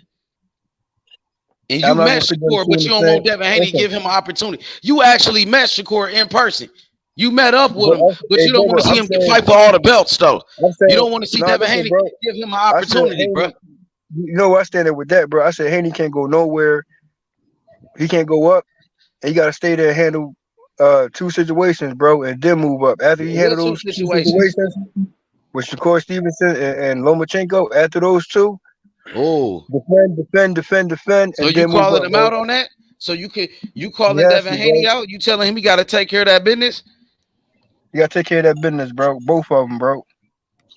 So let him know then. This your time. This your moment to let Bill Haney know, because you know he listening, and Devin Haney know. Let him know how you feel, bro. What they got to do? This coming from Free Smoke, JFL, nigga. The man that started it. Let him know, bro. What you on? We started it, bro. You know how we do. But respectfully, I'll say, you know, Devin Haney, you have to defend again, bro. You know what I mean? There's no way if Shakur got you, you know what I mean, in that Mando position and, you know, moving up.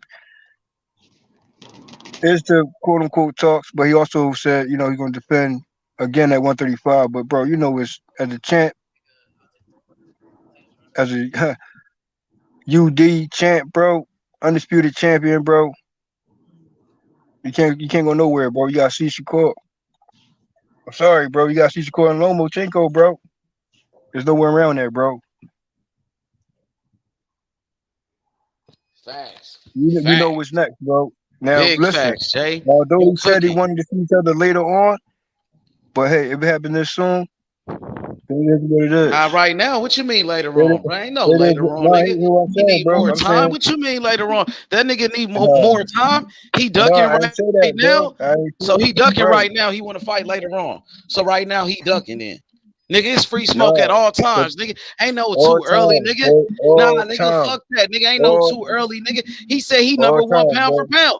Bill Haney said Devin Haney was the number one pound for pound. That's what Devin Haney said. So you gotta act like it, nigga. So the number one, the best fighter in the world, the man that said he the best fighter in the world, the number one pound for pound, said it's too early. He need more time, but he ready to fight everybody else. He said he could fight Tank. He said this nigga said he could fight motherfucking everybody else but Shakur. He could fight Tio. He want to fight Gary Russell. He want to fight Ryan Garcia. He want to fight all these other niggas.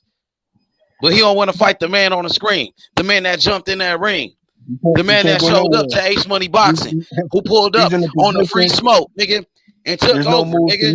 There's no moves to make but Shakur and Lomachenko, bro. Whatever you want to do first. So you said Devin Haney and Shakur? Facts, bro. Let's speak on it. Cook on it.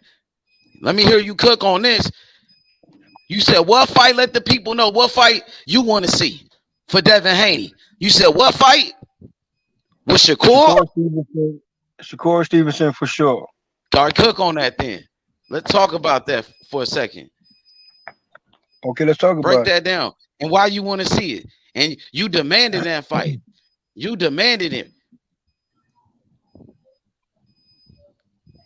You can say this though.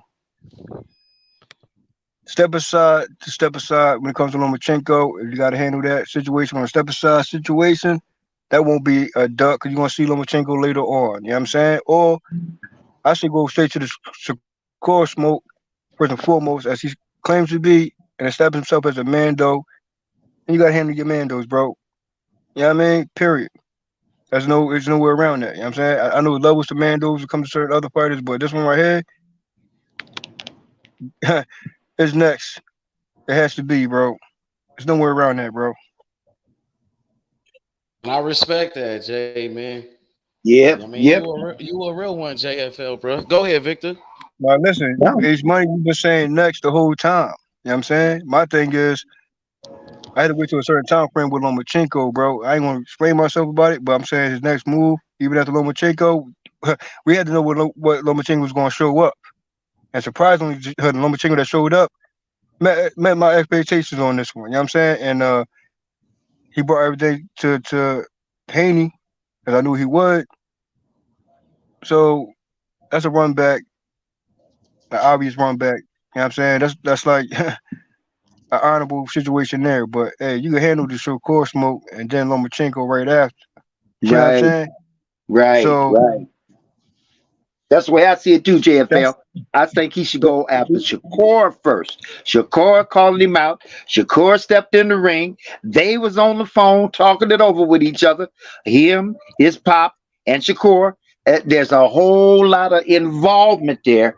Get that first. Then you can go back and clean up that slate and get that straight about Lomachenko and you know what I mean, put the final stamp on that. But you need to go with Shakur first, all right? And then besides that, in the meantime, Lomachenko can handle his run back with Ortiz. Right. Yeah. Right. And you know, this is something else that it's not necessarily a part of boxing, but you know, sometimes it's the way a brother feels. It's just like I said about the Spence and Bud fight. You know, I can't pick nobody in that fight. I don't have enough wisdom, enough know-how, enough information, so to speak, data on these two brothers to be able to distinguish one from the other. They got different styles, different approaches, but they're both superiorly effective. And so I can't call it. But I ain't pulling from one or the other. I can't pull from one or the other because I want both of them to stay on their level, stay on their status, to keep their accolades, to keep their positions. I love both of them. So I can't call it, and I don't want to call it. May the best man win. You know what I mean? But this is the part that I'm talking about that sometimes it's not, because it's probably not a part of boxing, which is, what about the young brother is your friend, you grew up with, you know him, and the opportunity that you could give him. You know what I mean? I know it don't work like that. I know it's a business. You know what I'm saying? But sometimes I'd be like, you know, well, wait a minute. My brother's been here with me, and you know what I mean? He's been busting his ass too, and he's in this game too, and he's a little bit, you know, off the out of sight, out of mind, so to speak. Not quite, not completely, but just, and so let me give my brother opportunity. Let me give my boy an opportunity. You know what I mean? Let me put him, shine some light on him so niggas can recognize him, and so he can, achieve and accomplish what we all trying to achieve and accomplish, which is climbing that ladder, getting better, getting accolades, getting belts, getting statuses, so on and so forth. So maybe that's not the way boxing works on the inside, but I'm just thinking, why not give the brother that's your old friend, give him an opportunity. You can give your friend, your brother, an opportunity. Now, why would you call, and especially calling out niggas like Tank? Tank don't need nothing from you. And I know you can gain something from fighting, Tank. I understand that. But it's a matter of you chasing after that motherfucking clout chasing, or doing something real humble, with real humility, with real love, and giving a brother who's trying to get up there too, give him an opportunity. You see that look on his face. Shakur right here. I didn't want to see that man. He didn't want to be in the ring with him. He ran out that ring when Shakur got in the ring. What kind of shit is that? In the same ring with Shakur, so he got up out of there. Even though that was his ring, that was his fight. You know, that's like a nigga coming to your house, to your yard, jumped in your yard, broke in your house, got up in there, and then you left your own house. You left your own yard. That's like another dog. You feel me? That's like another dog coming to your yard, and you a dog, and you let another dog run you out your motherfucking yard.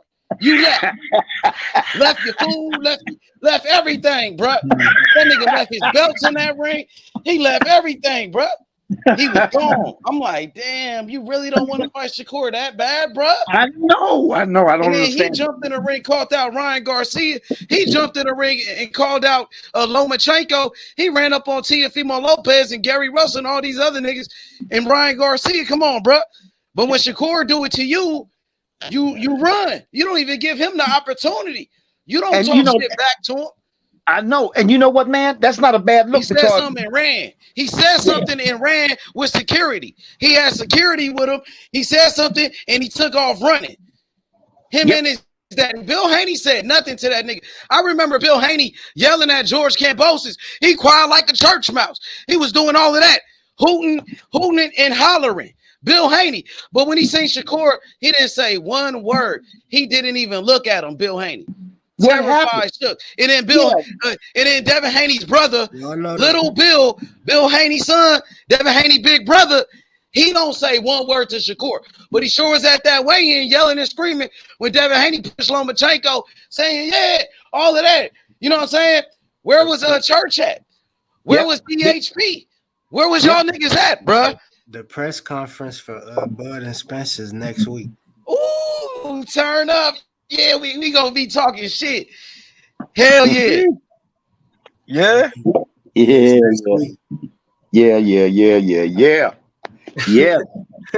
Devin Haney ran from Shakur Stevenson. He's scared of Shakur. He ducking him. Shakur Stevenson, he beat up Devin Haney in his hometown, Las Vegas, in front of Floyd Mayweather. It's on video. We all seen it, my nigga. So what is we talking about? Devin Haney don't want no smoke. Shakur Stevenson called him out after his last two fights. He called out Devin Haney. And then he pulled up to Devin Haney's fight and he called him out at his fucking fight. And Devin Haney ran. I don't see Shakur. No, wait, hold up. And then Shakur, he pulled up on my channel right here to the jungle, to the free smoke. He pulled up on Bill Haney and Devin Haney. And they didn't want no smoke. They didn't want no smoke, nigga. They scared. Yeah, nigga. Shakur, nigga. Shakur, nigga. Yeah, what's up, nigga? You know what's up with Shakur, nigga? He from the bricks. Yeah, he from Brick City. He from Newark. What's happening? Niggas don't want it. He from Brick City. He from the bricks. What's happening? They don't want it from Jersey. They scared, nigga. They scared. You see the look on his face. I'm saying, like, bro, listen, we know this. Get that young brother an opportunity, man. Get that young brother an opportunity. Shit. Shakur. Give that young brother an opportunity, man. I don't see Shakur. Go ahead. Shakur, you know what's up, nigga. You know what time it is, nigga. He gonna take the belts from Devin Haney. Devin Haney don't want no smoke. He gonna beat up Devin Haney all day. He gonna knock out Devin Haney. He gonna put hands on that nigga. You know what's up. He gonna beat the fuck out of Devin Haney. Nigga, Devin Haney don't want no smoke, nigga. He gonna beat that nigga ass. He gonna beat his ass, nigga. What's happening? What's up, nigga? Yeah, you know what time it is. You know what's up, nigga. You know what's up, nigga. You know the truth, nigga. We're gonna do the one-on-one. Errol Spence put hand. Hey, what? One-on-one? Devin Haney tell him to go one-on-one with Shakur. He ain't gonna go one-on-one with Shakur. What's up, nigga? Nah, it's free smoke, nigga. Nah, it's free smoke, nigga. For life, nigga. For life. I've been on this motherfucker every day. Nigga keeping it real. Where Bill Haney at? He scared of Shakur? Why he didn't say nothing? But he was talking that shit to Gary Russell. Remember that? when he was talking shit to Tiafimo, Bill Haney. Oh, okay. Yeah. But he's scared to give Roma a rematch. I thought it was runbacks, nigga. Shakur, nigga. You know what's up? Haney don't want it. Devin Haney scared. He's scared, nigga. Haney once again has to undoubtedly prove people wrong once again, bro. He has to, because you know he's not going to see Shakur at 140 no time soon. I don't see Shakur Stevenson going up in weight at 140, and the fact that he's already getting acclimated to 135. 135. You know what I'm saying? So, yeah, so I'm saying a few fights at 135 for Shakur. Like I'm saying, yeah, but like you know what, man? But you know what? But Haney, hey, JFL. You know who the boogeyman is, Jay? No, all I'm saying is, what's up, nigga? all I'm saying is, Haney should not. Nigga, it's free smoke for life, nigga. You must have forgot, nigga. What's happening? Free smoke. Go ahead, Victor. Hey, well, no, I'm just trying to say that. Yeah, what's up? That's what I want to hear. Talk that shit. Bring that energy, nigga. Yeah, I want to hear you roast the nigga. Well, talk your shit then. I'm just trying to say, acknowledge him. At least acknowledge him, man. That's the insult. You can't even acknowledge that, brother. You know that nigga. You know him. Acknowledge him. And acknowledge him in the right motherfucking venues. Acknowledge him in the ring. Yeah, this is my, I know he wants to fight me. This is my boy. Yeah, we're gonna put it, we're gonna do this, but at least acknowledge him, man. Don't always running from him, ignoring him and calling other motherfuckers out and don't even want to mention his name, man.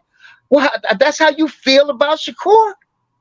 I understand you might be scared of him, but at least acknowledge him, man. And then you just got finished beating this old, Lomachenko, who all the boxing masters, I'm talking about them, you know who I'm talking about, them people up there in the real higher ups who was hoping and had their fingers crossed that he was going to do what they wanted him to do, and he couldn't and he didn't. So you got more recognition there. You beat their motherfucking champion. So now they can't even hardly touch you. So now you can go ahead and spread some of that motherfucking shit around. And Shakur's asking for some of it, and you won't even motherfucking acknowledge it. What's up with that, man? You know what I mean? To put it to the forefront, bro. As you said, he's a Mando position. Now others have been in the Mando position themselves when it comes to a Haney, and they find a way out of the situation. Now Haney needs to, put that. Okay, you're a Mando. Let's see if you about your Mando position for real. That's what Haney has to do. Period. I understand, but he needs to say something. Until he does that, he needs to say something. He needs to say Shakur's name, man. He act like Shakur don't even exist, man. He needs to say Shakur's name in a public venue somewhere. Say Shakur's name. Say, well, I'm gonna get with Shakur. I've been hearing some things about Shakur. He's a badass. I want to get with him. Say his name. He ain't say that so far, as you know what I'm saying. So I'm not expecting him to say anything, but for me, I'm expecting sign, seal, and delivery. You don't gotta say a word. You're the undisputed champ. But it would be nice. It would be, fighting words would be nice. Now he ain't gotta say a word. Nice. I'm saying at this point, he now this nigga ain't gotta say a word. He can shut his mouth like JFL. That's crazy. So now he ain't say nothing. Man, nah, bro. He quiet like a church mouse. You okay with it? You advising him not to say nothing. You want that nigga to duck the nigga, bro? Nah, bro. Hell, he do gotta say something. If a nigga says your name and he's on the pound for pound list, nigga, you better say something back. It don't be no bitch ass nigga. Fuck you mean? Nigga call you out. Jump in the ring at your fight and you don't say shit. Wait a minute, hold it. You the champ, nigga. You supposed to be saying something. Telling me he ain't gotta say shit. Man, what the fuck? Hell nah, nigga. That's some hoe ass shit, bro. That's some bitch ass shit. Nigga ain't gonna respect that, nigga. I don't respect that. That's bro. Hell nah, bro. Hell nah, bro. That's why I don't fuck with him. You say he ain't gotta say nothing. He could ignore him. Be on some hoe ass shit, some bitch ass shit, bro. Nah, bro. That's some bitch ass shit, bro. I'm for real. You my nigga, bro. That's some bitch ass shit, bro. Bro, nigga. what He means ain't gotta more? say nothing. Nigga, What means Shakur on the more? pound for pound list. Hold up. Shakur Here you undefeated. go. He said something Real back quick though. to Teofimo Lopez. He said something back to Gary Russell. He said something back to Loma. Now you say he ain't gotta say nothing back to Shakur. That's some bitch ass shit, nigga. That's Can some I hoe talk? ass shit. Can Nigga, I nah, talk? nigga. That's some bitch ass shit, nigga. That's your Hell take. That's your nah, take. bruh. That's your You take. want Go that ahead. That's nigga your to act take. like Go a ahead. bitch. Devin Haney acting like a bitch right now. He acting like a bitch right now, nigga. He acting like a real bitch right now, bruh. That's how you For feel. real. I hear what you saying. For real. Nah, Okay. bruh. I will Nah, see you done. don't feel me though, bruh. Nah, bro. That's some bullshit, bro. Nah, fuck that, nigga. Fuck that, nigga. Nah, fuck that, nigga.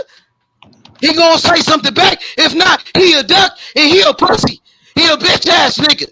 That's what it is, nigga. He a hoe. That's why he ran out the ring. He was scared. That's why, nigga. Don't say nothing. That's some scary ass shit, bruh. Nah, bruh. Nah, bro. Come on, bro. You acting funny now, bro. Nah, bro. I don't respect that, bro. Nah, bro. We don't respect that shit. That's some bitch ass shit. Nigga, there ain't no free smoke. Nigga, fuck that, nigga. Nah, nigga. We want to fight, nigga. Tell him say, let him say he want to fight. Tell that nigga to say he want to fight, nigga. Tell him he want to fight. He's scared, nigga. He a bitch ass nigga. Nigga, fuck all of that, nigga. Nigga, fuck that, nigga. Yeah, nigga, we here for the smoke, nigga. Was headed, nigga, Shakur, nigga, Shakur, nigga. Was headed in Brick City, nigga. Stand up, nigga. Yeah, nigga. Them niggas bitches. They don't want no smoke. They scared of Shakur. Them niggas ducking. Y'all don't want no smoke with Shakur, nigga. Y'all niggas scared, nigga. Y'all scared. Y'all ducking.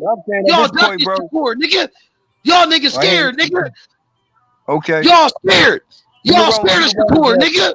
Y'all scared of Shakur, nigga. Y'all niggas don't want no smoke. Y'all don't want no smoke with Shakur, nigga. You know what's up, nigga? Ain't no clout chase, nigga. Shakur, he's on the pound for pound list, nigga. He beat the shit out of Devin Haney. Devin Haney a bitch ass nigga. Devin Haney is a pussy, nigga. He's scared, nigga. Nah, nigga, I want to hear none of that, nigga. Tell that nigga to fight Shakur. Nobody else, nigga. And he scared of Loma. And he ducking that Loma rematch. He ducking that rematch with Loma, nigga. What's happening, nigga? Y'all don't want it, nigga. Y'all niggas scared, nigga. Y'all don't want it, nigga. You know what's up, nigga. Y'all scared, nigga. Y'all ducking Shakur, nigga. Shakur, he gonna beat the shit out of Devin Haney. Devin Haney ducking him. Devin Haney's a pussy. He's scared. He's scared, nigga. He don't want no smoke. He don't want to fight. That nigga scared of Shakur. That nigga scared of Shakur. That bitch ass nigga scared of Shakur. He's scared, nigga. He's scared, nigga. Now what, nigga? Now what? Now what? He ran. Don't run, come back. Hey, JFL, Devin, he's the champ. He can't go in a hiding. He fell off. Okay. But hey, money. Hey, come back. You know what's up? That bitch ass nigga Devin Haney, he's scared. He's scared of Shakur. He's scared, nigga. JFL know what's up. That's why he dipped, nigga.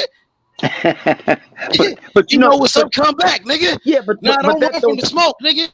Yeah, don't run from the smoke, JFL, nigga. That don't say nothing, man. That don't say nothing ain't gonna work, man. Devin Haney is the champ. The champ can't go into hiding. He can't not say nothing. He can't go into silence. He don't have to respond to Shakur, who's on a pound for pound list. He respond to everybody else, but he ain't got to respond to that nigga because he's scared, because he ducking. Come on, bro. We all know it. Come back, JFL. Don't run like Devin Haney. Don't run like your fighter, Devin Haney, running from Shakur Stevenson. Nigga, y'all niggas scared. They scared, nigga. I told you. Yeah. Easy work. Easy work. Where you at, Jay? Don't run. Don't run like Devin Haney. Yeah, nigga. You know what's up, nigga. Shakur. They scared. Yeah, because he ran. Yeah, the champ got to talk, man. I mean, he got to fight. Defend his belts, keep the belt, but he also got to do his. He got to talk his shit too. You want my belts, nigga? You want my belts? Yeah, well, I can meet up with you. You ain't taking my belts from me. You can't go into hiding when you the champ. You need to talk more than the other motherfuckers. Other motherfuckers gonna come gunning for you because you the fastest gun in the West. I understand you got a target on your back, but you got to let them motherfuckers know. You know what I mean? You got to say something to them. Hey, what you think about this comment on the screen? Born Hustler. He said Shakur is the closest thing to the late great Floyd Mayweather. Facts. I agree with that. Right now, as a professional, yeah, because Shakur, he already proved it. He's already been a unified champion. He's a 2-division world champion. He's about to be a 3-division world champion. You know what I mean? And he could become an undisputed champion. But Devin Haney, he's scared of him. He won't even give him the opportunity. Give him the opportunity, man. JFL is back. You know what's up, Jay? Shakur, niggas run. They running. Don't run like Devin Haney. Don't make no excuses like Bill Haney. You know what's up, nigga? It's free smoke. They don't want it, bruh. They scared. They scared. You know what's up. You know what's up, bruh. The floor is yours. Go ahead. Say your bars. Go ahead. Mo bars. What's up? Devin Haney scared. You know it. He don't want it. He's scared. He's scared of Shakur. He ducking him. Come off mute. Come off mute. You know what's up, Jay. He on mute. But it's all good. For sure. Yeah. No. When you ready, brother. This shit must be fucked up. But go ahead, Victor. No, that's my stance. And look, you know what? And if I'm gonna lose these motherfucking belts, that's why I say this part that I'm talking about, that I'm feeling, it probably don't permeate throughout the whole boxing institution. But my thing is, that's my nigga. Devin is my nigga. So I'm gonna meet his challenge. I'm gonna give him the opportunity. And if I'm gonna lose my belt, that's the nigga I want to lose him to. I don't want to lose him to nobody else. He don't want to give him an opportunity. Yeah. Devin Haney is a hater. Yeah. He would rather give Loma a fight. You know I mean, that's he would rather go fight somebody else. Yeah. He's scared. You know what I mean? Yeah. Ducking him, bro. He don't want no smoke. Yeah. He don't want no smoke, bro. Yeah. Where you at, JFL? Come back, bro. Fix your shit, bro. Them niggas don't want it, bro. Shakur Stevenson want that smoke, nigga. You see the look on his face, and then when he jumped in the ring, you seen how he looked at Devin Haney. Devin Haney was scared to even look at him. Bill Haney didn't even look. They was terrified. They ain't said nothing. Devin Haney said one word and he walked away with security. He ran. He took off with security. You feel me? And Bill Haney wouldn't even look at him. But I saw it. I saw it with my own eyes. Sure did. Speak on it, bro. And you know, you was a witness. He didn't have to go out of that ring. I know the security. He said he was going out with the security. He could say, "Hold on, fellas, I'm getting ready to talk to this man real quick. Give me a minute." You know what I mean? And he could have went over there and talked to him and said something to him. And instead, you know what I mean? He faked it like he was leaving out the ring, being escorted out of the ring, and he wasn't. He wasn't. But I just think that he should give his brother, you know, a nigga he grew up with, him, you know what I mean? They broke bread together, the whole shebang, all of it. They sparred together, the whole shebang. That's your nigga. That's your brother. Give him an opportunity. And if there's anybody that you're going to lose the belts to, let it be your brother. They say, nigga, I brought you up. You took my belts, you know. You took my belts. I didn't think you could, but you did, and I ain't mad at you. Maybe you give me a chance to get the motherfuckers back. You know, I'm just saying, man. Hey, bro, Devin Haney, he's a lying ass nigga. He lied to me, and he lied to Shakur. He lied to me on the channel, and he lied to Shakur Stevenson on the channel. You know what I mean? Because he told Shakur, he said, man, we gonna fight for everything. You know what I mean? He said, Shakur, man, I'm going to fight you, and we going to fight for everything. Okay, you got all the belts. You got everything. Fight him. You know what I mean? Yeah. And then Devin Haney, he told me, he said, after Loma, Shakur can get it. He can get it too.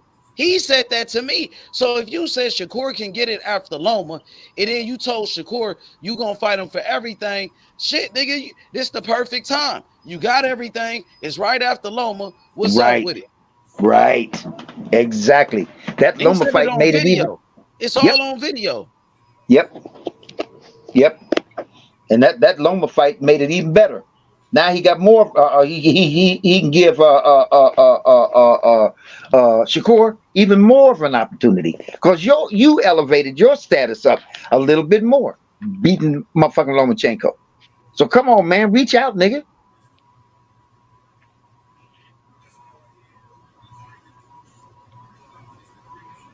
Give the brother an opportunity, man. Mm-hmm. Just like Mike Tyson said, if y'all friends, fight me. If that's your friend, fight him. So y'all can Yeah. make money with each other and break bread with them. Yeah, that really, man. That's And the then you angle I keep the look at it belts in from. the Like family.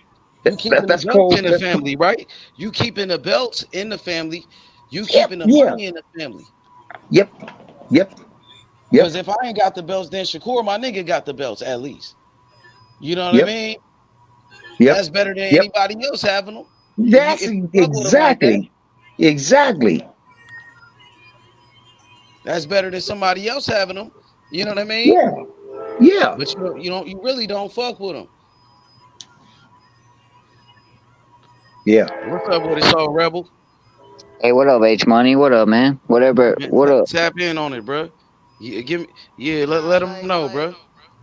Like I've been listening to you guys for sure. One Fix thing your I'm gonna mic. say is why Shakur focused on if You you're gonna kind of take low though. if you're gonna take the Lomachenko fight, take the Lomachenko fight rematch. If you're not, why are you gonna go fight Tank, bro? Why are you gonna fight the man that been calling you out? That's steady calling you out. Shakur's Yo, bro, you calling kind you of out. low or something. I think you got an echo or some shit. All right, hold up. Fix Hear me? your audio. Yeah, y'all hear Yeah, that? man. Or is Like I'm. that? Yeah, there you go. There you go. You good now? There you go. Nah, man. Why Haney? Okay, if you're gonna take the rematch, go ahead and take the rematch. But other than that, why are you talking about Tank Davis? Why are you talking about everybody else? Why are you not fixated on the man that's been calling you out? Shakur been calling him out. So that's what pisses me off, bro. That's what I don't understand, bro. The one that's calling you out, you don't want to fight. The person that been calling Haney out, Haney don't want to fight. That's why he walked out of the ring. He didn't want to give that moment any justice. He didn't want to give that moment no publicity. That's why he walked out of the ring. Because he don't want to fight Shakur next, bro. He wants to either fight Lomachenko next or try to get a payday with Tank or go up to 140. But you And know that's, what? But you know what? This is what I'm saying too. Even if he doesn't want to fight Shakur, and that would be because he's afraid. I mean, he knows the motherfucking fight game. Him and his father. They should shine some light on Shakur. They can do that. They can shine some light on Shakur. They got to acknowledge him. They got to talk with him, even if you're talking shit. Just because I'm trying to give this nigga some recognition, I want people to know he's out there and so on and so. Instead, with the way they're behaving, they're keeping him in the dark. That's all I'm saying, OG. That's all I'm saying, OG. The same thing you're saying, bro. Is like he wants to kind of keep him under in the dark a little bit, under the blanket a little bit. He has an energy for everybody else but Shakur, bro. But Yeah, Shakur's the man. one's calling him out. I mean that hurts, man. I'm not kidding you, man. That hurts because I see how a friend it's almost like that shit they say about how money changes some motherfuckers. Now this nigga got the belts, he's got and now all of a sudden his friend that he grew up with, he won't even give him some recognition, man. Shine some light on him, help him, give him a hand. Wow, you just said some real stuff, bro. You said some real stuff just then because he won't. I'm telling you, this is just my gut instinct. I don't know everything. None of us know everything. I don't think he messes with Shakur, bro. I don't think we get a Shakur fight for 3-4 years. But that's just my instinct about it. I don't think he will ever fight Shakur the way he acting. He ain't never gonna fight. Facts, facts, bro. The way he acting, bro, who knows? He will always duck Shakur. He will never fight Shakur. He don't want no smoke. fight him, bro. He don't want smoke with Shakur, man, because we all know the outcome in that one. Yeah, that you know that I mean H Money's right about that. He is, man. That's unadulterated cowardice. If he's doing this to his friend because he's afraid that his friend might win the fight, that's a coward, man. Well, look, if I play with Loma and I go and take the Tank fight and I get George Kambosos, I got enough momentum to avoid the guy. And that's what I feel with Haney, bro. Haney's a great talent. He's a great talent, but I feel like he's going to do everything but face that guy. And that's, you know, I'm not that smart in boxing, but I know that much, bro. He's going to do everything except face Shakur. It's a bad style matchup for him, bro. Yeah. You know, it's hard to figure out. And it has motherfuckers' attention. By the way, you know, Haney's got that goddamn attention on him where Shakur has called him out. It's publicly known. The whole goddamn boxing world knows it, is aware of it, and he hasn't responded to it appropriately as a champion. And listen, you don't have to be trashy. You don't have to be, you know, you can respond like a man and say, I've heard, I know, I'm aware of Shakur Stevenson. He's a great motherfucking fighter, and he's going to be somebody someday. But before he gets there, he's got to go through me, and he thinks he can. So I'm going to have to give him, you know, something like that, right? That's what he's doing. He's using it. He's using that all day, bro. Look, like I said, the fact that he walked out of that ring was because he didn't want to give Shakur that publicity, bro, because people might want that. People might marinate on that. He's scared, bro. He didn't want to give him that publicity at all. He's afraid of Shakur. And H said it. H said it right. Maybe it's straight up. I know. Like I'm scared, I know bro. everything about this situation. You know, it all started over here. You know what I mean? So, yep. You know what I mean? Facts. So look at this picture right here, then. Look at how Shakur look at him. And then you see the people in the back. You see the dude, those are like sanctioning body presidents. You see the dude with the suit? Look at Shakur, the dude with the suit. Look at the TR girl. She even looking like damn. You see the dude with the That's a menacing. He looks menacing on the Shakur. Look like I'm gonna eat your lunch, boy. I'm fixing to take your lunch money, man. Look, they all looking at Devin Haney. You see the dude with the suit with the tuxedo, right? Yeah. He is too. Behind him too. His niggas with cameras on. You see. And he walk out, bro. Right there behind him with the sunglasses. Yeah, niggas with the cameras. They all looking at Devin Haney. They all looking at the same thing. They all looking at Devin Haney, and they looking like, what he gonna do? Like, what's up? Yeah, they all, you know what I mean? Shakur on him, and look at Devin. He not even on it. Look, he looking away. Taking that other path, bro. He's taking the path of least resistance, man. Bro. That shit look bad. Shakur look like a fucking the killer crowd right looking there, behind them too. And I don't know about you guys. I don't think he has anywhere to go. I don't think he has anywhere to go. I thought he lost to Loma. I think he lost to Loma, bro. I think he loses to Tank. I think he loses to a lot of guys. What's up with you making niggas? Y'all had niggas looking at you like this when you go outside, bro. Man, when bro. You go outside, you go pump your gas, and they got a gas station looking at you like that, nigga. You gonna let somebody look at you like that, bro? You ain't gonna say nothing. That's some bitch ass shit if you don't, nigga. That's funny, man. That's money right there, bro. Say something, nigga, like, what's up, nigga? What the fuck you looking at, nigga?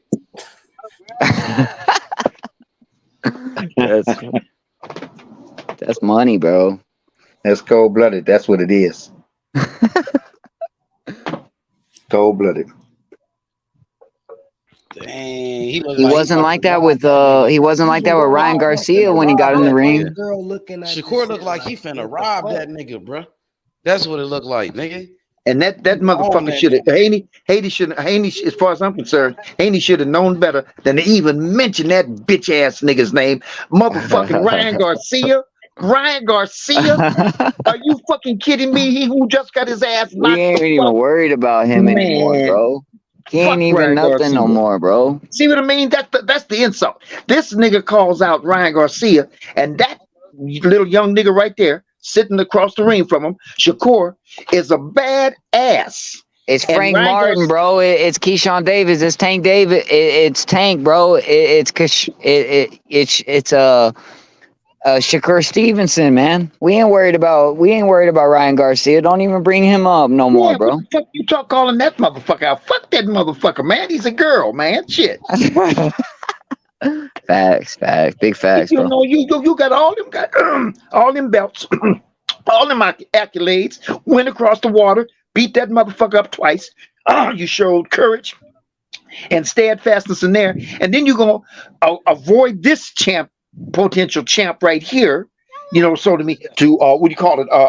I like to be. That's what the champ says. I like to be tested. Yeah, I like to be tested. I like to be challenged. You know what I mean? Because I like to prove to myself, as well as everybody else, I can't be beat. And yet, you gonna call out that motherfucking sissy, Ryan Garcia, like that means something to anybody. Nobody wants to see that shit, man.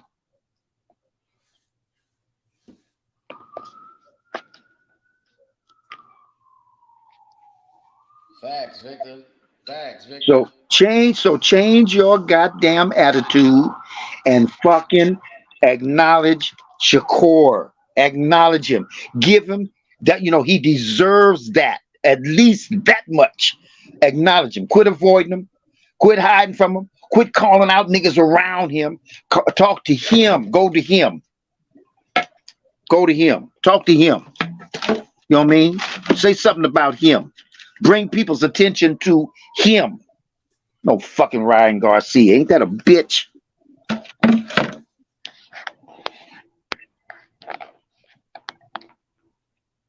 Facts, Victor.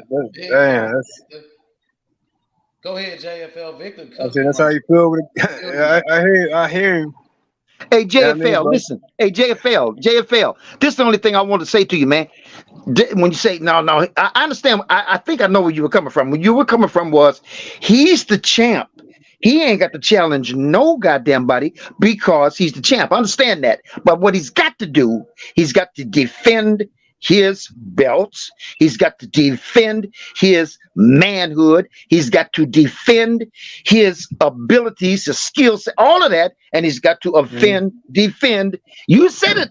Defend. He got to defend his honor. So when somebody calls you a chump, that's what they're doing when they're calling you out. When they say, nigga, why don't you get in the ring with me? Why don't you get in the ring with me, nigga? Why do you think they're saying that? You think they're saying that to test themselves? No, they're saying that because they think you might be the champ, but I know I can whoop your ass and take them belts from you. Well, now what you got to do, JFL? Defend. You got to defend that. You got to defend that. You got to say, no, you can't, nigga. Don't even think twice like that, nigga. At this point, for me, I'm saying, it's about sign, seal, and deliver. Right now, bro. The heat is on. I mean, he stepped in the ring multiple times. And this was a big time right here to, make even more of a statement, which of course Stevenson damn sure did that, you know what I'm saying? And that walk off, I wasn't really happy about that, you know what I'm saying? It was lame. I ain't gonna be stuck on that right now. I'm talking about, I'm gonna say this real quick. All right, go ahead. Look, when he got up in the ring, he got right in front of Devin Haney. He stepped right in front of him, in front of everybody, my nigga. And you see it. So yeah, we see it. We see it. Right across him. He stepped right in front of him.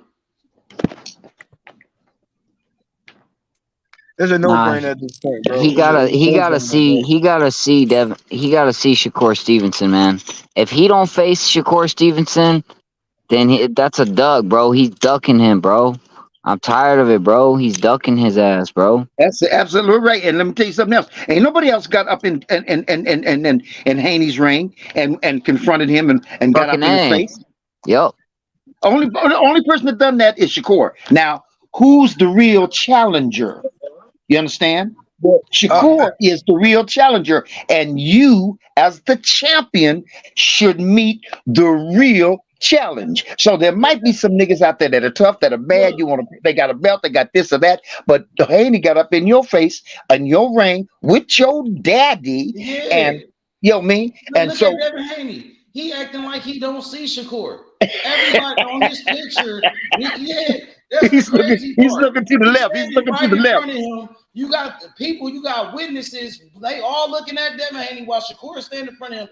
He trying to act like he don't see him. He looking away. Oh, I ain't see him. Yeah, he's looking to the left. Yeah, that is embarrassing, bro. That ain't no man shit, bro. That's some bitch ass shit. I'm telling you, bro. For real, bro. He's cold blooded, man. He's cold blooded. He gonna try to act like he didn't see him. Shakur get in the ring, he looking away. He gonna act like he ain't seen Shakur, but the picture clearly shows Shakur see you. You can see him. Everybody see him and see you. Bill Haney does the same thing. They don't even acknowledge him. You got familiar. You got in the ring with him already. Y'all got familiar already. I mean, that's how you get familiar again. You know what I'm saying? I know, the performance of Haney wasn't a decisive moment with Lomachenko. You know what I mean? But even with that being the outcome or the showing of Haney and Lomachenko, point is, Shakur entering the division, giving him more smoke, and he wanted this soon. Even after Lomachenko fight, bro. What you mean this soon, bro? You still, bro, don't cut me off, bro. You always do that, bro. Like, bro, let me get my. I said, don't start that, bro. Too soon, like it's too early. This man said he said he the best fighter in the world. So it's too soon. Listen, what I'm saying to you, bro. How is it too Listen, soon? what I'm saying to you.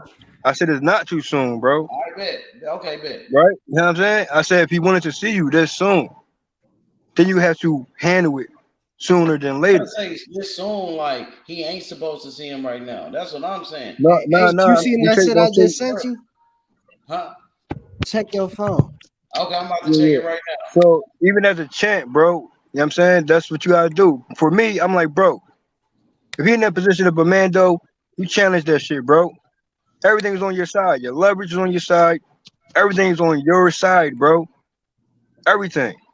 So instead of get that shit popping, even after Lomachenko, even after your performance. Now listen, he been in the fight. You know what I'm saying, with Lomachenko. You know what I'm saying? Most days we had the expectations for Lomachenko even going into this fight. Until Lomachenko had to prove everybody else wrong. Like, yeah, I'm still here. You're not going to retire me. You know what I'm saying? So those who was talking mad shit about Lomachenko on some retirement talks. Nah. He said, nah, Nizar with that one. I'm going to bring the smoke like how Henny think I will bring it. So you got to switch Lomachenko putting up a fight with Haney. You know what I'm saying? And he never beat Lomachenko large margin. That's no fighter that Lomachenko faced ever done that. You know what I'm saying? So he got to come back, handle that. What I'm saying is, it's time for Shakur and Haney. Haney, you got to be the champ, bro. You know what I'm saying? Well, there's two things here, bro. There's two things here. There's nothing to be said, there's bro. Shakur and there's Lomachenko. Is he even going to rematch Lomachenko? Is he going to give him that? Is he at least going to give him that? No, he's not. He said Bill Haney said the fight wasn't close with Loma. Loma don't deserve a rematch. So they said no. Wow. See what I'm saying, bro? I mean, I still look at it as, I feel, if Lomachenko was to get that nod, would Lomachenko give Haney the same respect when we keep it moving? You know what I'm saying? Or use that to leverage or whatever. Yeah, I mean, but they ain't happen that way. But I'm saying he owes Lomachenko that, bro. Even Tony Otara came out and said the same thing. No, he got so he's saying no to Lomachenko. He said it yesterday. In a new interview, he said the fight wasn't close. Loma ain't getting no rematch. I mean, body work is one thing, bro, but come on, man. Like, you got to recap the fight. Get mad at him about it. That's what he said. That's what he said, bro. Get mad at Bill, but don't get mad at me. He said that. I'm not mad at no one. I'm just saying, as a champ, you gotta handle both. You said runbacks are mandatory. That's what you told me. Yeah, fucking right it is. Call him out then, nigga. Get on his ass about that, nigga. Like you be calling niggas Terence, Bud, Ducker, Crawford. Nigga, call that nigga a ducker. Call him a ducker then. You know, he the new Keith Thurman out here, bro. He the new Keith Thurman. He got running from Errol Spence. He got in the ring with Lomachenko, who Lomachenko originally was ducking Haney, bro. So at least Lomachenko redeemed his duck. You know what I'm saying? Now, before I put duck name around Haney, they got to be more official, establish even more. Now, y'all can say it currently, and that's what it's looking like, that's what it's sounding like. Well, I'm saying, bro, before you move up, it's 135 talks, bro. You stay there twice. Or the majority is going to be labeled as official duck. That's what it is. But he ain't ducking Lomachenko.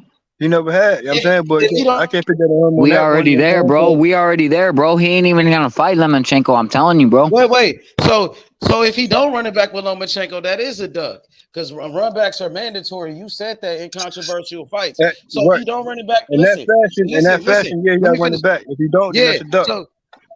So if he don't run it back with Loma, that's a duck. And then say if he don't fight Loma, if he duck Loma, and then he don't fight Shakur, then he ducking both of them. Then his motto is he putting his own face on his own duck tree, and that's gonna be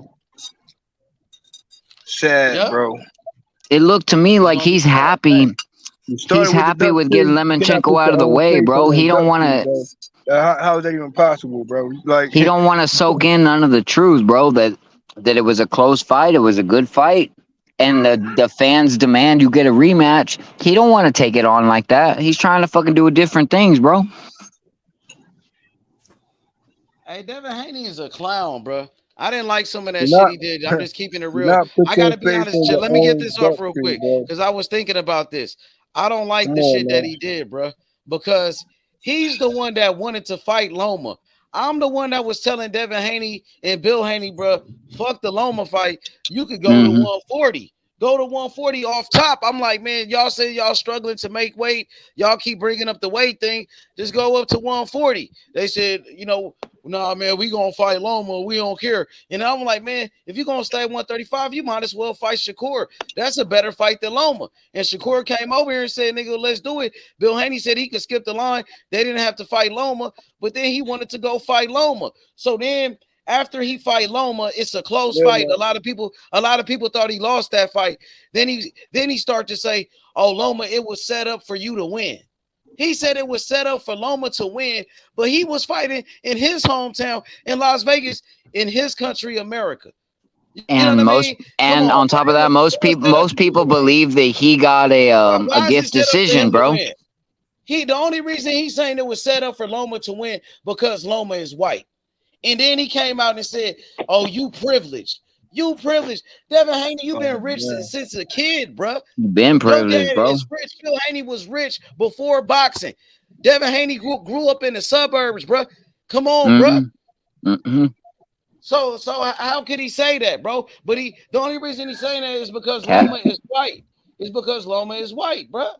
He tried to say, man, oh, Loma, you privileged. It was set up for you to win, bro. You was fighting in your hometown, Las Vegas, in your country, America, and Loma got robbed. On top of that age, we weren't even rocking with Loma like that. It's just the excuses, bro. It's just the excuses, bro. Yeah, come on, bro. Come on, bro. Nobody was rocking with Loma like that, bro. Like, we thought you was gonna beat him. To fight Loma. I'm the one that told Devin Haney, bro, fuck the Loma fight. Loma looked like shit in his last fight. They wanted to fight Loma. They kept pushing the Loma fight. Oh, Loma this, Loma that. Loma. But he said Loma was an old man 3 years ago.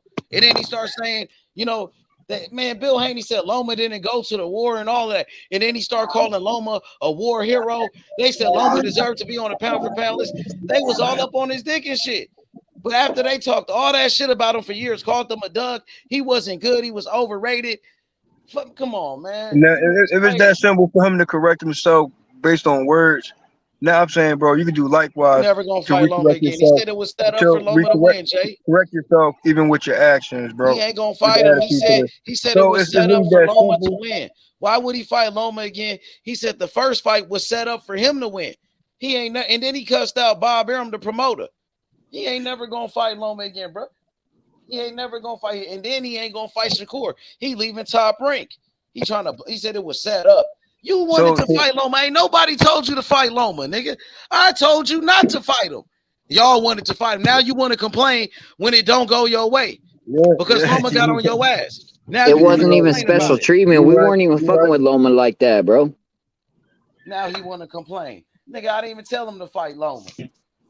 I told you to go up to 140. And then you get in this tough-ass fight with this old-ass man that you was supposed to whoop. And you got all this controversy. Now you got to do a rematch with the nigga. Now you got to fight him twice. Right, bro. Yeah. I told him to fight Shakur. That's how, He said, fuck what I was talking about.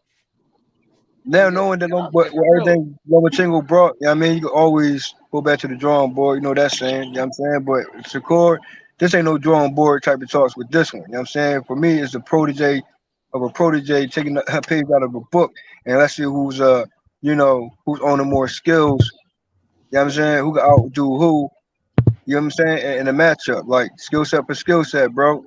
I mean, this is your unseen clash course matchup, bro. Yeah, I mean, we know who the go-to clash course is, and it still is on the table with me, even at 140, even at 135, bro. I mean, 135. We talking about 135 for undisputed. This is At one of these 135 for undisputed. Devin Haney got all the belts. We only talking 135. But Jay, we only talking 135 because Devin Haney got all the belts. So we want to see undisputed fights. Devin Haney was willing to fight Ryan Garcia. Devin Haney, you know, Devin Haney said he wanted Ryan Garcia to beat Tank Davis. He wanted to fight Ryan Garcia at 135 after Loma. He said, I want Ryan Garcia to beat Tank Davis so I could fight him after Loma for undisputed for all the belts. So he shouldn't even bring up 140 after all the shit he said. And his daddy was like, his dad, Bill Haney, said, we staying at 135 the whole year. We got this on lock. We got the video when he said that. We ain't going nowhere. And now you run it. Just like Shakur said when it got too hot. When it got too hot at 135, Shakur said it. Shakur exposed him. He said when it got too hot at 135, they was gonna leave the division. They was gonna run to 140. And that's what they doing, bro. They some suckers. Why you think I don't mess with them no more? Nigga, that's a choice. Nigga, I could have been fucking with them niggas. I didn't want to mess with them niggas because they start ducking. I seen it, bro. That's your. I talked to the man 8 months about it. You ain't say nothing wrong the whole time. You know what I'm saying? I talked to Bill Haney 8 months about fighting Shakur. 8 months, almost a year. I talked to this nigga almost a year about that fight. He never wanted to smoke. He was ducking. He was scared. Yeah. And Devin Haney was ducking too. He was scared. And that's why he ran out the ring. As you can see, Shakur jumped in the ring right across from that nigga, stand right in front of that nigga, And witnesses right there. You see the nigga with the bow tie. He Shakur looking right. The Shakur looking dead at Devin Haney face to face. You know what I mean? Eye to eye. Try to look eye to eye with that nigga. And Devin Haney won't look at him. Devin Haney won't look at him. He's scared.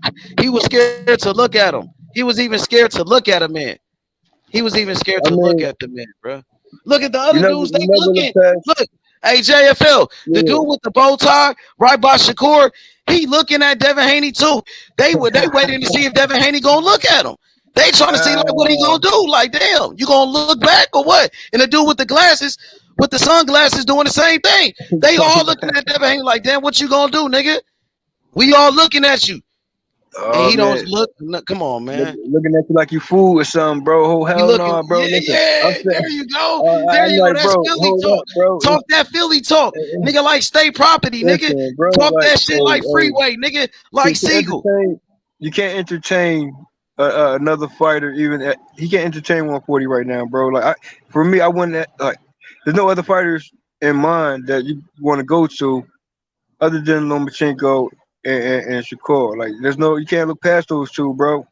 It's as a fighter, as a champion, in your core, you know what I'm saying? You can't look past these two opponents, bro. Like it's obvious and it's a no-brainer, and you gotta take Wolf on more. That's the expectations of the situation. I'm expecting it to happen. Around the corner, set up a convenient. I mean, set up the date. You know what I mean? And all the leverage on your side with both of them, bro. You got leverage on Lomachenko. You got leverage with Shakur. This ain't nothing but a sign, seal, and deliver situation, bro.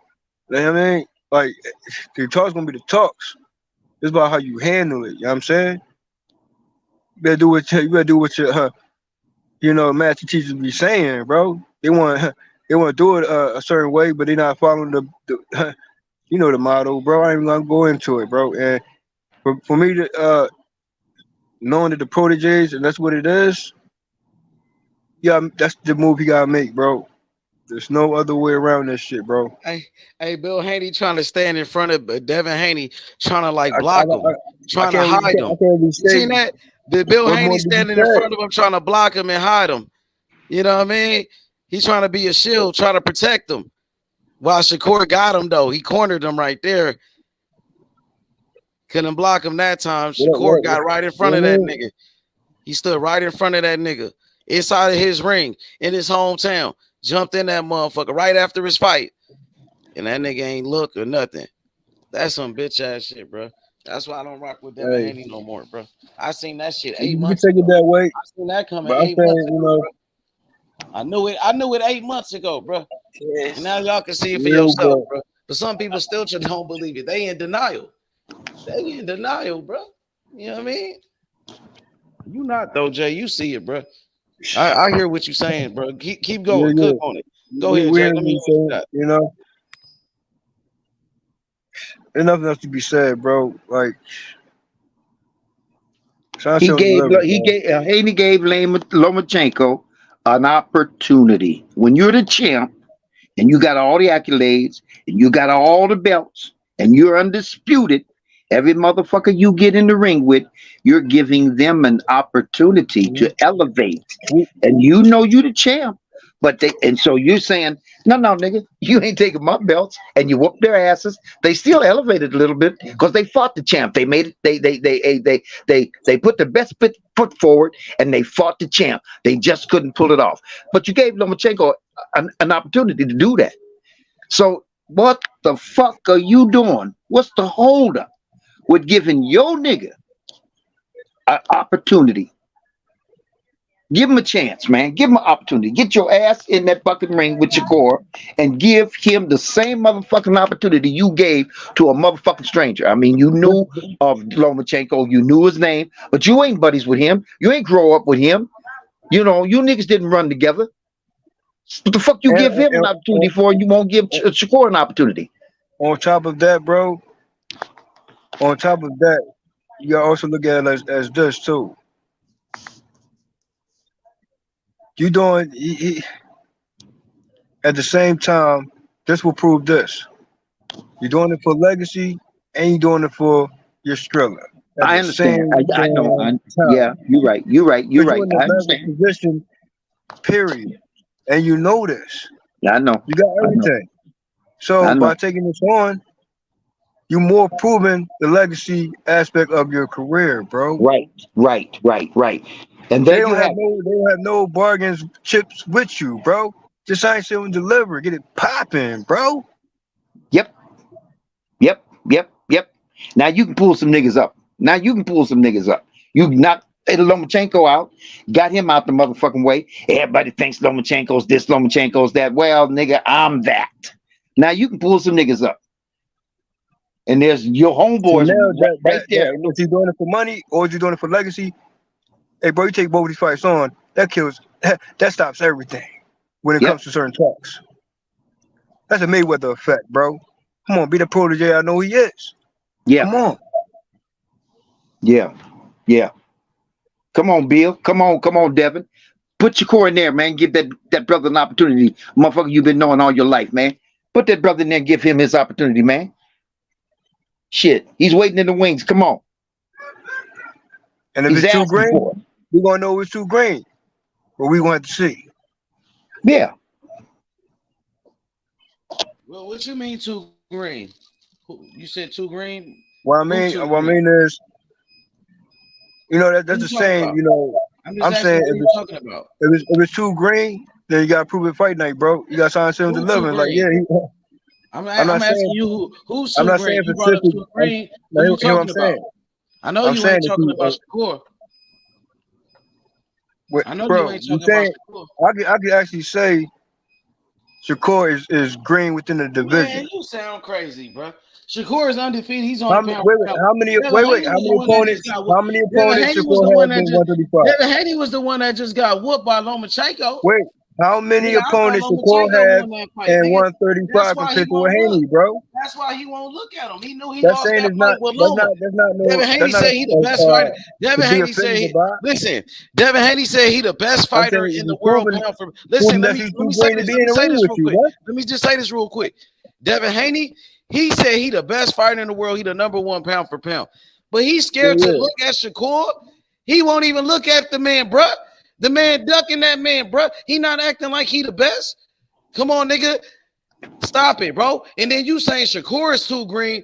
Nigga, Devin Haney, that nigga got beat up by an old man, Lomachenko. Somebody he called an old man 3 years ago. Somebody who got 3 losses, nigga. Somebody that Tio already beat. And Orlando Salido and Tremaine Ortiz already beat him up, nigga. He said he beat up on Devin. Shakur ain't never got beat up. Shakur ain't never got beat up. Ain't nobody ever beat up Shakur. Hey, bro, I ain't never said Lomachenko was too old. I'm talking about his performance. Devin Haney said that. So, Devin Haney and Bill Haney said that. Devin Haney said that out of his own mouth. And they say what they say. I didn't say you said that. Did I? I never said you said that. Nigga, I never said you said it, nigga. No, I'm not referring to you, Haney said that, nigga. Yeah, exactly. We'll go by what he said. Okay, then. So Lomachenko is an old man. He's almost 40 years old, bruh. He is an old man, bruh. Let's be real about the situation. I'm saying it. Because Devin Haney ain't shit. He green, nigga. That's who you need to be saying who's green. Shakur, nigga, is an animal. He a dog. Look at the look on his face. He's a killer. You feel me? Devin Haney green. That's why he looking away.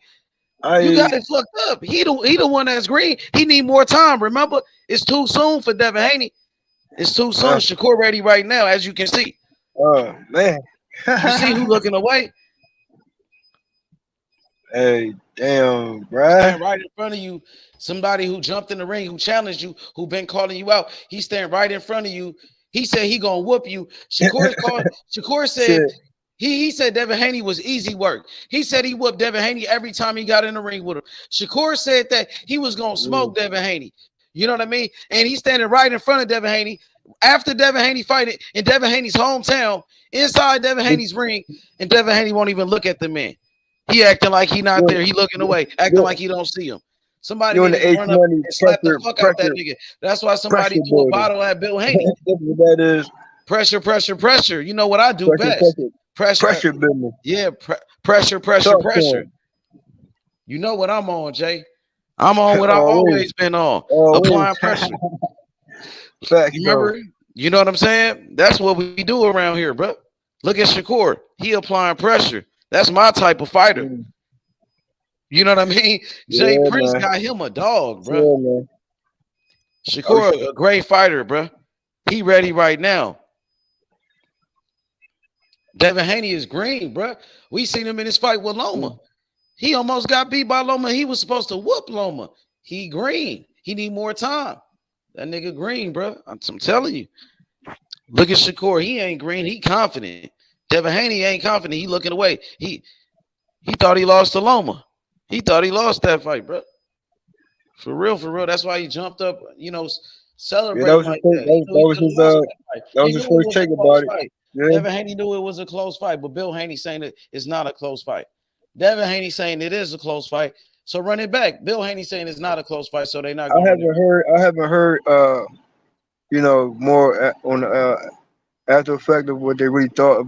I know they gave their reasons and thoughts on the Lomachenko fight, but I need to hear more. Like hold up, bro. Like, you know what that was, man. Come on, man. That's a run back. Unexpected run back situation right there, bro. Cook that nigga, Jay. Philly style, nigga. Philly. Come on, man. You know what it is, bro. Yeah, let him know. Hey, bro, I'm still calling for the matchup with Mean Machine and Robinson, bro. And I'm still saying that's old. I got you, but let's focus on this one first. You know what I mean? No, I'm saying though, like, we gonna cook on that, but I'm saying like certain run backs, I feel as though like that's not on the level of this type of running back. Come on, man. Like, they might bypass that shit and fight 2 years later, 3 years later, who knows? But I'm talking about, like, Jermaine Ortiz and Lomachenko, that might be a 2 year situation. I mean, a year situation, or never a run back, which is just to be considered. But you know you a Devin and James Haney, and what they have that what you have that they don't is all the straps, my man. Yep. You know what I mean? Hey, H Money. I got to step off, H. I got to step off, H. Okay, Victor. Okay. All right, I'll holler at you, man. I appreciate you, H. Thanks for letting me on. JFL, my man, Shout out to Warren, bro. and My man. everybody else on the panel, man. I'm gonna talk later. Okay. 100. All right, then. Hey, JFL, go ahead, cook, Jay. Break that down for the people, man. Get into your bag, man. Go ahead, it's on you. Man, I've been on my chill with this shit sometimes, bro. I'm shaking my head like, hold up, man. We not doing this, bro. We're not going to avoid this fights, bro. We're not going to just nah, bro. At all costs, you gotta take these fights on, bro. You know what I mean, as a champ, you are. Come on, I can't really say anything further than that because I'm expecting it's a no-brainer, and you know what you do at this point. If any other champion in that position, bro, they know exactly what to do and what's expected of you. You know what I'm saying? So, got in the ring with you to make it even more official. What more can you ask for?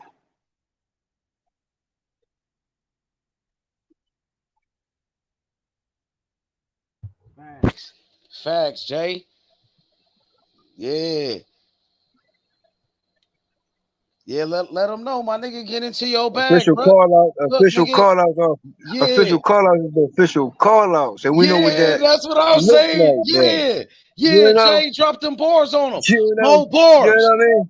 Yeah. Next is next, bro. Next is next. Facts. Big facts, Jay. Get them, Jay. Bruh. Don't let me down, bro. Don't let the boxing down. Don't let this moment down. Who you talking to? Who you talking to? Let him know. Put a name on it, Jay. Call him out by name, Jay. No subliminal. Let him know. Down the Dream Haney, bruh. Oh, and who else? Bill Haney? You gotta be 10 toes down. You know that talk, bro. You know them talks, bro. Yeah. Not 9 toes down, not 8 toes down, not 5 toes down, bro. You talking about 10 toes down talk, Ace Money. Facts. Big facts, Jay. Not too many people built for that 10 toes. Not too many people built for the 10 toes down talks, bro. That's why I be like, you know what I mean? It's level with the cylinders, bro. Facts. But the moment it's gonna speak for itself. Like, there's no more words, bro. Big facts, Jay. Facts, bro. Drop them bars on him. More bars in his motherfucker. Let him know, Jay. Off the top of the dome, nigga. There's money with the bars too. You know how you do. I mean, I know you're speaking on Shakur, and I'm speaking on Haney, bro. And it was crazy what you said was, you know, even Mike said what he said, and I riding with Mike the entire way. I probably at the every fight with Mike Tyson. Ben was on and still on, and what he did when he came back here and represent. You know what I'm saying? And took care of long overdue business, even with a Roy Jones, bro. So that I ain't gonna go into that mindset right there. That should inspire all for real. On a whole nother level. You know what I'm saying? Shakur been in the gym with Roy Jones. You know, Shakur been in the gym with Roy Jones recently. And so has Haney. But that was back then, though. He ain't been in the gym with Roy anymore. That was a long time ago. But now I'm saying, like, right now, Roy Jones been in the gym with Shakur, like recently, like all the time now. They be in the same gym, bro. They getting these pointers. They perfecting their craft. But Haney ain't with Roy no more. Shakur is with Roy now. That's what I'm telling you. Shakur is the one with Roy Jones right now.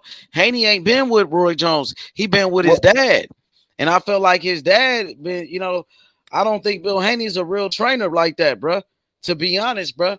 And it showed in that Lomachenko fight. You know, he really let Devin Haney down. Devin Haney needed help. He didn't know what to do. And Bill Haney, he didn't know what to say. You know what I mean? And I think Devin Haney, he needs a real trainer.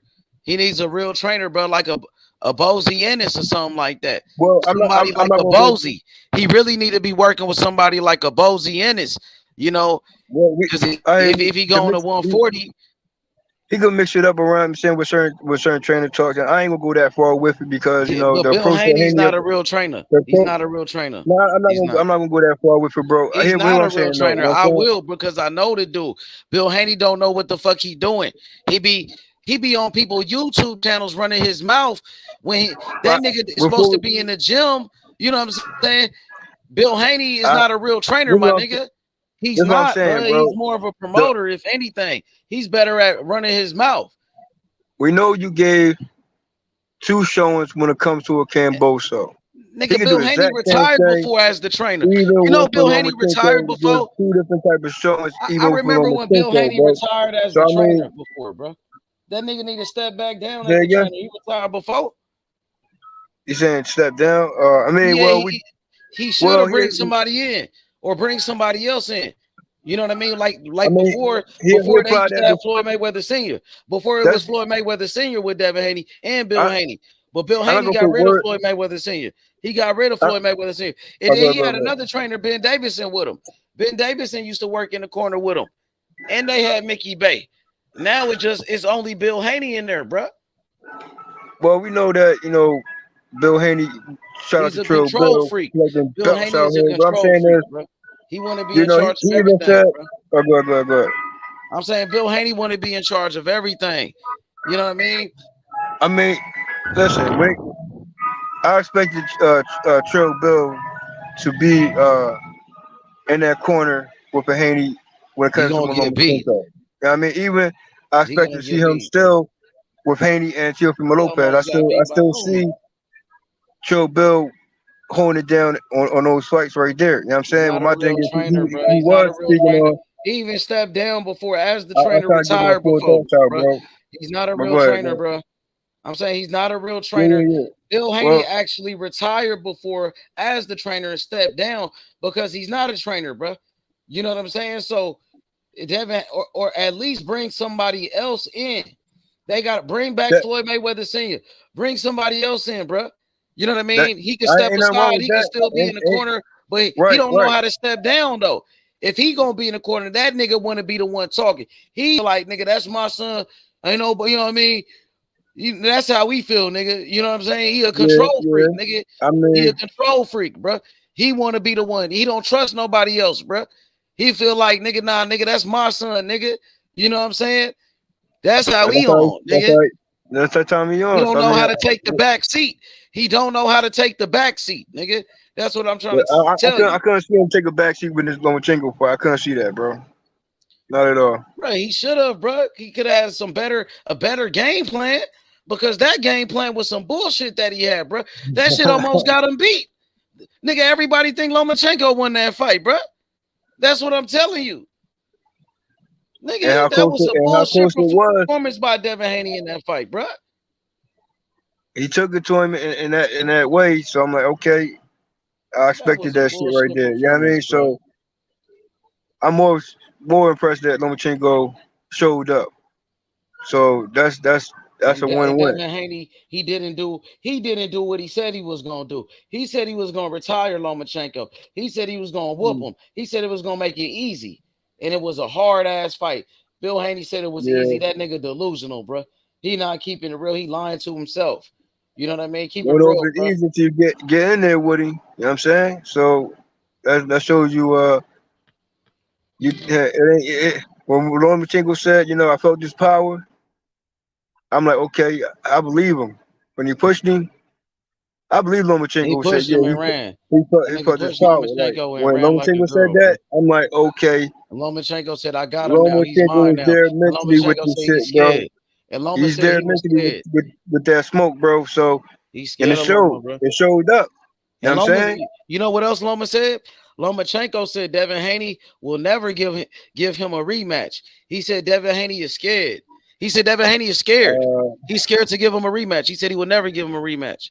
That's what he said. He just said it, bro. Got me shaking my head, bro. Man, put your line in the private, bro. I'll send it to you, bro. Because I know you ain't got the same joint. You know what I mean? I try to hit you up, but I'll send it to you, bro. He said, he said Devin Haney is scared. He will never give me a rematch. Never. He said he know what's up. He said he know what happened in the first fight. He said he's scared. He's scared, bro. That's what he said. Devin Haney ain't said nothing about that neither. He quiet like a church mouse, bro. Bill Haney been hiding too. He hiding too. Before Bill Haney used to be talking all that shit, calling motherfuckers ducks and shit. Before Bill Haney was calling people ducks, everybody was scared. They want that smoke. Remember when he was trying to turn you against Tank Davis that time, he was acting like he wanted smoke with Tank Davis, bro. He definitely don't want no smoke with Tank Davis. And man, free Tank Davis was locked behind bars, man. They took his freedom, you know. But Tank Davis is the new face of boxing. And when Tank Davis get out of jail, bro, Tank Davis is gonna be back on top. But Tank right now, man, Tank would knock out Devin Haney, bro. After what I seen in that Loma fight, man, Tank would destroy Devin Haney. He could knock him out with a body shot. He could knock him out with an uppercut upstairs, bro. Man, he could do long. You already know. Tank Spectacular Davis. Spectacular Davis, nigga. Let them niggas know. Analyzing, it's like revisiting and getting your analyze on even more when it comes to these matches, bro. You know what I mean? Like Tank Davis is more angles. For real. Like he up on the angle level tip. He's up there with Lomachenko, bro. We talking about some angles, bro. He's up there with Lomachenko, bro, but with more power. All that shit about Tank Davis. You gotta understand Devin that. Haney a punk ass nigga. He really a bitch ass nigga, bro. Devin Haney be talking all that shit about Tank Davis. He took his bitch ass on ESPN and he told Stephen A. Smith, "Oh, Tank Davis is dunking me. They scared of me. Loma is all scared of me. Everybody's scared of me." Bro, man, you don't shut your little bitch ass up, man. You a little ass kid, bro. Really, bro. You know what it is too, like, bro. You a young ass kid. You a young ass dude who ain't did nothing, and you talking about all these fucking champions are scared of you and ducking you, bro. Tank Davis would knock your ass out, little ass kid, little boy. Stay in your place. And also H Money too, though, to put more emphasis on this era. You know what I mean? Sometimes, the talks about, certain eras and shit like that, right? I'm saying at a certain throwback era, we know it was a rematch galore. Wave in the throwback era. So this right now is like multiple runbacks. You got Tank Davis and Pitbull Cruz, Lomachenko, Ortiz, Haney, Lomachenko. I mean, the list goes on. Let me say, Carissa Shields, the GOAT, even taking on a Hannah Gabriels, bro. On the female side of things of boxing, bro. So we know this is a run back wave right now.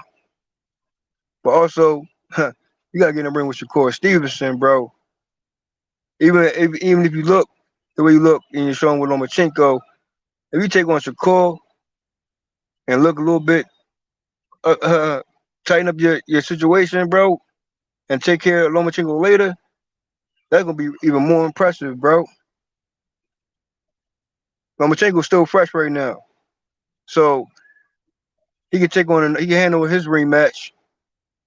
You know what I mean? You get to that one, you know what I mean? And that was a close fight as well. So Lomachenko got unfinished business, but you got business with Shakur Stevenson at this point, bro.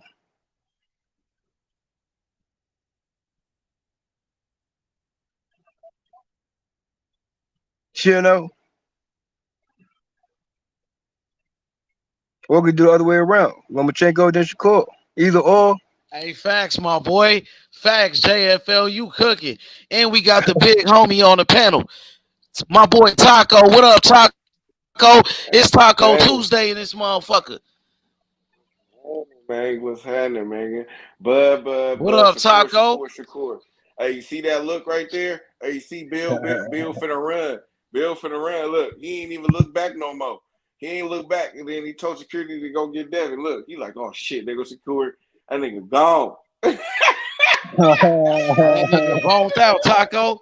That nigga boned out, huh? Hell yeah, bro. Look at that nigga dad look swole by little Loma, bro. What you think Shakur gonna do to him? He got beat up by Loma. Look at him. Look at the side of his face all swole up. Nigga, that's why he didn't want to take nigga those glasses off. That shit crazy. They ain't want to take those glasses off, nigga. Shit, normally he be trying to show his face and shit like, oh, nothing to him. I ain't get touched, nigga. Shit, that nigga got them glasses on. Nigga, shit. Yeah, man, but yeah, man, you know what it is. They don't want no smoke. They don't want no smoke, man, with Shakur Stevenson. Look at Shakur. Look, he look like he's some food. He look hungry.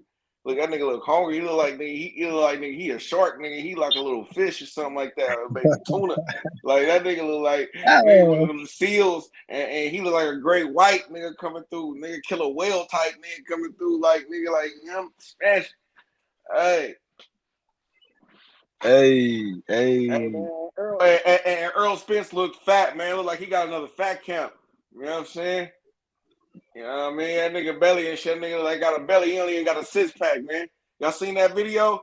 Man, put the video out talking about the pictures, bro. That nigga look fat. That nigga fat. Nah, I didn't see it. What video? They just had a little video of him training and shit with his shirt off and shit. Nigga look fat, bro. That nigga fat, bro. I swear, bro. Nigga trying to be like, oh, I see what Spence trying to do. He gonna come in there kind of big and use this weight. Nigga, you niggas stop playing. I don't want to hear none of that shit, bro. Nigga, you go look at Bud picture, nigga, when he got the black shirt, nigga, you can see the 8-pack, nigga, no homo showing, nigga. Like, nigga, I'm ready. Nigga, this nigga got a whole full belly, H. That nigga almost got a roll. That nigga belly there looking like mine, nigga. Shit. So, Earl, I thought Earl was in shape. I thought he was in shape, Taco. That nigga, he fat shape, nigga. Shit, nigga. We know once he gets to the scale, he gonna look like he got a 6-pack. That ain't the 6-pack. That ain't the kind of 6-pack you want. You know what I'm saying? You don't want that shit. That's that inflatable. That's why I say Bud need to go to the body. I swear. Watch. People gonna underestimate Bud going to the body. Watch. I think Bud gonna put some body work on EJ to slow him down. You feel me? You know what I'm saying? And that's how he could get around that pressure that EJ gonna put on him going to the body. You know what I'm saying? Because you don't see a lot of people going to EJ body, and I think that he could counter EJ to the body too a lot, especially if EJ once he get EJ cadence down. You know what I'm saying? And his punch rhythm. There's only one word and theme since this whole thing jumped off, bro, surrounding this fight. And I'm always say that, and you know. I'm pretty sure we all echo this. This is a deep waters type of matchup right here, bro. That's it. That's all, man. You want to be a big fish? To prove it, you know what I'm saying? Or is it a crawfish? I'm just saying, bro. Is he little fish? Like, bro, it's deep waters on this one, bro. We know what deep waters means. This matchup right here, bro. Sheesh. Ain't going no, it's not, bro. Bud finna knock this nigga out, bro. I'm telling you, bro. Watch, he gonna catch that nigga, bro. He gonna break him down and catch him, bro, when somebody don't see coming. And he ain't gonna hit him with it ain't gonna be it's gonna be a cumulative of hitting him when he don't see it coming. He ain't gonna see a couple of them coming, bro. He gonna oh shit, damn, shit, nigga, my mouthpiece out my mouth, nigga, did he fuck my teeth up? You know what I'm saying? He already did that twice. And now, is that a habit? I hear you. No, is that a habit? Is that a habit now? I don't know. And to me, going back to those two matches, I think that he was better defensively before the accident. To me, in my opinion, you know what I'm saying. I don't know about everybody else's, but in my opinion, like he was way more defensively sound before the accident. To me.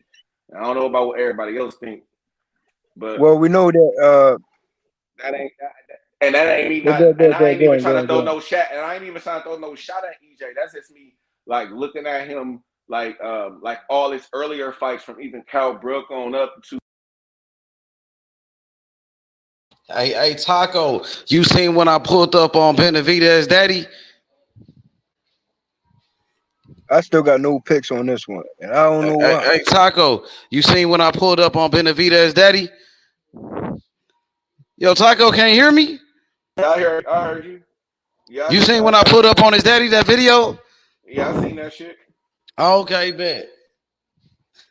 That nigga that want no smoke. You know, nigga he don't want no smoke. Hey, JFL, you seen it? You seen that, Jay? Yeah, I caught him slipping on somebody's channel. Benavidez daddy. And we called him out for that smoke with my fighter, Morrell.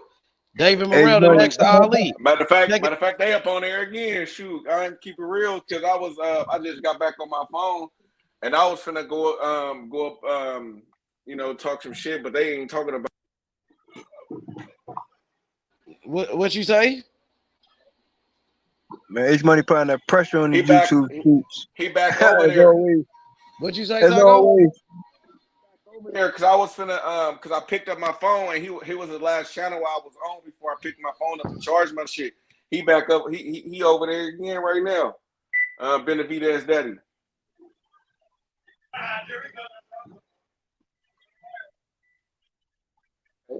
Them niggas don't want no smoke, bro. Don't want no smoke. Ain't even no point though. You feel me? Because niggas ain't gonna want no smoke. You know what I'm saying?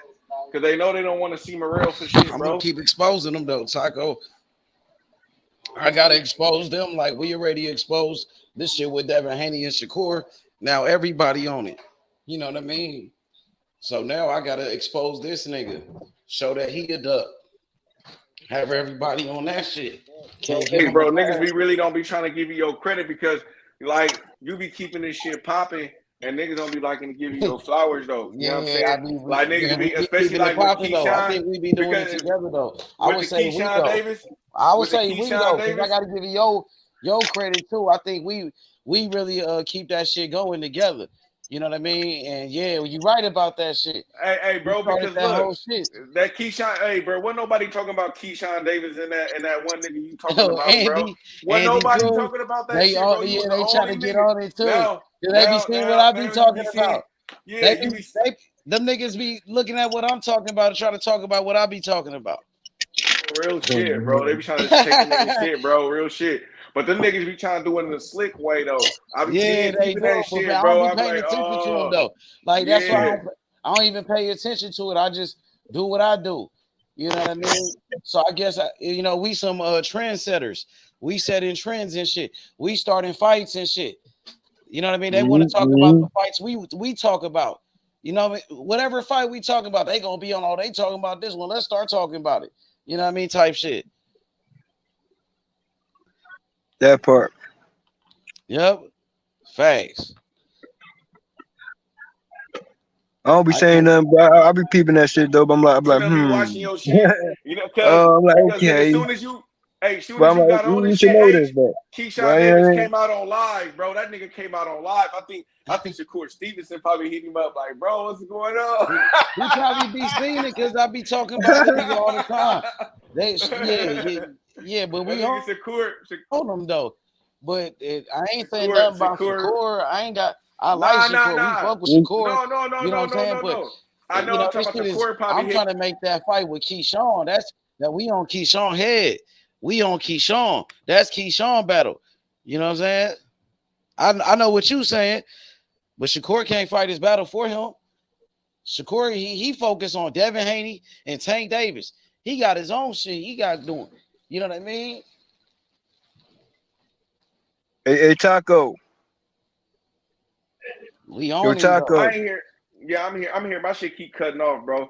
Hey, I ain't hear nobody talking about that shit, H. And as soon as I heard you talk about it, then he do it live, bro. Real shit, bro. I'm like, damn, bro, this shit. I'm like, nigga. I'm like, bro, niggas be on here. They be in the background. Andy right now, bro. Yeah, they be in the background stealing the sauce. I'm gonna leave that right. I'm gonna leave that right. I just keep it going. I just do me, bro. I don't get worried. I don't worry about that, bro. Yeah, it's all good. Mm-hmm. But nigga, shit, at least you know you.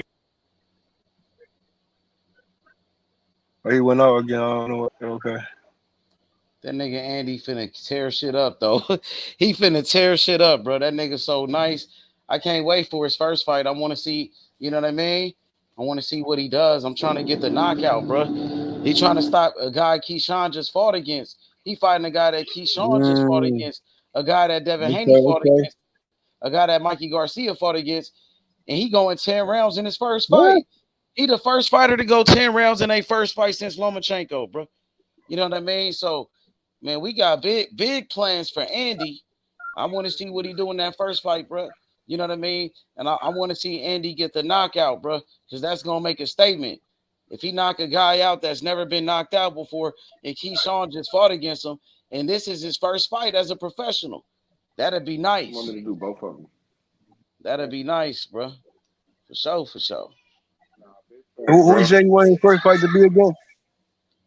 No, he already got his first fight. No, It's so coming up. he requesting again for his first debut fight? His first fight, he wanted to fight Keyshawn Davis, but the guy he's fighting against is a guy that Keyshawn Davis just fought against. Yeah. His name is Juan Carlos Burgos. Keyshawn Davis and Devin Haney fought against him, and Mikey Garcia, and nobody ever knocked him out. So this is his first fight. In his first fight, he's fighting this guy, and he going 10 rounds, just like Lomachenko did in his first fight. Man, we trying to get the knockout, my nigga. He training with Bozy Ennis and Jerron Boots Ennis.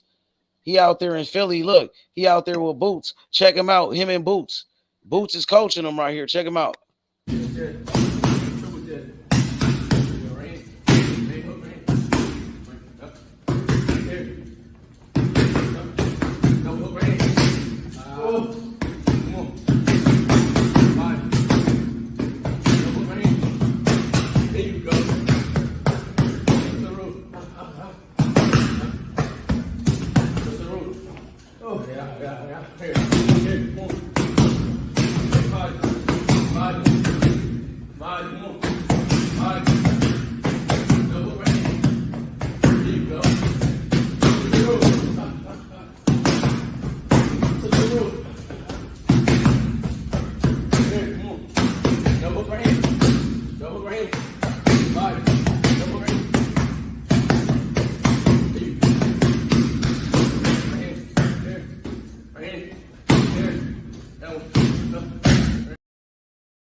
Solid, bro. You know what I mean? Hey, Jay, you in Philly, right? Always. Yo, Jay, you in Philly, right? For sure. Always, Yo, bro. JFL, you in Philly? Shit. Yeah, but that's my fighter, bro. I want you to pull up to the gym over there on Bozy and Boots. I'm locked in with them. I got Bozy number and everything, and I want you to, if you can, hey, bro. If you can, though. Listen, I'll be on my move. You know what I'm saying, you know what I mean, I can pass through. You know what I mean, there's certain gyms out here. Yeah, you know I want you to pull up. We gonna, but I'm not saying, hey Jay, listen, because this. I give Jay, respect listen. Hey, my boy, listen. And all that stuff. So, but listen though. All right, go ahead, bro. Go ahead, bro. No, I'm just saying though, like, I mean, about having to breeze through a situation, like, you know what I mean, and that's what it is. There's not gonna be road talks, huh? But yeah, they're my peoples though. Anyone, you know what I mean? That's my people though. Bozy is my peoples, bro. But I got Bozy right now, brother. Bozy, bro. He coached my fighter Andy Cruz, bro. I'm saying if you in Philly, listen, bro. If you in Philly, I'm saying I want you to slide to the gym and do the interview with Andy and Bozy and Boots. You could pull up. Come on, man. You bro. You my nigga, bro. And you out there with my fighter. Come on, bro. If it's cool with you, you know what I'm saying? Hell yeah, I want you to slide. You my nigga, bro. Come on, man. We homies for real. You know that. Day 100. Day 1. Locked up. We locked in with Boots and Bozy. You hear me? And I got Andy with him. My fighter. Come on, you don't believe me? Right, no, I ain't said. I said 100, bro. But when you get the time though, I want you to slide. But that's a good look though, bro. And gotta put the mitts on. You know what I mean? You gotta step in a certain position like that, you know what I mean? And that's a good look. I'm saying, Crawford doing the same thing. I'm pretty sure Spence is doing the same thing.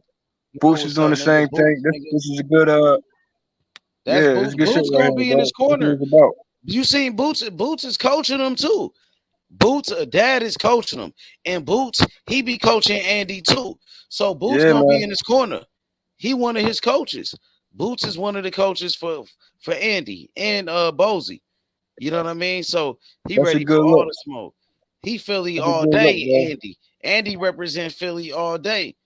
You know what I mean? So you got two future world champions from Philly right there. Boots Ennis and Andy Cruz from Cuba, representing Philly, fighting out of Philadelphia, representing Philly all day, every day. The hometown of Beanie Siegel, the hometown of They Freeway, see it. They Peter see it. Crack, State Property Chain Gang. You know what I'm saying? And you Gang, talk gang. about Young Chris, the Young Guns, and Neef, and old Skino and Sparks. You know what I'm saying? Straight up the whole state prop. You know what I mean? That's how we rocking. You know, real Philly shit. And there's many more. It's so many. Yeah, talk your shit. You know, there's so many. Hey, bro. Yeah, go ahead. That's what I want to hear. Yeah. There's so many, bro. Talk your shit. Bro. That's a whole nother hip hop. Bars on them. Let them You know. know, that's a whole nother stream right there by itself. Turn them up. You Let them know Philly So, all day. Represent nigga Philly. Bernard you Hopkins. know, I know one all thing. day, I know Danny one thing. Garcia. Danny Garcia fighting on my birthday too against Irish Landy Lara from Cuba for the middleweight world title. Danny Garcia trying to become a champion in 3 weight classes, bro. Against Irish Landy Lara, one of the greatest boxers, bro. The man that really beat Canelo, bro. Irish Landy Lara damn near should be undefeated, bro. You know what I'm saying? He fighting Danny Garcia, which gonna be a great fight on my birthday, bro. You know, Danny Garcia, Philly all day. You know what I'm saying? Bernard Hopkins. Meldrick Taylor all day. Meldrick, they came to my channel yesterday. Meldrick Taylor and some of the brothers from Philly. Meldrick Taylor's supposed to come to the channel do an interview. You know what I'm saying? That'd be a good look, bro. Yeah. What? What? Yeah, Meldrick Taylor. Yeah. Hell yeah, bro. What? Meldrick Taylor, a legend. Yeah. Olympic gold medalist. Chavez. Yeah. We is. You know how you do with your exclusive interviews, boxing interviews, bro. You do a very good job, bro. Too, though. I want you to slide, bro. You know what I mean? Yeah. When I see that in the title of the stream, bro, you know I'm in there live, bro. You gotta be here every day, regardless, though, bro. You know what I'm saying? You know how we get down, bro. Yeah, we for locked sure. in. You already know that. And I'm always, mad respect to every landmark, every gym. You know what I'm saying? I'm always still shouting out Soul City Boxing, even across the board, you know what I'm saying? But you represent H Money, bro. The PA, you represent that MOB, nigga. That's your jersey. Your jersey, what you rocking only one jersey, nigga. And that's motherfucking MOB, Masters of Boxing, H Money. You know what I'm saying? Locked in with the Masters of Boxing, with the MOB. That's your jersey. JFL, nigga. That's your jersey. You know what I'm saying? Hey, we on the front of your jersey say MOB, nigga. Hey, bro. You know we got the throwback jersey. You know we got that throwback jersey too. You heard me? You heard me? H Money. You know that throwback jersey look like nigga. The RRB throwback jersey too. That's, you know what I mean? You know the NBA switch jersey. Yeah. You know what I mean? You got to switch it up on from time to time. Yep. Or you know what I mean? But nah, the MOB jersey. One jersey though. You got one jersey, nigga, and you rock H Money, nigga. Listen. The MOB. It ain't you just put MOB on your jersey, bro. Put Masters of Boxing. 100. You know what I'm saying? Yup. You know what I'm saying? MOB with a 100 on the back of that joint. You hear me? JFL on it. That's your name, JFL. And then you said 100. That's your number. Your number gonna be 100. You know what I'm saying? And I signed you. For real. You already know. Yup. You already know, my boy. Facts. Looking forward to major fights, man. Class course fights, bro. Excited for it all, man. You know what I mean? You just gotta meet the expectations, and you gotta feel the time. You gotta feel the temperature out here. You know what I'm saying? And that's what boxing's about. Is like reminding of the essence, bro. You know what I'm saying? And although it's a new way of things, they always go back to the essence. There's nowhere around that, bro. Facts. But when you talk about Philly boxing, you got to talk about Bernard Hopkins. And the great Bernard Hopkins, you got to say the great. He was the executioner. He was, you know what I'm saying, the greatest middleweight of all time to me, Bernard Hopkins. You know what I mean? So let's talk about Philly legends. And we can start with him because Bernard Hopkins, he's the greatest middleweight of all time. Bernard Hopkins, he became a light heavyweight champion, unified light heavyweight champion at 49 years old, almost 50. He was unified champion, the oldest champion of all time, the oldest unified champion of all time at 50 years old, Bernard Hopkins. Bernard Hopkins was 50. That man was 50 years old. He was a unified champion. Ain't nobody ever gonna break that record. And you know what he represented all day, Philly, hardcore. Right. That was Bernard Hopkins. Speak on his man. legend then. If we talk about Philly boxing, where would you rank Bernard Hopkins? B-Hop. There's only one B-Hop. And we just have to acknowledge that. He ducks no smoke. From the very beginning, he took on all challengers and champions, bro. His unique style is never even duplicated. You know what I'm saying? There's certain other boxers I can feel as though like Andrade and you know, like could feel B-Hop shoes in a sense. You know what I mean, but there's only one B-Hop, man. Like I wonder if you still got that yellow Hummer, B-Hop. You know, I met him before. He was in the yellow Hummer. Did? You met B-Hop? Yeah. I met him. Yeah, man. He had a yellow Hummer, bro. Damn, you met some legends. I wonder if he still got that yellow Hummer. You hear me? Hey, look, AJ, you met Shakur and you met B-Hop, bro. That's crazy. You met the next Mayweather. I'm pretty sure he still got that. Met the next Mayweather right there. You met the next Mayweather, and then you can say you met probably the greatest fighter ever in Bernard Hopkins. One of the greatest fighters ever, for sure. For sure, man. Like, you know what I mean? He stand-up dude as he still is today, you know what I'm saying? And you know, your classic man right about now with it. Hey, I'm still saying B-Hop return to the ring. You know, exhibition is on and popping. You hear me, B-Hop? We need you back in that ring, my man. Nah, he old.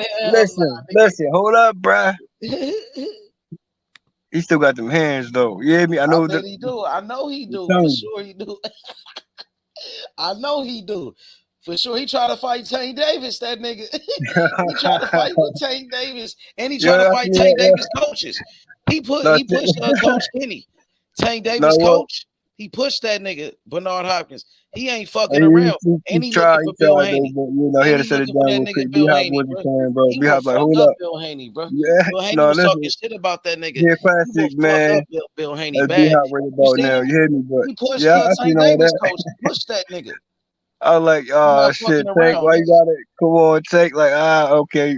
It is what it is with that one though. But yeah, but other than that, bro, who did it like B-Hop, man? You know what I'm saying? Nobody ever.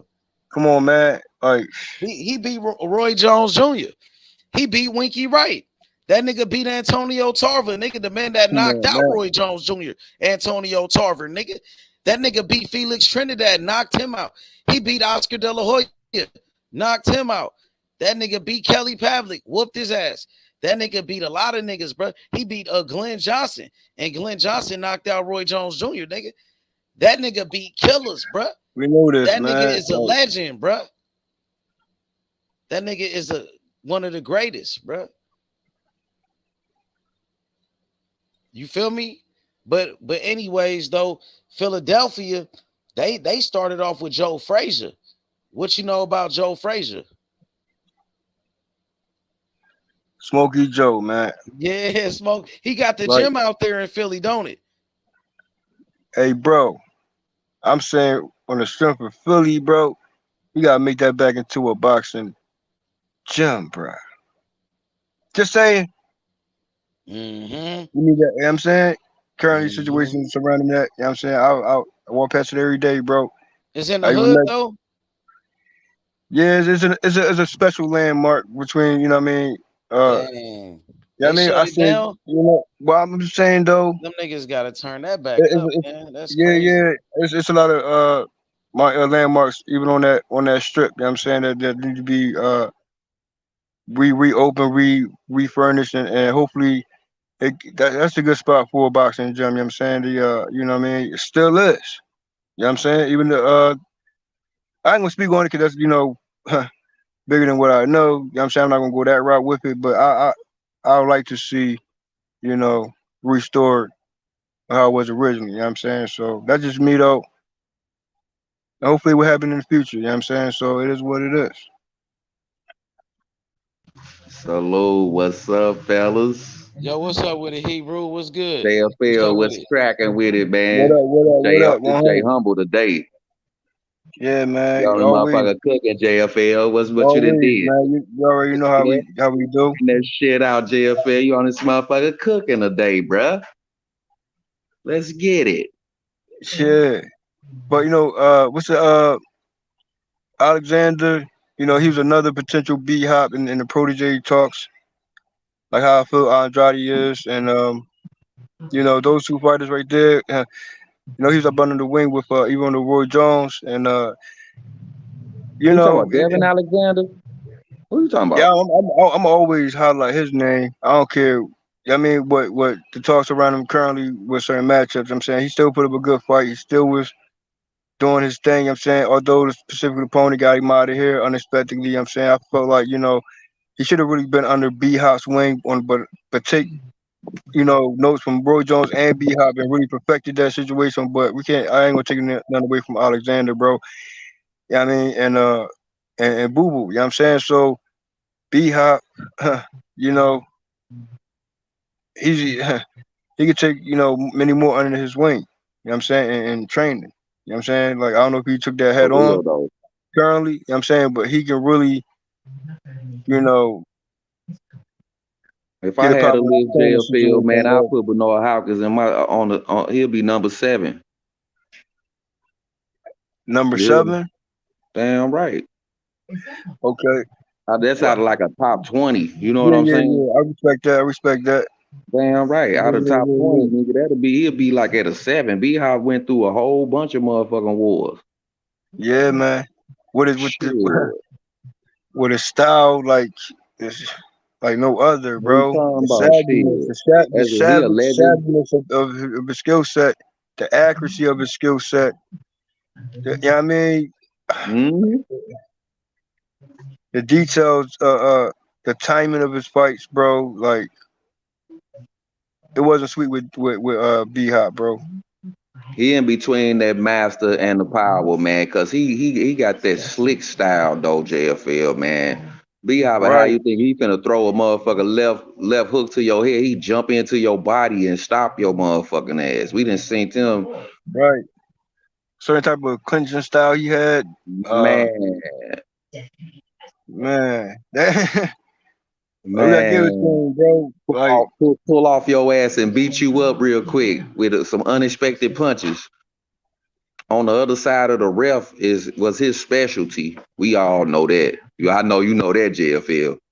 yeah, man. Like, Cheat on the other side of the ref ass nigga and get veteran move though. I wouldn't even say it was cheating. That's a veteran move. no, but not just B Hop style too, bro. Veteran move, but his mental note when it comes to that, bro, he always did it in a how you say it, in an honest way. So most people have certain things. You know what I'm saying? There's a distinct difference, bro. Like really, bro. It might For real, man. you can't label it. I can't even say that word, bro, because some people might want to take it out of context. So I'm like, you know what I mean? That's why I be chilling with certain Let me terms ask and you a shit. You know what I mean? question, But I'm just saying, you know what you're looking at. Can I ask you a question, You know what I'm JFL? saying? Let me ask you Yeah. a question, JFL. When was the last time you seen the motherfucker really fed up in a fight? And they just couldn't take it no more, so they just started doing what they wanted to do. In what way though? And just like that. Just like that. A motherfucker got fed up. I saw a fight where a motherfucker got fed up and they started doing what they wanted to do. So I'm asking you, have you ever saw a fight where a motherfucker just got fed up in the fight at what was happening and they Yeah. just started doing what they wanted to do? Okay. In front of the ref, in the ring. There's certain matches that gets like that, you know what I'm saying? And whether it be, honest or not, it's just, my thing is majority B Hop, I'm always say is honest. You gotta just know looking at when it comes to the era and the mindset in that era, you know what I'm saying? They was saying, most part, they let you know. Like, okay, Anybody remember that Muhammad Ali fight when dude was just hitting him on the back of his shit, man? He just kept hitting him on the back of the head. So Ali just in front of the ref, in front of everybody, like literally just started rabbit punching that nigga, doing what he wanted to do. Motherfucker hit me on the back of my head. He started cracking him on the back of his shit, like in front of the ref, like this is what he doing to me. So I got to do it back. Fuck you, man. Yeah, and most people don't, they won't resort into chat with the situation. Some approach will be okay. That's why I brought it up, JFL, because B-Hop was special with that shit. He'll do that same shit, but you wouldn't even see it. Motherfucker over there hurt. Okay. He pull up off this nigga, he fall to a knee. What just happened? That nigga slicking him up. That's what I mean by veteran move. Go ahead, JFL. Veteran move. Okay. Yeah, go ahead, JFL. Go ahead, bro. Winky right, bro. Winky right. Here's another one, man. Another one. Yep, he was an undisputed champion, but nobody talk about him. And he beat a Hall of Famer to become undisputed, and Shane Mosley, and beat him 2 times, whooped him, and then he beat Felix Trinidad right after that, bro. You know what I'm saying? So he was pound for pound in a great era of boxing, nigga. You know what I'm saying? That's when that shit was times too, nigga. Back then, that shit was lit, though. You had Lennox out there, Young Mayweather, motherfucking Roy. Bernard was whooping ass back then. Oscar, Felix, you know what I'm saying? Motherfucking animals back then. They played their part, they played their role. Vernon Forrest and them niggas. Yeah, Lennox and them. I mean, shit, Holyfield, nigga. Motherfucking boy, Mayorga. We had a whole bunch of motherfuckers. Freitas, Prince Nassim, Mike Kelly, Manny Pacquiao coming up. We had so many motherfuckers, boy, out here just doing their thing, man. It Shane was Mosley, Morrell ass nigga. You feel me? They knew the moment. You have all the good fighters, bro.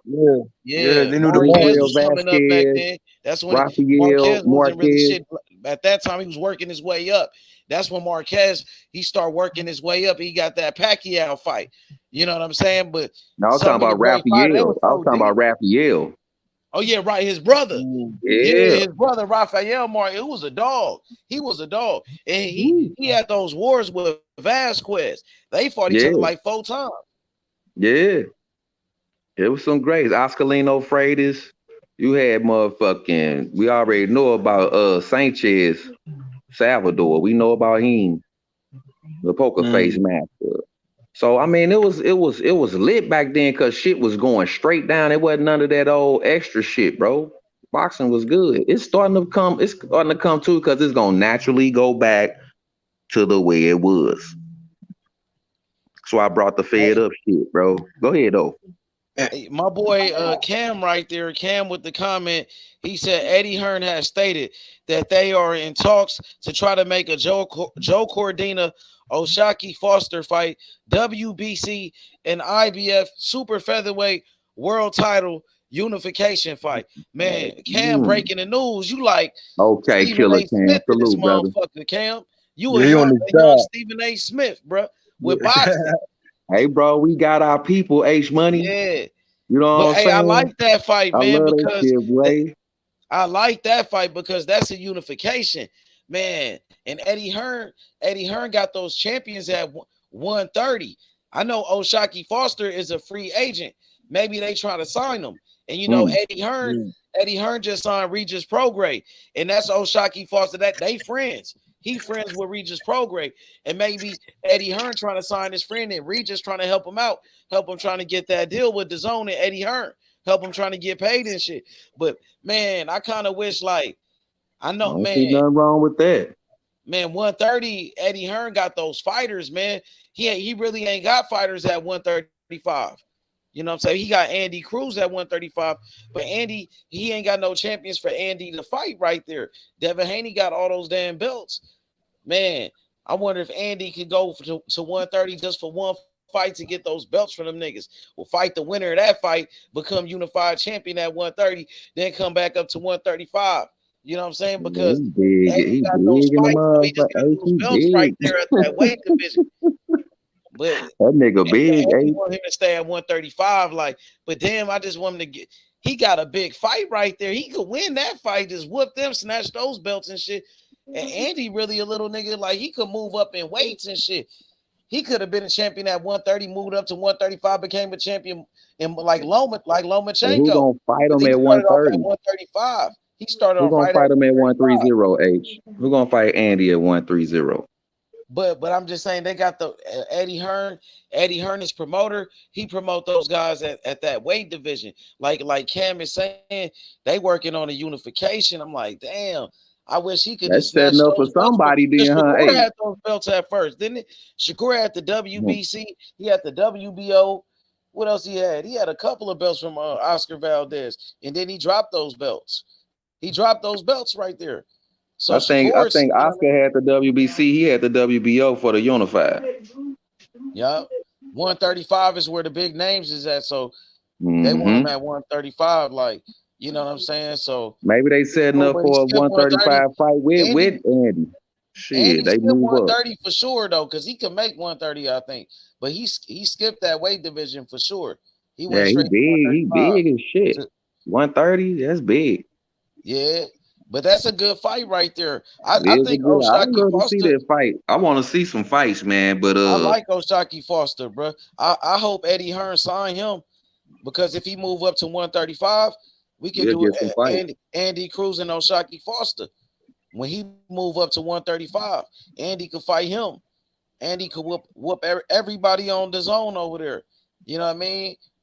He could fight the winner of that fight. The winner, if the winner of that fight come up to 135, I want Andy to fight the winner of that fight, my nigga. Fuck he do that shit, man. He gonna get like 3-4 fights in a year.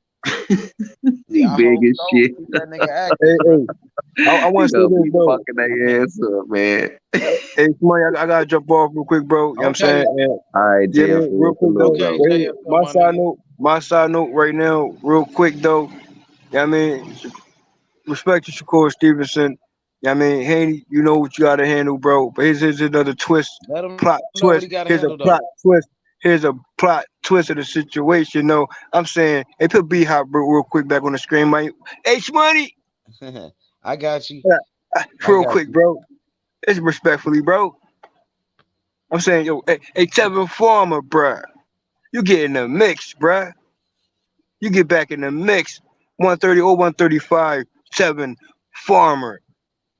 Don't let him sleep on your name out here. You gotta come back and remind them what it is. You know Tank's still there. You know Shakur's still there. You know Russell's still there. You know what I'm saying? We know, come on, man, I go down the list. You know Ryan's still there. Hey, Tevin Farmer. Back in the mix, my man. Facts. Oh shit, nigga, you get it. What? Kevin Farmer, nigga, motherfuckers on your ass. Yep. You get back in the mix to get on your ass, boy. And I'm saying, you know what he said when you come to Shakur Stevenson and Tevin Farmer. You hear me? That's a whole other shit. Come back to Tevin Farmer at 135. Tevin.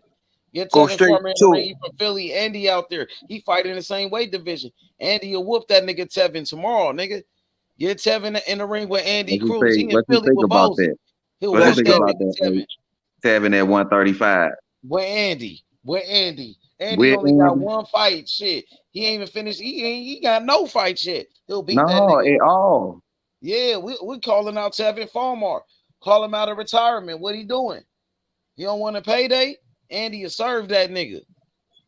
Serve that nigga some gumbo. Everybody at 130. 130, he gonna serve every motherfucker body through there. Colbert too. He gonna beat Colbert ass up too. Yeah. Shout out to H Money Boxing, man. We get the best live stream fight commentary, the boxing exclusive interviews on YouTube. Free smoke as always, 10 toes down. Yes, sir. For sure. Shout out okay, to the Jay. on the panel, bro. All right, Jay. All right, for Jay, sure. Okay, tap in. Yo, Cam with the comment, man. Appreciate it, Cam. You know, he said Alexander Usyk, co-promoter Alex, has explained that Usyk will finally have a fight in front of his home fans when he defends versus Daniel Dubois. August 26th. Fight set in Poland. Over 1 million people. Damn, what the fuck? Boxing is a worldwide sport. He white. You know to go with his A game, you know bro. I mean? Like he a worldwide star, Alexander Usyk, bro. He fighting in Poland over. He said 1 million people. How could he fight with him? That's a lot of people, bro. I mean, what you mean by 1 million? Like 1 million people? Dang, 1 million people in Poland? Or did he try to put that V on the end? Oh, 1 million people live in Poland? For sure, yeah. So he said 1 Oh million yeah, people. it's over 1 million people over there. Yeah, Yeah, over 1 million people. Poland. Okay, so they Poland, gonna over get 1 some million money out people. there. 1 million people. Yeah, that's big time. Yeah. Big time. So I thought he from Ukraine. Yeah. I thought he was Ukrainian, but he fighting in Poland. That's gonna be big, bro. He just signed with a promoter in Saudi Arabia. Like, so you do got these European stars in boxing, like global stars, maybe not in America, but you got guys like Tyson Fury selling out in the UK. Over 90,000 people at his fight. Over 90,000 people. He breaking records. Dang. Check this out, my boy Cam. Cam said millions of Ukrainians flee to Poland after the war. Okay, Yeah. facts. He said that bitch finna be packed. Big time. That was all the people that didn't want to fight, want to have nothing to do with that shit. That's a good fight. That's a vacated. good ass fight right there because That shit gonna be Dubois, lit. Dubois, young heavyweight with a lot of power, and Usyk, Yeah, he got a chance. He came up from the cruiserweight division, so he's a small heavyweight. He's not a real heavyweight.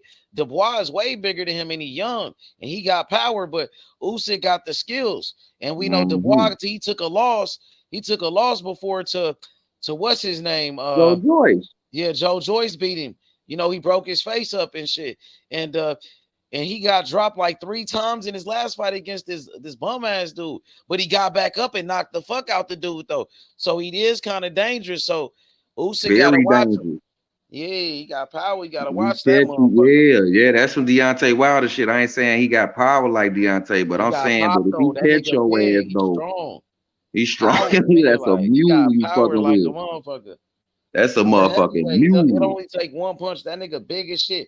And Usyk, he, like I said, he's not a real heavyweight. He a little dude, bro. What can he do with the southpaw? What can he do with that southpaw with skills though? Is the thing. The speed though. Yeah, bro. A motherfucker that's like Joe Joyce then did you like that with some slow ass punches. What you think Usyk gonna do with a little speed, a little more speed and shit, bro, and skills? It's gonna be a good ass fight though. You gotta bring your A game straight up.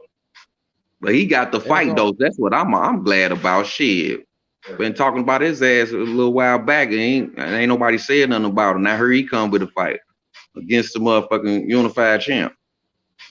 It's gonna be a good ass fight for sure, man. I can't wait for it, bro. Can he handle that southpaw pressure? So many great fights coming up. Teofimo Lopez and Josh Taylor.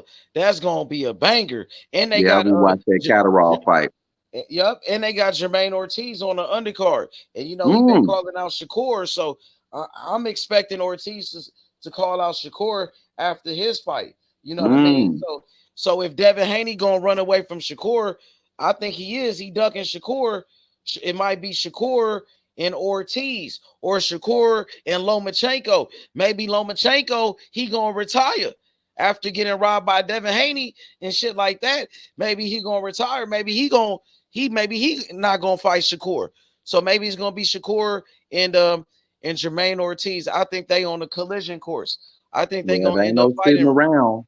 You know he ain't finna sit around. Whatever come up, he already told us. He with the shit. Eventually they gonna fight. Eventually they gonna fight each other because Shakur he gonna stay at 135, and Ortiz he one of the only ones to call for the smoke that's willing to fight Shakur. He wants to fight the best Ortiz, and I like that, bro. He look at an opportunity to fight Shakur.